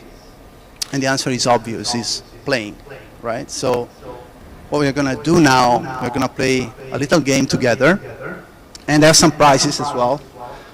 So there are going to be 6 questions, and it's all about milestones that happen in the gaming industry.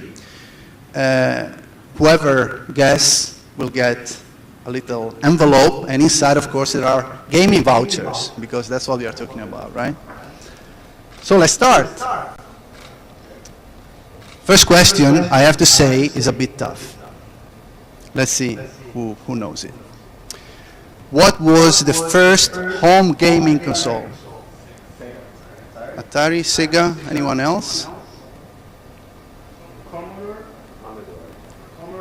Commodore? Okay. Okay. I'm just repeating for the people from home, because they don't hear probably the answer from the crowd. So we have one Atari, one Sega, one Commodore. So I will give the prize to the Atari one, because it's the closest. But because it's the closest. It shows that people here are way too young. They're way too young. So here is your envelope. But the right answer is another one. Is I have to read it, Magnavox Odyssey. Imagine, I didn't know that. So we are talking about 1973. Sorry, 1973.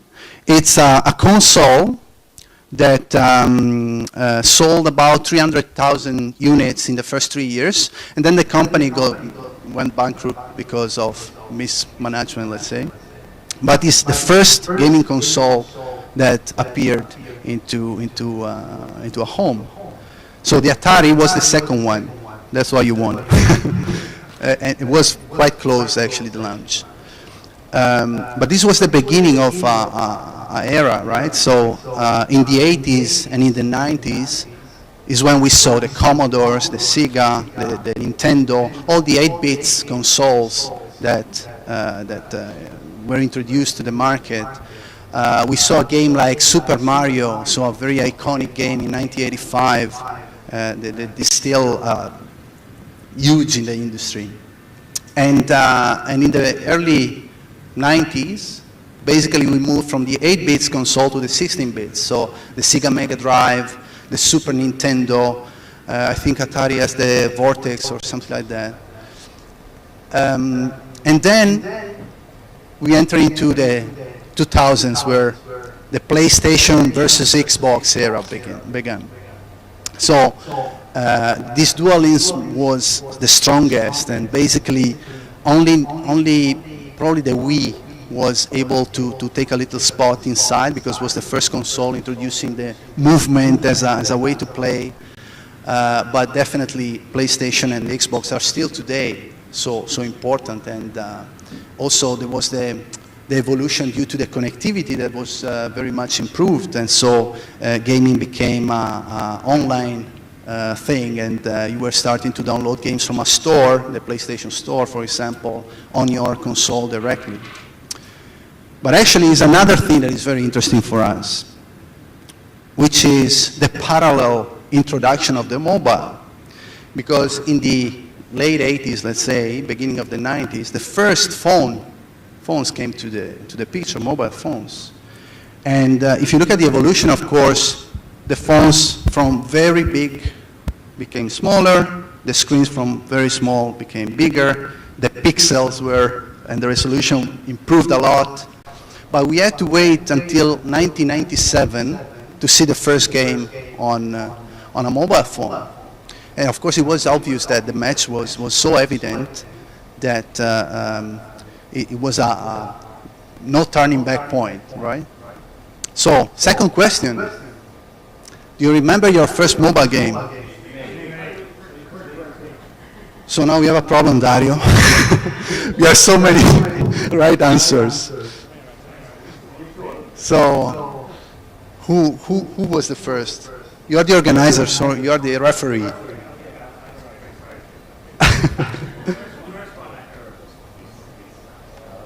Okay. So, here we go. Second envelope. Congratulations. Fun fact, maybe not everybody knows, but Snake was a multiplayer game. You could have invited your friend through an SMS, pair the device, the Nokia 6610, and play together. First case of multiplayer game, Snake. I didn't know, but that's true. And if you think about it, Snake is for sure the first one, but it opened the era of VAS. Value-added services starting right after. So, of course, the beginning was premium rate SMS services, then some ringback tones that are still a thing in some countries, wallpapers and so on. Then J2ME, so Java games came into the picture, and gaming started to become more, let's say, interesting for developers that were looking at mobiles. But the obvious big change in the industry was this, if this is working, is to create pathos, you know. Here it is. This man and the introduction of the iPhone changed it all. Because it's not just about the iPhone, it's of course about the App Store. And immediately from an industry where there were a few companies creating games, this was the introduction of a new ecosystem where thousands of companies were put in the position of creating games now. And fun fact, interesting fact actually, the ones who started at the very beginning of the industry were the ones that were having the first big success also in the new ecosystem. Take Rovio. Rovio, with of course Angry Birds, in 2012 they made like 200 million revenues in a year. But maybe you don't know that Angry Birds was game number, if I'm not mistaken, 54 of Rovio. So they started at the very beginning and they kept going until, let's say, the environment allowed them to create such a success. And this is very important, don't forget it, because later on we will see that we are in a similar moment of history. Next question. Which is the most installed game in iOS history? It's not Angry Birds, spoiler alert. Candy Crush. I need hands up. Okay, over there. Fruit Ninja. Sorry, which one? Heroes. Okay, Farm Heroes. Candy Crush. Candy Crush. Okay. It's Candy Crush. Congratulations.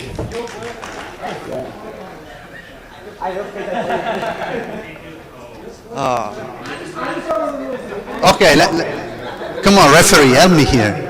So let's impose the rule of the raise a hand. You will have a microphone. Get the microphone out. Hands ready on the red button. If you want to answer, go press the red button. And then I will be completely confused. Not knowing the answers, I have to admit. But I will have to like 50%. Are we still 50%? Yes. No, I'm neutral like MEF. 75 is okay. So Candy Crush, imagine Candy Crush last year had an average monthly active user base of 270 million people. After so many years, because it was launched in 2012. The peak was in 2015, where they had more than 320 million monthly active users. I mean, those numbers are just incredible. Still today is one of the top grossing games in the App Store. And without counting all the clones and the evolutions and the different flavors of the same game. King made a fortune out of it, it goes without saying. It got acquired by Blizzard for billions, and this is one of the most astonishing cases of success in the gaming industry. And then, of course, Google made the move. In 2012, the launch of Google Play, and this is where, in my opinion, gaming became, how can I say, democratized. Because every person with a smartphone in the hand can play mobile games. And the top most downloaded game in Google Play is actually a game that is very important for us at Mondia, because it's a game that we provide in all our gaming services, which is Subway Surfer. Subway Surfer was downloaded more than 1 billion times from Google Play. Incredible. So 2012 is when I would say casual gaming really was at its top, definitely, because as I said, everyone was able to play a game. And this is when we saw that the gamer was not just a kid with a phone, was basically everyone. And nowadays it's still like that. I mean, I take my personal case. My mother, 77, she plays Sudoku on the mobile. My brother is 48 now. He plays an RPG game on the mobile. I skip myself. Let's go to my nephew, 12, Fortnite all day. My niece, 9, all day on Roblox. My daughter, 3 years old, she's playing games, kids game, educational games, I hope, on the mobile. So we are covering all generations. So gaming is very accessible to everyone nowadays. So what's the evolution now? Of course, if you move on with the time, basically, connectivity stronger and stronger, gaming being multi-device, so I can access the same game from my phone, from the console, from the laptop. And of course, gaming becomes a community-driven thing, right? So it goes without saying that now the next step is esports. Esports is an industry that is worth $1.38 billion in 2022. It's something that, again, is not just for a small niche of people. It's now interesting for everybody. Last year, there were more than 500 million viewers of live esports events. A lot of money have been paid to esports professional gamers. And just to give you a taste of it, let's move to the next question. So this is a special question because it's number related. So I will take the first 3 answers and the closest win, okay? So in 2022, Dota 2, an online game, very famous online game, they organize about 120 tournaments throughout the year. The total prize pool was the biggest ever in esports history. How much was it? $100 million. $100 million. $100 million. 200 million. Wow. Say 250. 250. You are very generous, guys. 33. I was the closest. You were the closest. But I have to say that you already got one, so I'll take the next one, which was 200, you said, right? Here is your envelope. Come on, an applause for the lady.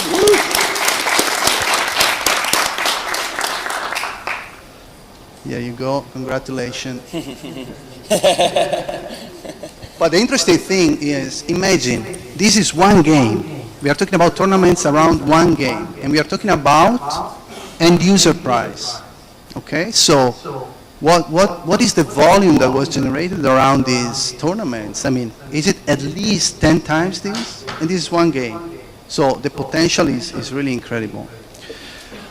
Now, I'm trying to move fast, but let's now look into the future. What is the next big thing for gaming? I mean, it's an industry that is growing year on year, double digit. So what's the next driver that is granting this double digit growth? So in 2022, there was a very, very buzzy word around the digital industry. Let's see who guessed it. Metaverse, well done.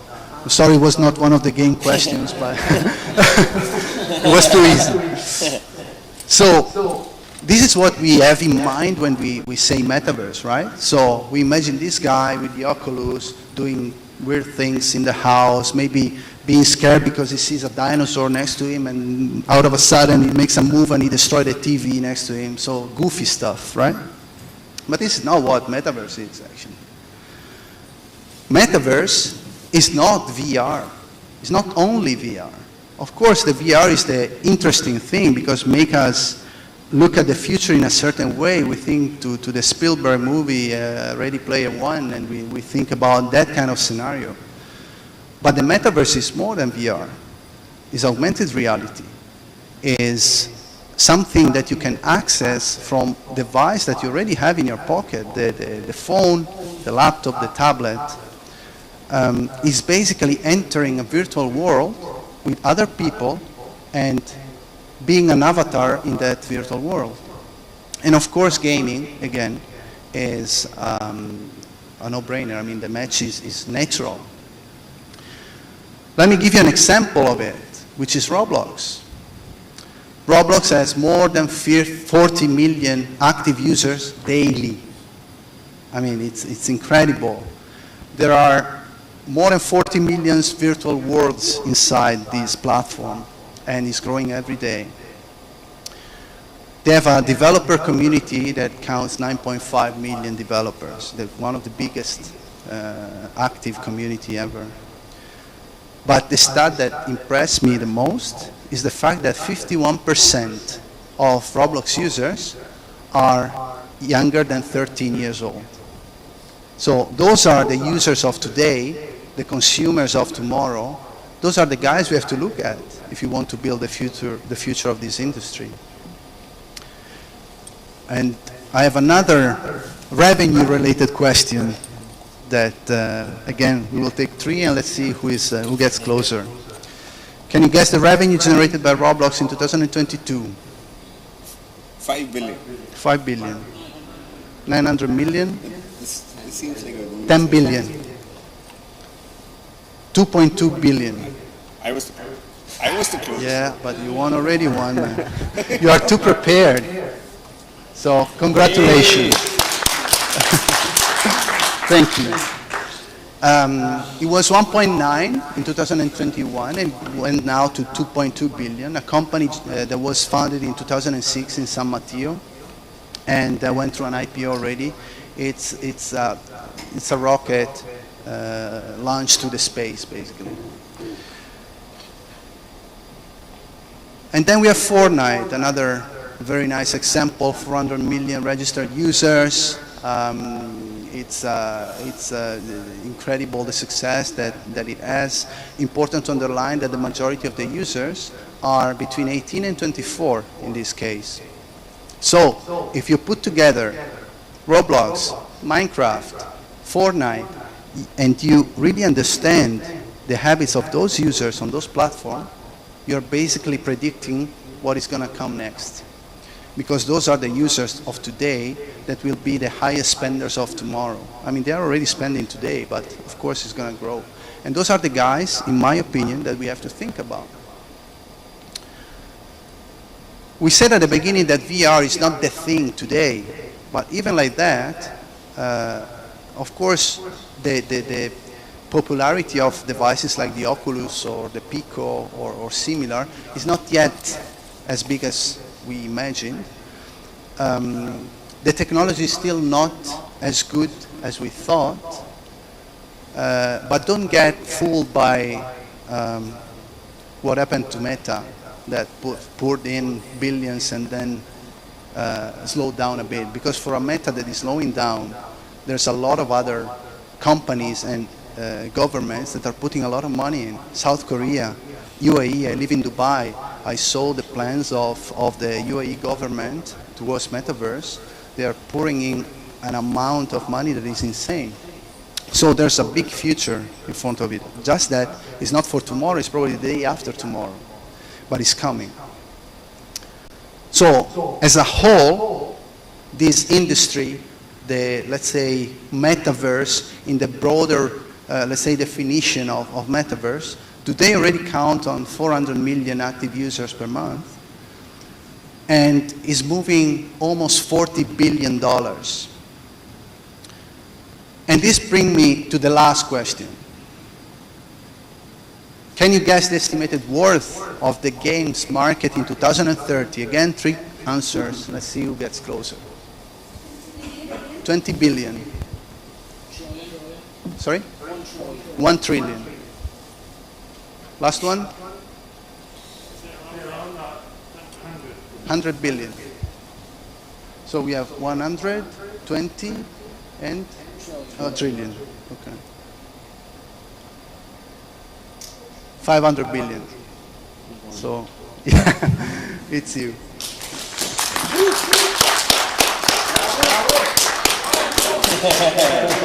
Luigi. Congrats. Someone with the name of a Nintendo character.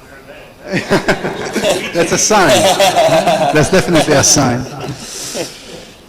So, let me conclude this presentation. If I have to summarize what I wanted to transmit to you guys today is that this gaming industry is evolving at the speed of light. Today, the consumer are evolving. The content is evolving. We are the industry makers that have to keep the balance among those three. And if we are not able to do that, guys, well, then it's game over. I hope you enjoyed as much as I did. Thank you. Thank you, Paul. Very interesting, very interactive, as we have seen it, as we wouldn't expect anything else from Mondia Digital. But a couple of questions. We are almost running out of time, but it's at the end of this session, so I think we'll be okay. There is something else following up with Rossa, but I think we can. I'll let the public go first, but I have one for you as well. Nick, you have a question? Use a mic so we can hear from home as well. And I have to. This is my professional position, but I have to. It's maybe more of a comment than a question, and just to get your thoughts on it. So on the metaverse, I think feels to me like the big challenge is infrastructure, so low latency and high capacity, and it's such a huge investment to get that, throughout the developed market, much less the the developing markets. Do you feel like the government's going to have to play a role in that to get the infrastructure to the point where we need it for the metaverse? It's a very good point. And I think here is important to underline the key position of telecom operators in this part of the equation, right? If I think at the 4G, when we introduced the 4G, the use case was clear. Everybody wanted to implement video streaming. So it was let's say that the investment was clear for what it was. Then it's debatable if the operator took the biggest advantage of it or the OTT did, but the use case was there for the consumers. I think that this could be exactly the use case that we were looking for 5G, and still operators were struggling to find, because 5G can help a lot on this, in the latency, in the speed, in everything. Definitely is one of the reasons why today it didn't take off yet as much as it should. But if we are able to move the needle on 5G side, I think that this could be the game changer. Almost similar. I wasn't asking about myself or metaverse, but you end up touching on a similar topic. We have, historically, the telecommunication industry was around the 1 trillion mark, let's say. But we look at some of those numbers, 180 billion to 100 billion. Mobile gaming is a real big thing, very big. Yet, mobile operators are generally not active, or at least not active as they used to be when we were talking about the J2 and so on. Is it going to change? What should be changing? And I'm talking about direct carrier billing, but also actively monetizing some of the activities. Look, I believe one thing, Dario. Any company that is aiming to provide a digital service to consumers, so a direct-to-consumer digital service, as one KPI that has to be the most important, which is engagement, because we are all fighting for the same users, right? So in the moment that user is dedicating more time to you than to somebody else, you're winning. Revenues will come automatically. Now, gaming can help exactly in this direction. What operators cannot do is to treat gaming as a generic content. We are going into the direction of customization of the content, and gaming has to be customized because the offer is so wide, so big, that you need to define which buyer persona you want to address. And who, if not the operator that have all the data that they have about consumers, about their habits, about the device that they are using, can address exactly this point.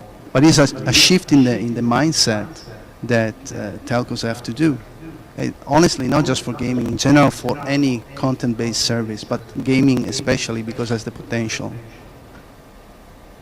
And it is also true, and I think Ross will eventually mention some of that, that we have seen some big shift in the advertising market. Now operators in Europe are actively going back to something that they've been playing before. Now they're providing the identifier for some of us. So who knows, gains and next as well as a CX experience as well. Well, thank you. I know that we started a bit late, so we're starting now. We're finishing on 5 minutes late as well. Thanks to you. Thanks for overplaying. Thanks for overplaying. And stay. Ross is going to hold to the ship for the next event. Thank you. Thank you.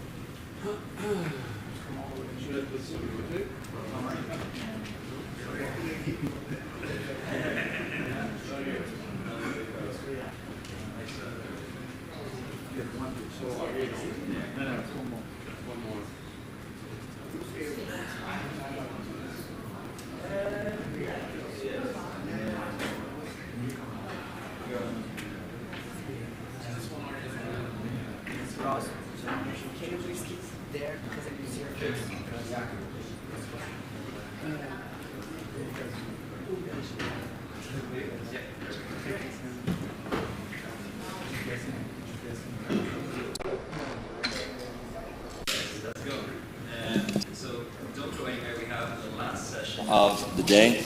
I have to lean in a little bit. Okay, probably you can hear me now. So I run the content and advertising ecosystem here at MEF with my coworker James, and it's an ecosystem that's so large. I mean that just calling it content and advertising, it encompasses so much. It's not like the other ecosystems. So I put this panel together with my two colleagues here. And basically, they come from very different sides of the content and advertising ecosystem. And I guess I'm trying to prove a point that at MEF, all things are connected. It doesn't matter what side of the ecosystem you're on, that you can learn something for everyone. So I have Nick here, who's specialized in chatbot AI, and then over here we have this man who specializes in ad fraud. So we're going to see if we can find any points of collaboration between the two. And yeah, so would you like to introduce yourself? Yeah, sure. Is this thing on? Yeah, all right. I'm Nick Martin. I'm the co-founder of Direct. We're a chatbot publishing platform. So the world's leading media brands use Direct to build, grow, and monetize chatbot-based audiences, primarily within messaging apps. And so we're part of the MEF for a couple of years, really focused on RCS and the carrier messaging space. So a lot of familiar faces. Good to see everybody, and excited to talk more about what we're doing in content. Great. And Diraj? I'm the CTO and co-founder at mFilterIt. We are a digital marketing fraud detection organization. We identify bad traffic in your marketing campaigns, whether you're running on Google, Facebook, or programmatic, or third-party networks. And we identify bots, and we keep them out of your budget so that your budgets can go to humans rather than bots. Right. And right before we came on, Diraj showed me a meme that was actually very relevant to our discussion. Do you remember what the meme was about? Yeah, it was a cartoonist cartoon, right? So this person comes in and says, hey, our bots, our AI-generated content is doing great. There's a lot of engagement on our AI-generated content. And then they're like, okay, but the bad news is that most of that engagement is because of bots, right? And bots are actually interacting with the AI-generated content. And that's the sad part of this world, right? Unfortunately, we look at bots, we look at ChatGPT, we look at voice bots, and we we know that bots are capable to do a lot of things. But when we are running our campaigns, when we are spending money to promote our content, when we are burning money to grow our organization, we forget that bots can eat up that as well. And that's the sad part. Just talking briefly, one publication and multiple publications globally have indicated that machines have taken over the humans in the internet world. Just giving you some statistics, 67% of online traffic on the internet is machine-driven, is bots. Human traffic is only 1/3.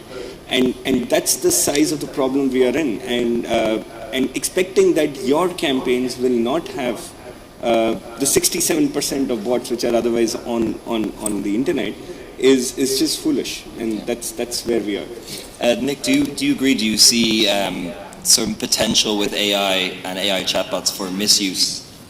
Yeah, I think it's just like any other format on the internet, right? So whether you're thinking about a website, a mobile app, or a chatbot, those are different containers for these consumer experiences, all of which have challenges around bot farms, click farms, the types of things that we're talking about here. And so no different than how you have to try to build products to prevent against that and have approaches and partners to solve on that front. I think that applies to the chat ecosystem.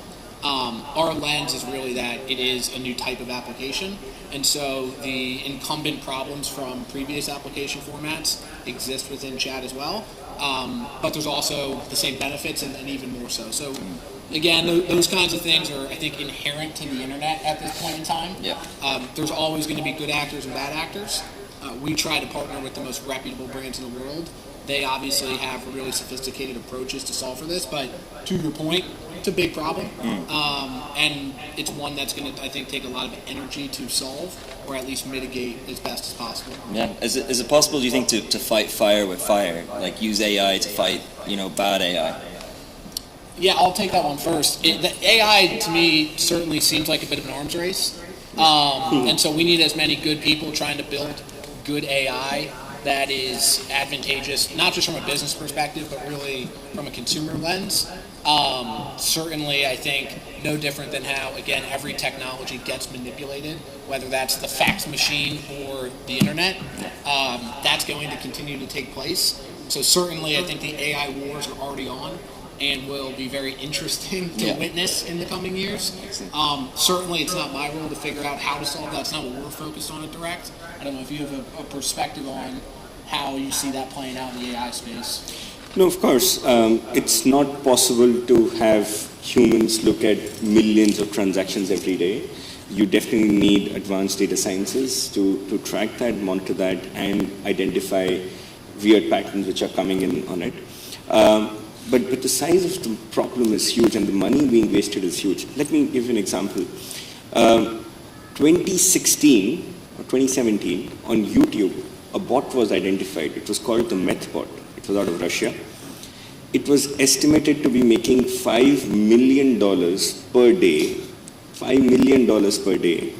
And it was running for at least 6 months, at least. That's all they could identify.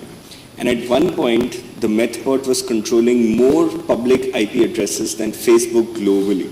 More than 500,000 public IP addresses. And this was on YouTube, which is the darling right now of the advertising industry. Everyone is burning money on YouTube. And this was 2017. And guess what? No one got caught. That's the beauty of ad fraud. I mean, look, suppose I go and do a credit card fraud, right? I steal your credit card, and how much will I spend on it? $10,000, $5,000, $20,000. At some point, you're going to block that card, right? And if I get caught, I'm going to jail. Right? I'm going to jail for 10 years. The beauty of ad fraud is that you potentially earn millions of dollars, and you don't go to jail. So there is no downside to it. Perfectly legal. Yeah. There are no laws against it. Yeah.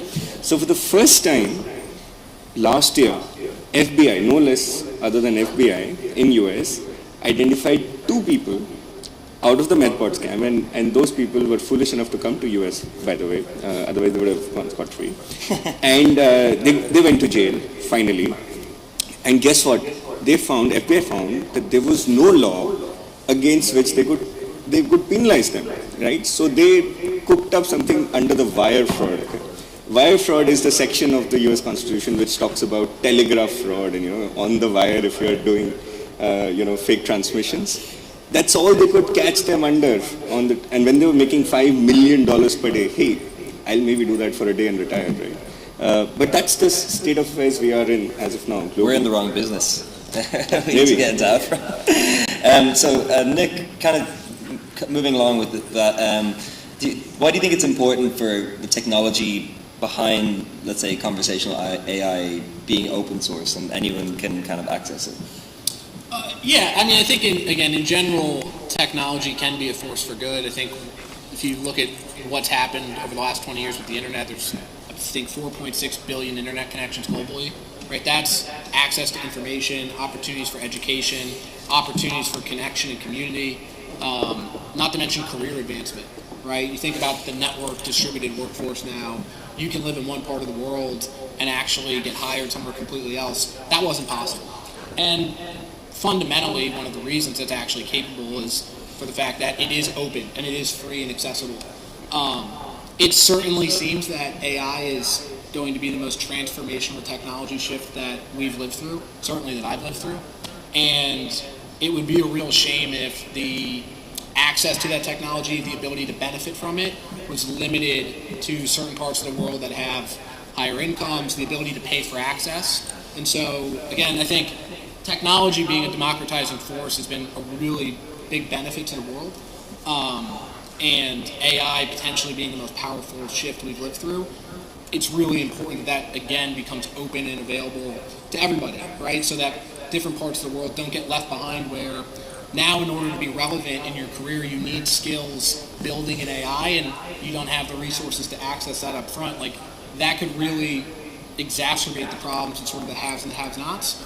And you want the collective wisdom, right? Globally, you want as many people being able to contribute to building these things out. And so I think at a high level, it's really about just fundamental access to technology that isn't gate-kept based on income levels, and that kind of stuff. Do you think, I think I'd ask this question to either of you, but do you think that conversational commerce can act as a gatekeep against bots? So for example, if I'm paying for something with a conversational flow, would that be more difficult for the fraudsters to kind of abuse? I doubt that. I think it'll be easier. Because if bots know one thing, they know how to interact with other bots, right? Humans have a tendency to make errors. Humans have a tendency to be randomized. Humans are weird. Bots are static. Bots are predictable. Bots don't make errors. Right? And if you have something which is perfect, then most likely you have a bot. If you have a messy behavior, then most likely it's a human. So I think conversational, as more and more bots come into our lives, I think this problem is only going to increase. And that's why understanding the behavior of bots is probably important to identify the bots from the humans. Do you think, Nick, that AI is going to get better at the sort of messiness aspect of what it is to be a human interacting? I think AI is going to get better at literally everything. I think that is the cat's out of the bag on that. I think that feels obvious where maybe it felt contrarian a few months ago. If you're familiar with the landscape of deep fakes today, if you're on social at all, you'll see real ad campaigns with real spend behind them of very well-known influencers, celebrities on video, promoting a product they've never talked about, and to the trained eye, you can still discern that it's not real. To a nascent viewer, maybe a younger audience, maybe a much older audience, right? It is very, very convincing, and it's the first inning, right? It's going to get better. So again, on all fronts, it's going to get better. It's a bit of an arms race, it seems. And there's going to be a whole new host of problems that are endemic to the technology. So it'll be interesting to see how it plays out. Dheeraj, have you seen any of these sort of frauds using deepfakes? Have you come across them? Of course, we keep seeing identity theft. We keep seeing these issues of being used for political discourses and extremism. So a lot of the bot issue is not just about media and budgets and costs. It's about democracy. I love what has happened on Twitter, and Elon Musk has done a great job blowing the lid off on, what is the bot percentage on Twitter. Before him, Twitter was, 2%, don't ask too many questions. By the way, I don't know if you saw, they filed documents in that court case between Twitter and Elon Musk. They filed documents on how did they evaluate 2% bots. Guess what? They took 100 accounts, evaluated just 100 accounts to identify how many of them were bot or human. Right? Imagine millions of accounts which Twitter has, and their sample size was 100. Because fundamentally, platforms don't want to talk about bots. Bots, unfortunately, are extremely aggressive. They will shift the political discourse in the direction their masters want them to. If you want to go Democratic, you want to go Republican, you want to go left, you want to go right, bots will do that for you. And that's the power which they have on our interpretation, on our perception of what is happening in the world, which is the scary part. I'll just quote one thing, and maybe I'm too small to talk about it, is Barack Obama. Obama was on an interview with the Queen of England, and someone asked, after he left the presidency, and someone asked, hey Barack, what do you think is the biggest threat of human civilization? Is it nuclear war? Is it climate change? He said neither.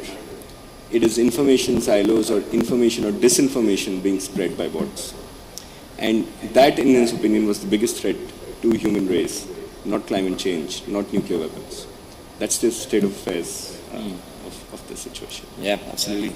Nick, you kind of mentioned this AI arms race that's well underway at this point.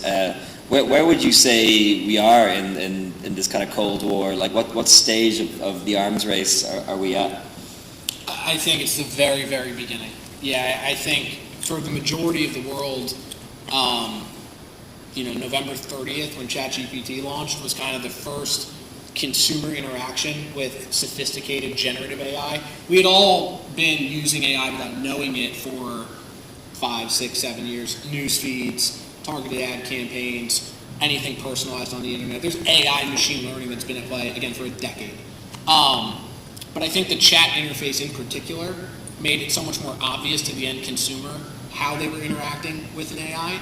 And in the wake of that, it's now become the fastest growing consumer application of all time, reached 100 million users faster than TikTok and Instagram. And so, again, that just happened, right? That was 3 months ago. It's the first application. All the big tech companies are obviously now moving much more quickly to roll things out where they were, being maybe a little slower intentionally or unintentionally, depending on who you talk to. So I think it's the first inning.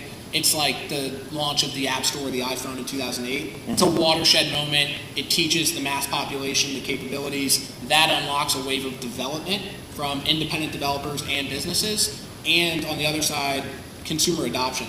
So we're tracking these things. We see now there's bots being built for, and just to maybe on nomenclature, bot meaning a chatbot, chat-based application, an app you interact with through a chat interface. Not necessarily the same thing as an automated program that is being used to manipulate clicks or activity online.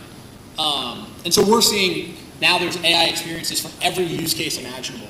So we've been coming to these events as Direct for 3 years maybe here at the MEF, and historically 90% of conversations around chatbots were around customer service, right? How do I, reduce my call center activity? How do I save money on my customer service operation? How do I take a customer problem and solve it more quickly? Because for the last 10 years, that's been the best use case of chatbots. And there's a lot of reasons for that we might not have time to get into. Over the last 90 days, now there's a chatbot that can tell you what to say back to the person you matched with on Tinder or Hinge to help you in your dating life. I need that. There's chat-based games. There's a game called AI Dungeon where you actually co-create the game you're playing through a chatbot because it's using generative AI. It's kind of a choose-your-own-adventure journey. So that there's an infinite number of possibilities. That's spanning across every use case imaginable. And if you just look at how these things tend to develop, right, there's the watershed moment, everybody becomes aware, developers jump on, businesses invest in it, venture capital pours into it, that's certainly happening right now. And so it's just getting started. Yeah. I think when we look at this a year from now, we'll be laughing at where we were today and how quickly it's moving. Yeah. So the future is hard to predict. and it's not evenly distributed, but certainly it's coming quickly. And I think even in a year, the whole landscape will just be completely different. I'd love to know, both of you, if you could, I know it's hard to predict, but let's say in 5-10 years, how do you think the advertising landscape will have changed in general? I think it definitely has to change, and it will probably change not 10 years, but maybe in 3-4 years. There's a lot of political pressure on the big tech, big duopoly, on how they're doing their advertising technology, which means that big changes are upfront. Privacy is finally getting a lot of foothold, especially courtesy the Euro and the GDPR guidelines, which means that the duopoly is definitely threatened far more than what it was just 2 years ago. My sense is that this whole freemium model or the ad-funded model, which has worked so well till now for the last 10 years, is probably going to reduce heavily, and subscription-based models will probably start making more sense. Which then is probably where bots, the good bots and the bad bots, will actually have a role to play, right? The good bots are going to support and help, right, in optimization, cost reduction, bringing information ability for us to interact with our girlfriends or figure out what poem to write on Valentine's Day. The good bots will do that. And by the way, from the statistics I talked about right at the beginning, about 65%, about 30% is good bots.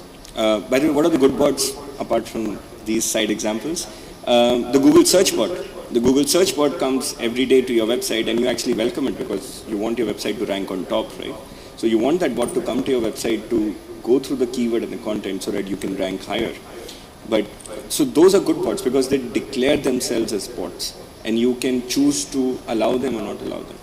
Bad bots are bots which obviously are not so polite, and they hide behind users to try and get their way through, either to steal your data, to scrape information on your website, make fake accounts, log in.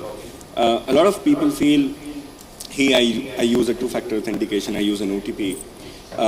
Anyone out there, just go on Google and search for disposable phone numbers. Using disposable phone numbers, I can make 100,000 accounts plus today, which are all OTP verified, all of which have a unique phone number for whatever you want. Facebook, for example, there's this Russian website, smsactivate.ru. Just have a look at that. Today, you can make 100,000 Facebook accounts, OTP verified, through an API, and then use those accounts to do whatever you want to do, to promote a certain post, to drive discourse in a certain direction. Those are all bad bots. And that's probably going to be that war, good bots versus bad bots. The good bots are going to control, bad bots are going to do it. And to be honest, Terminator predicted some of that, right? So we're probably going down the actual cinema movie. Yeah. And Nick, what's your, if you were looking your crystal ball, what do you see? So I'll humbly disagree on moving towards subscription away from advertising over the long term. I think on a long enough time horizon, everything becomes ad supported. One really obvious data point here is Netflix, right? For the last 10 years, if anyone ever told you Netflix would have ads, you would have said absolutely no. Reed Hastings said absolutely not. Eventually, you run out of people who can pay. There are just not that many people in the world who can spend $10 a month on multiple services. So we work, again, with the leading digital media publishers. Very few have robust subscription businesses. A few do, right? As an example, the Financial Times or the Wall Street Journal have good subscription businesses. Why? Well, their customer is a high net worth individual, and the information they're getting is helping them in their career, which is very lucrative. So they can justify charging a subscription, and that business works for them. Other categories, lifestyle content, a little bit harder at scale. Certainly it'll exist, it'll become more prevalent, but I think advertising will continue to flourish and only grow over the long term.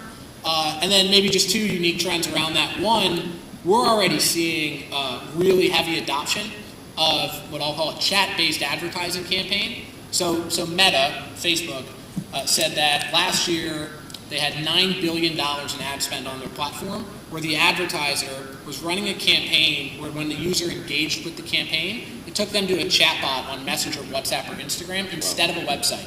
So you're scrolling through Facebook, You click on an ad, it takes you into a chatbot conversation instead of the brand's website or to download their mobile app. They said 40% of their advertisers did a campaign like that, a click-to-message, chat-based ad campaign.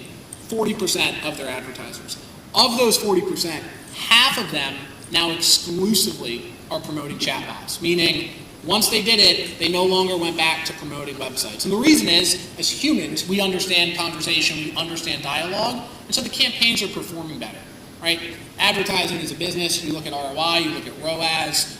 It's performing better than legacy mediums like a website. That's going to continue across all destinations on the web, on the internet, across different surfaces.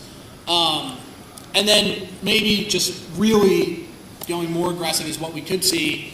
I think we had this influx of assistants several years ago, which were maybe premature. I think the promise of Alexa or Siri, the experience didn't really live up to it. It's good for the weather, it's good for playing music, it's good if your hands are tied up and you need to do a basic search. Now the capabilities to deliver a really good assistant experience are certainly more available. And I think in a world where we do have really strong AI companion assistants, the opportunities for hyper-personalization only dramatically increase. Because if you're talking to a dedicated assistant throughout the day for every need and problem you have, the ability to deliver advertising and marketing and business integrations in a way that's more contextual to what the consumer wants should be much higher. And so, again, over the long term, I think we have more ads. I think more advertising campaigns are around chatbots, and I think chatbots themselves likely increase the efficacy of advertising. That's great. Diraj, I think we're almost coming to time, but we did start a little bit late, so I think we can run over a little bit. For the publishers that Nick works with, is there any way you could advise them to avoid, knowingly or unknowingly participating in ad fraud? Is there anything that the publisher can do and in turn show to the advertisers that they're not doing this? No, of course, publishers have a major role to play, and a few bad publishers end up spoiling the game for everyone, right? And that's where it's important for the good publishers to take a foot up, say, okay, we're going to put in technology which is going to prove that they're not actually generating bad traffic. And that's where more and more dollars will go towards good publishers and move away from the bad publishers.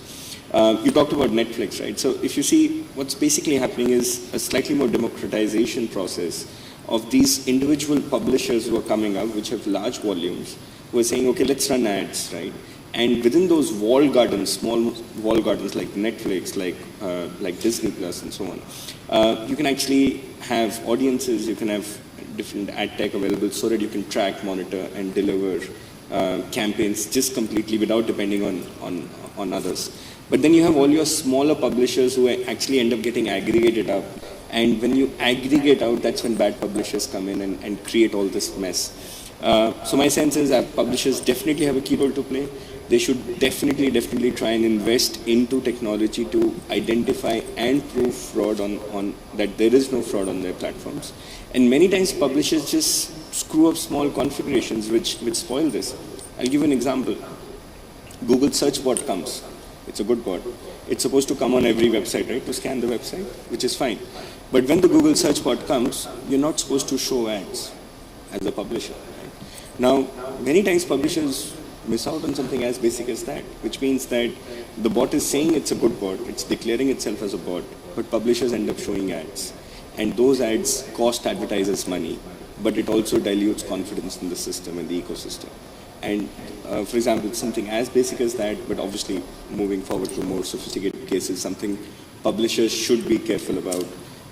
And definitely premium publishers who can show performance, who can show value, will always get a higher wallet share compared to publishers who are just doing it for the short-term gain and short-term targets, and that's it. That's great. I just wanted to say as well, in the last panel, each of us won a prize for knowing about gaming, so we're all nerds on this panel, so that's great.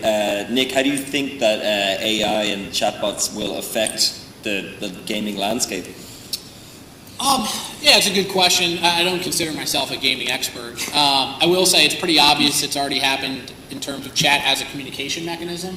You look at Discord as a companion to the gaming experience. I think Discord's in the neighborhood of 150 million active users. If you talk to somebody who uses Discord, they don't just check it, like they're on Discord all the time. Chatbots are a relevant part of the Discord platform. So I think that's as sort of a sidekick to the gaming experience, that's pretty obvious. Again, we are seeing investment being made in chatbots as a game vehicle themselves. No different than apps became a way you could develop games. We're seeing that in chat. I think that's going to continue to play out and be interesting. Right now, it seems to be really having a foothold around choose your own adventure, interactive storytelling, murder mystery solving. Those types of genres fit well, I think, with the format where the technology is at today. Certainly the capabilities are much broader than that. And again, my perspective is it's day one, so what's going to exist is going to be much broader than that. That's probably the extent of my prediction on gaming. Again, I don't think that's something that we're thinking about too much as direct these days. Our content publishers are the ones who write stories, cover the news, curate and inform pop culture, less so on sort of the game development side. But it's certainly part of the broader ecosystem, and we do think that AI and chat in general have a really big role in it. Great. Does anyone have any questions before we wrap up? Hello. You're in the front, so I'm picking on you. Press the button there. Do you want to introduce yourself? Well, we know who you are, we just called you. But Yeah, Paolo, CEO of Monday Digital. It's very interesting what you just said about the potential application on gaming, actually. We see the content personalization as the natural evolution where AI can help big time, but it seems to me today AI is more generalistic. So do you think that the next big evolution on AI is exactly the customization per person? Do you think this happens? I think personalization is one of the sort of major just general benefits of sort of advanced AI capabilities, and that'll play out across every medium and every use case. There's also some interesting stuff I'm curious to get your perspective on around using AI to generate game assets, where it's actually bringing the cost of game production down because you can use an AI to actually create characters, assets, things where if you looked at kind of what you were showing about the investment necessary in the metaverse and really rich gaming experiences, a lot of the investment right now in AI is about platforms that make it easy to produce all of these previously expensive and time-consuming in-game assets, and that could be a really interesting near-term impact on if the production of games from a cost perspective goes down meaningfully, what does that do to the broader ecosystem in terms of adoption, availability, and so on and so forth. So I do think personalization's one. I also just think the creative production is an interesting element, and then new formats over the medium term also seem compelling. But again, hypothesizing, right? It's hard to predict exactly how that'll play out, but there's investment across each of those, and they all seem compelling and to have some traction. Game asset production feels like it has the most momentum at the current moment, but I couldn't give you a really strong opinion as to why that is. And then if I may, another one more related to the advertisement part. You say that the typical case of bad bot is a bot that is faking a user account, right? So don't you think that the solution would be simply to strengthen the process of verification of a new account? Yes, and that's what two-factor authentication was supposed to do, and that's as I said, already kind of got bypassed with this concept of disposable phone numbers. Then we got into captchas and then recaptchas and recaptcha V2 and recaptcha V3, and then by the time we gave up because even I struggle to sometimes clear the captcha code, and it's okay. My point is that how much more friction do you want to create into a user where you say, hey, you better jump through hoops for me before I let you come and give me $1 of your money, right? That's not practical. Businesses obviously want the onboarding experience to be quick and fast. They hate friction and they just want the money quickly, right? Which means that's not going to happen. The second problem is that especially on advertising side, by the time the user has come to you to create the account, you've already lost the money because your typical payouts are on cost per impressions or cost per clicks or cost per visits or cost per install for an app, which means that by the time the user has come to you to create an account, in the marketing advertising space, you've already lost money. Now, you can protect the account creation with more and more checks, and maybe you can protect more down the funnel issues related to business fraud, if I can call it, where people are taking advantage of your referral schemes, your coupon codes, cashback schemes. That's also, by the way, a big issue. But from a marketing media perspective, we've already lost money if the user is at the account creation stage, right? And by the way, if you're running any campaigns on Google, on Facebook, on third-party networks, on affiliates, whether you're running app campaigns or web campaigns, whether you're thinking, hey, I pay on performance, I only pay when a user places an order, even there is fraud. We're working with these e-commerce companies in India where they're paying a commission for an order placed, right? And you would wonder, how can I go wrong? I'm getting the money. Someone is placing the order. How can there be fraud on that? Well, there's this concept called organic hijack, where I can take your organic users and give it back to you and charge you a fee for that, right? And that's actually a big issue. It's called cookie stuffing, and Amazon detected this 10 years ago, and someone, by the way, went to jail for it, for a coincidence. But advertisers are not taking things like these seriously. They feel that, hey, I'm paying for performance, probably I'm good. Unfortunately, that's not the case. Right. Well, I think we're coming to the end. I saw someone walk in with a glass of wine, so I think the party is already starting to spill over. So I just want to thank my guests for coming along. This is the end of the MEF Global Forum. We've had a great time. If you're watching online, unfortunately, you won't be able to come to the MEFIs, which are tonight, and then tomorrow we'll be in the FIRA for our global summit, or for messaging summits. So thank you guys so much, and yeah, good Global Forum, everyone. Thanks. Guys.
I've got a time for you, but you've got a black shirt, so it's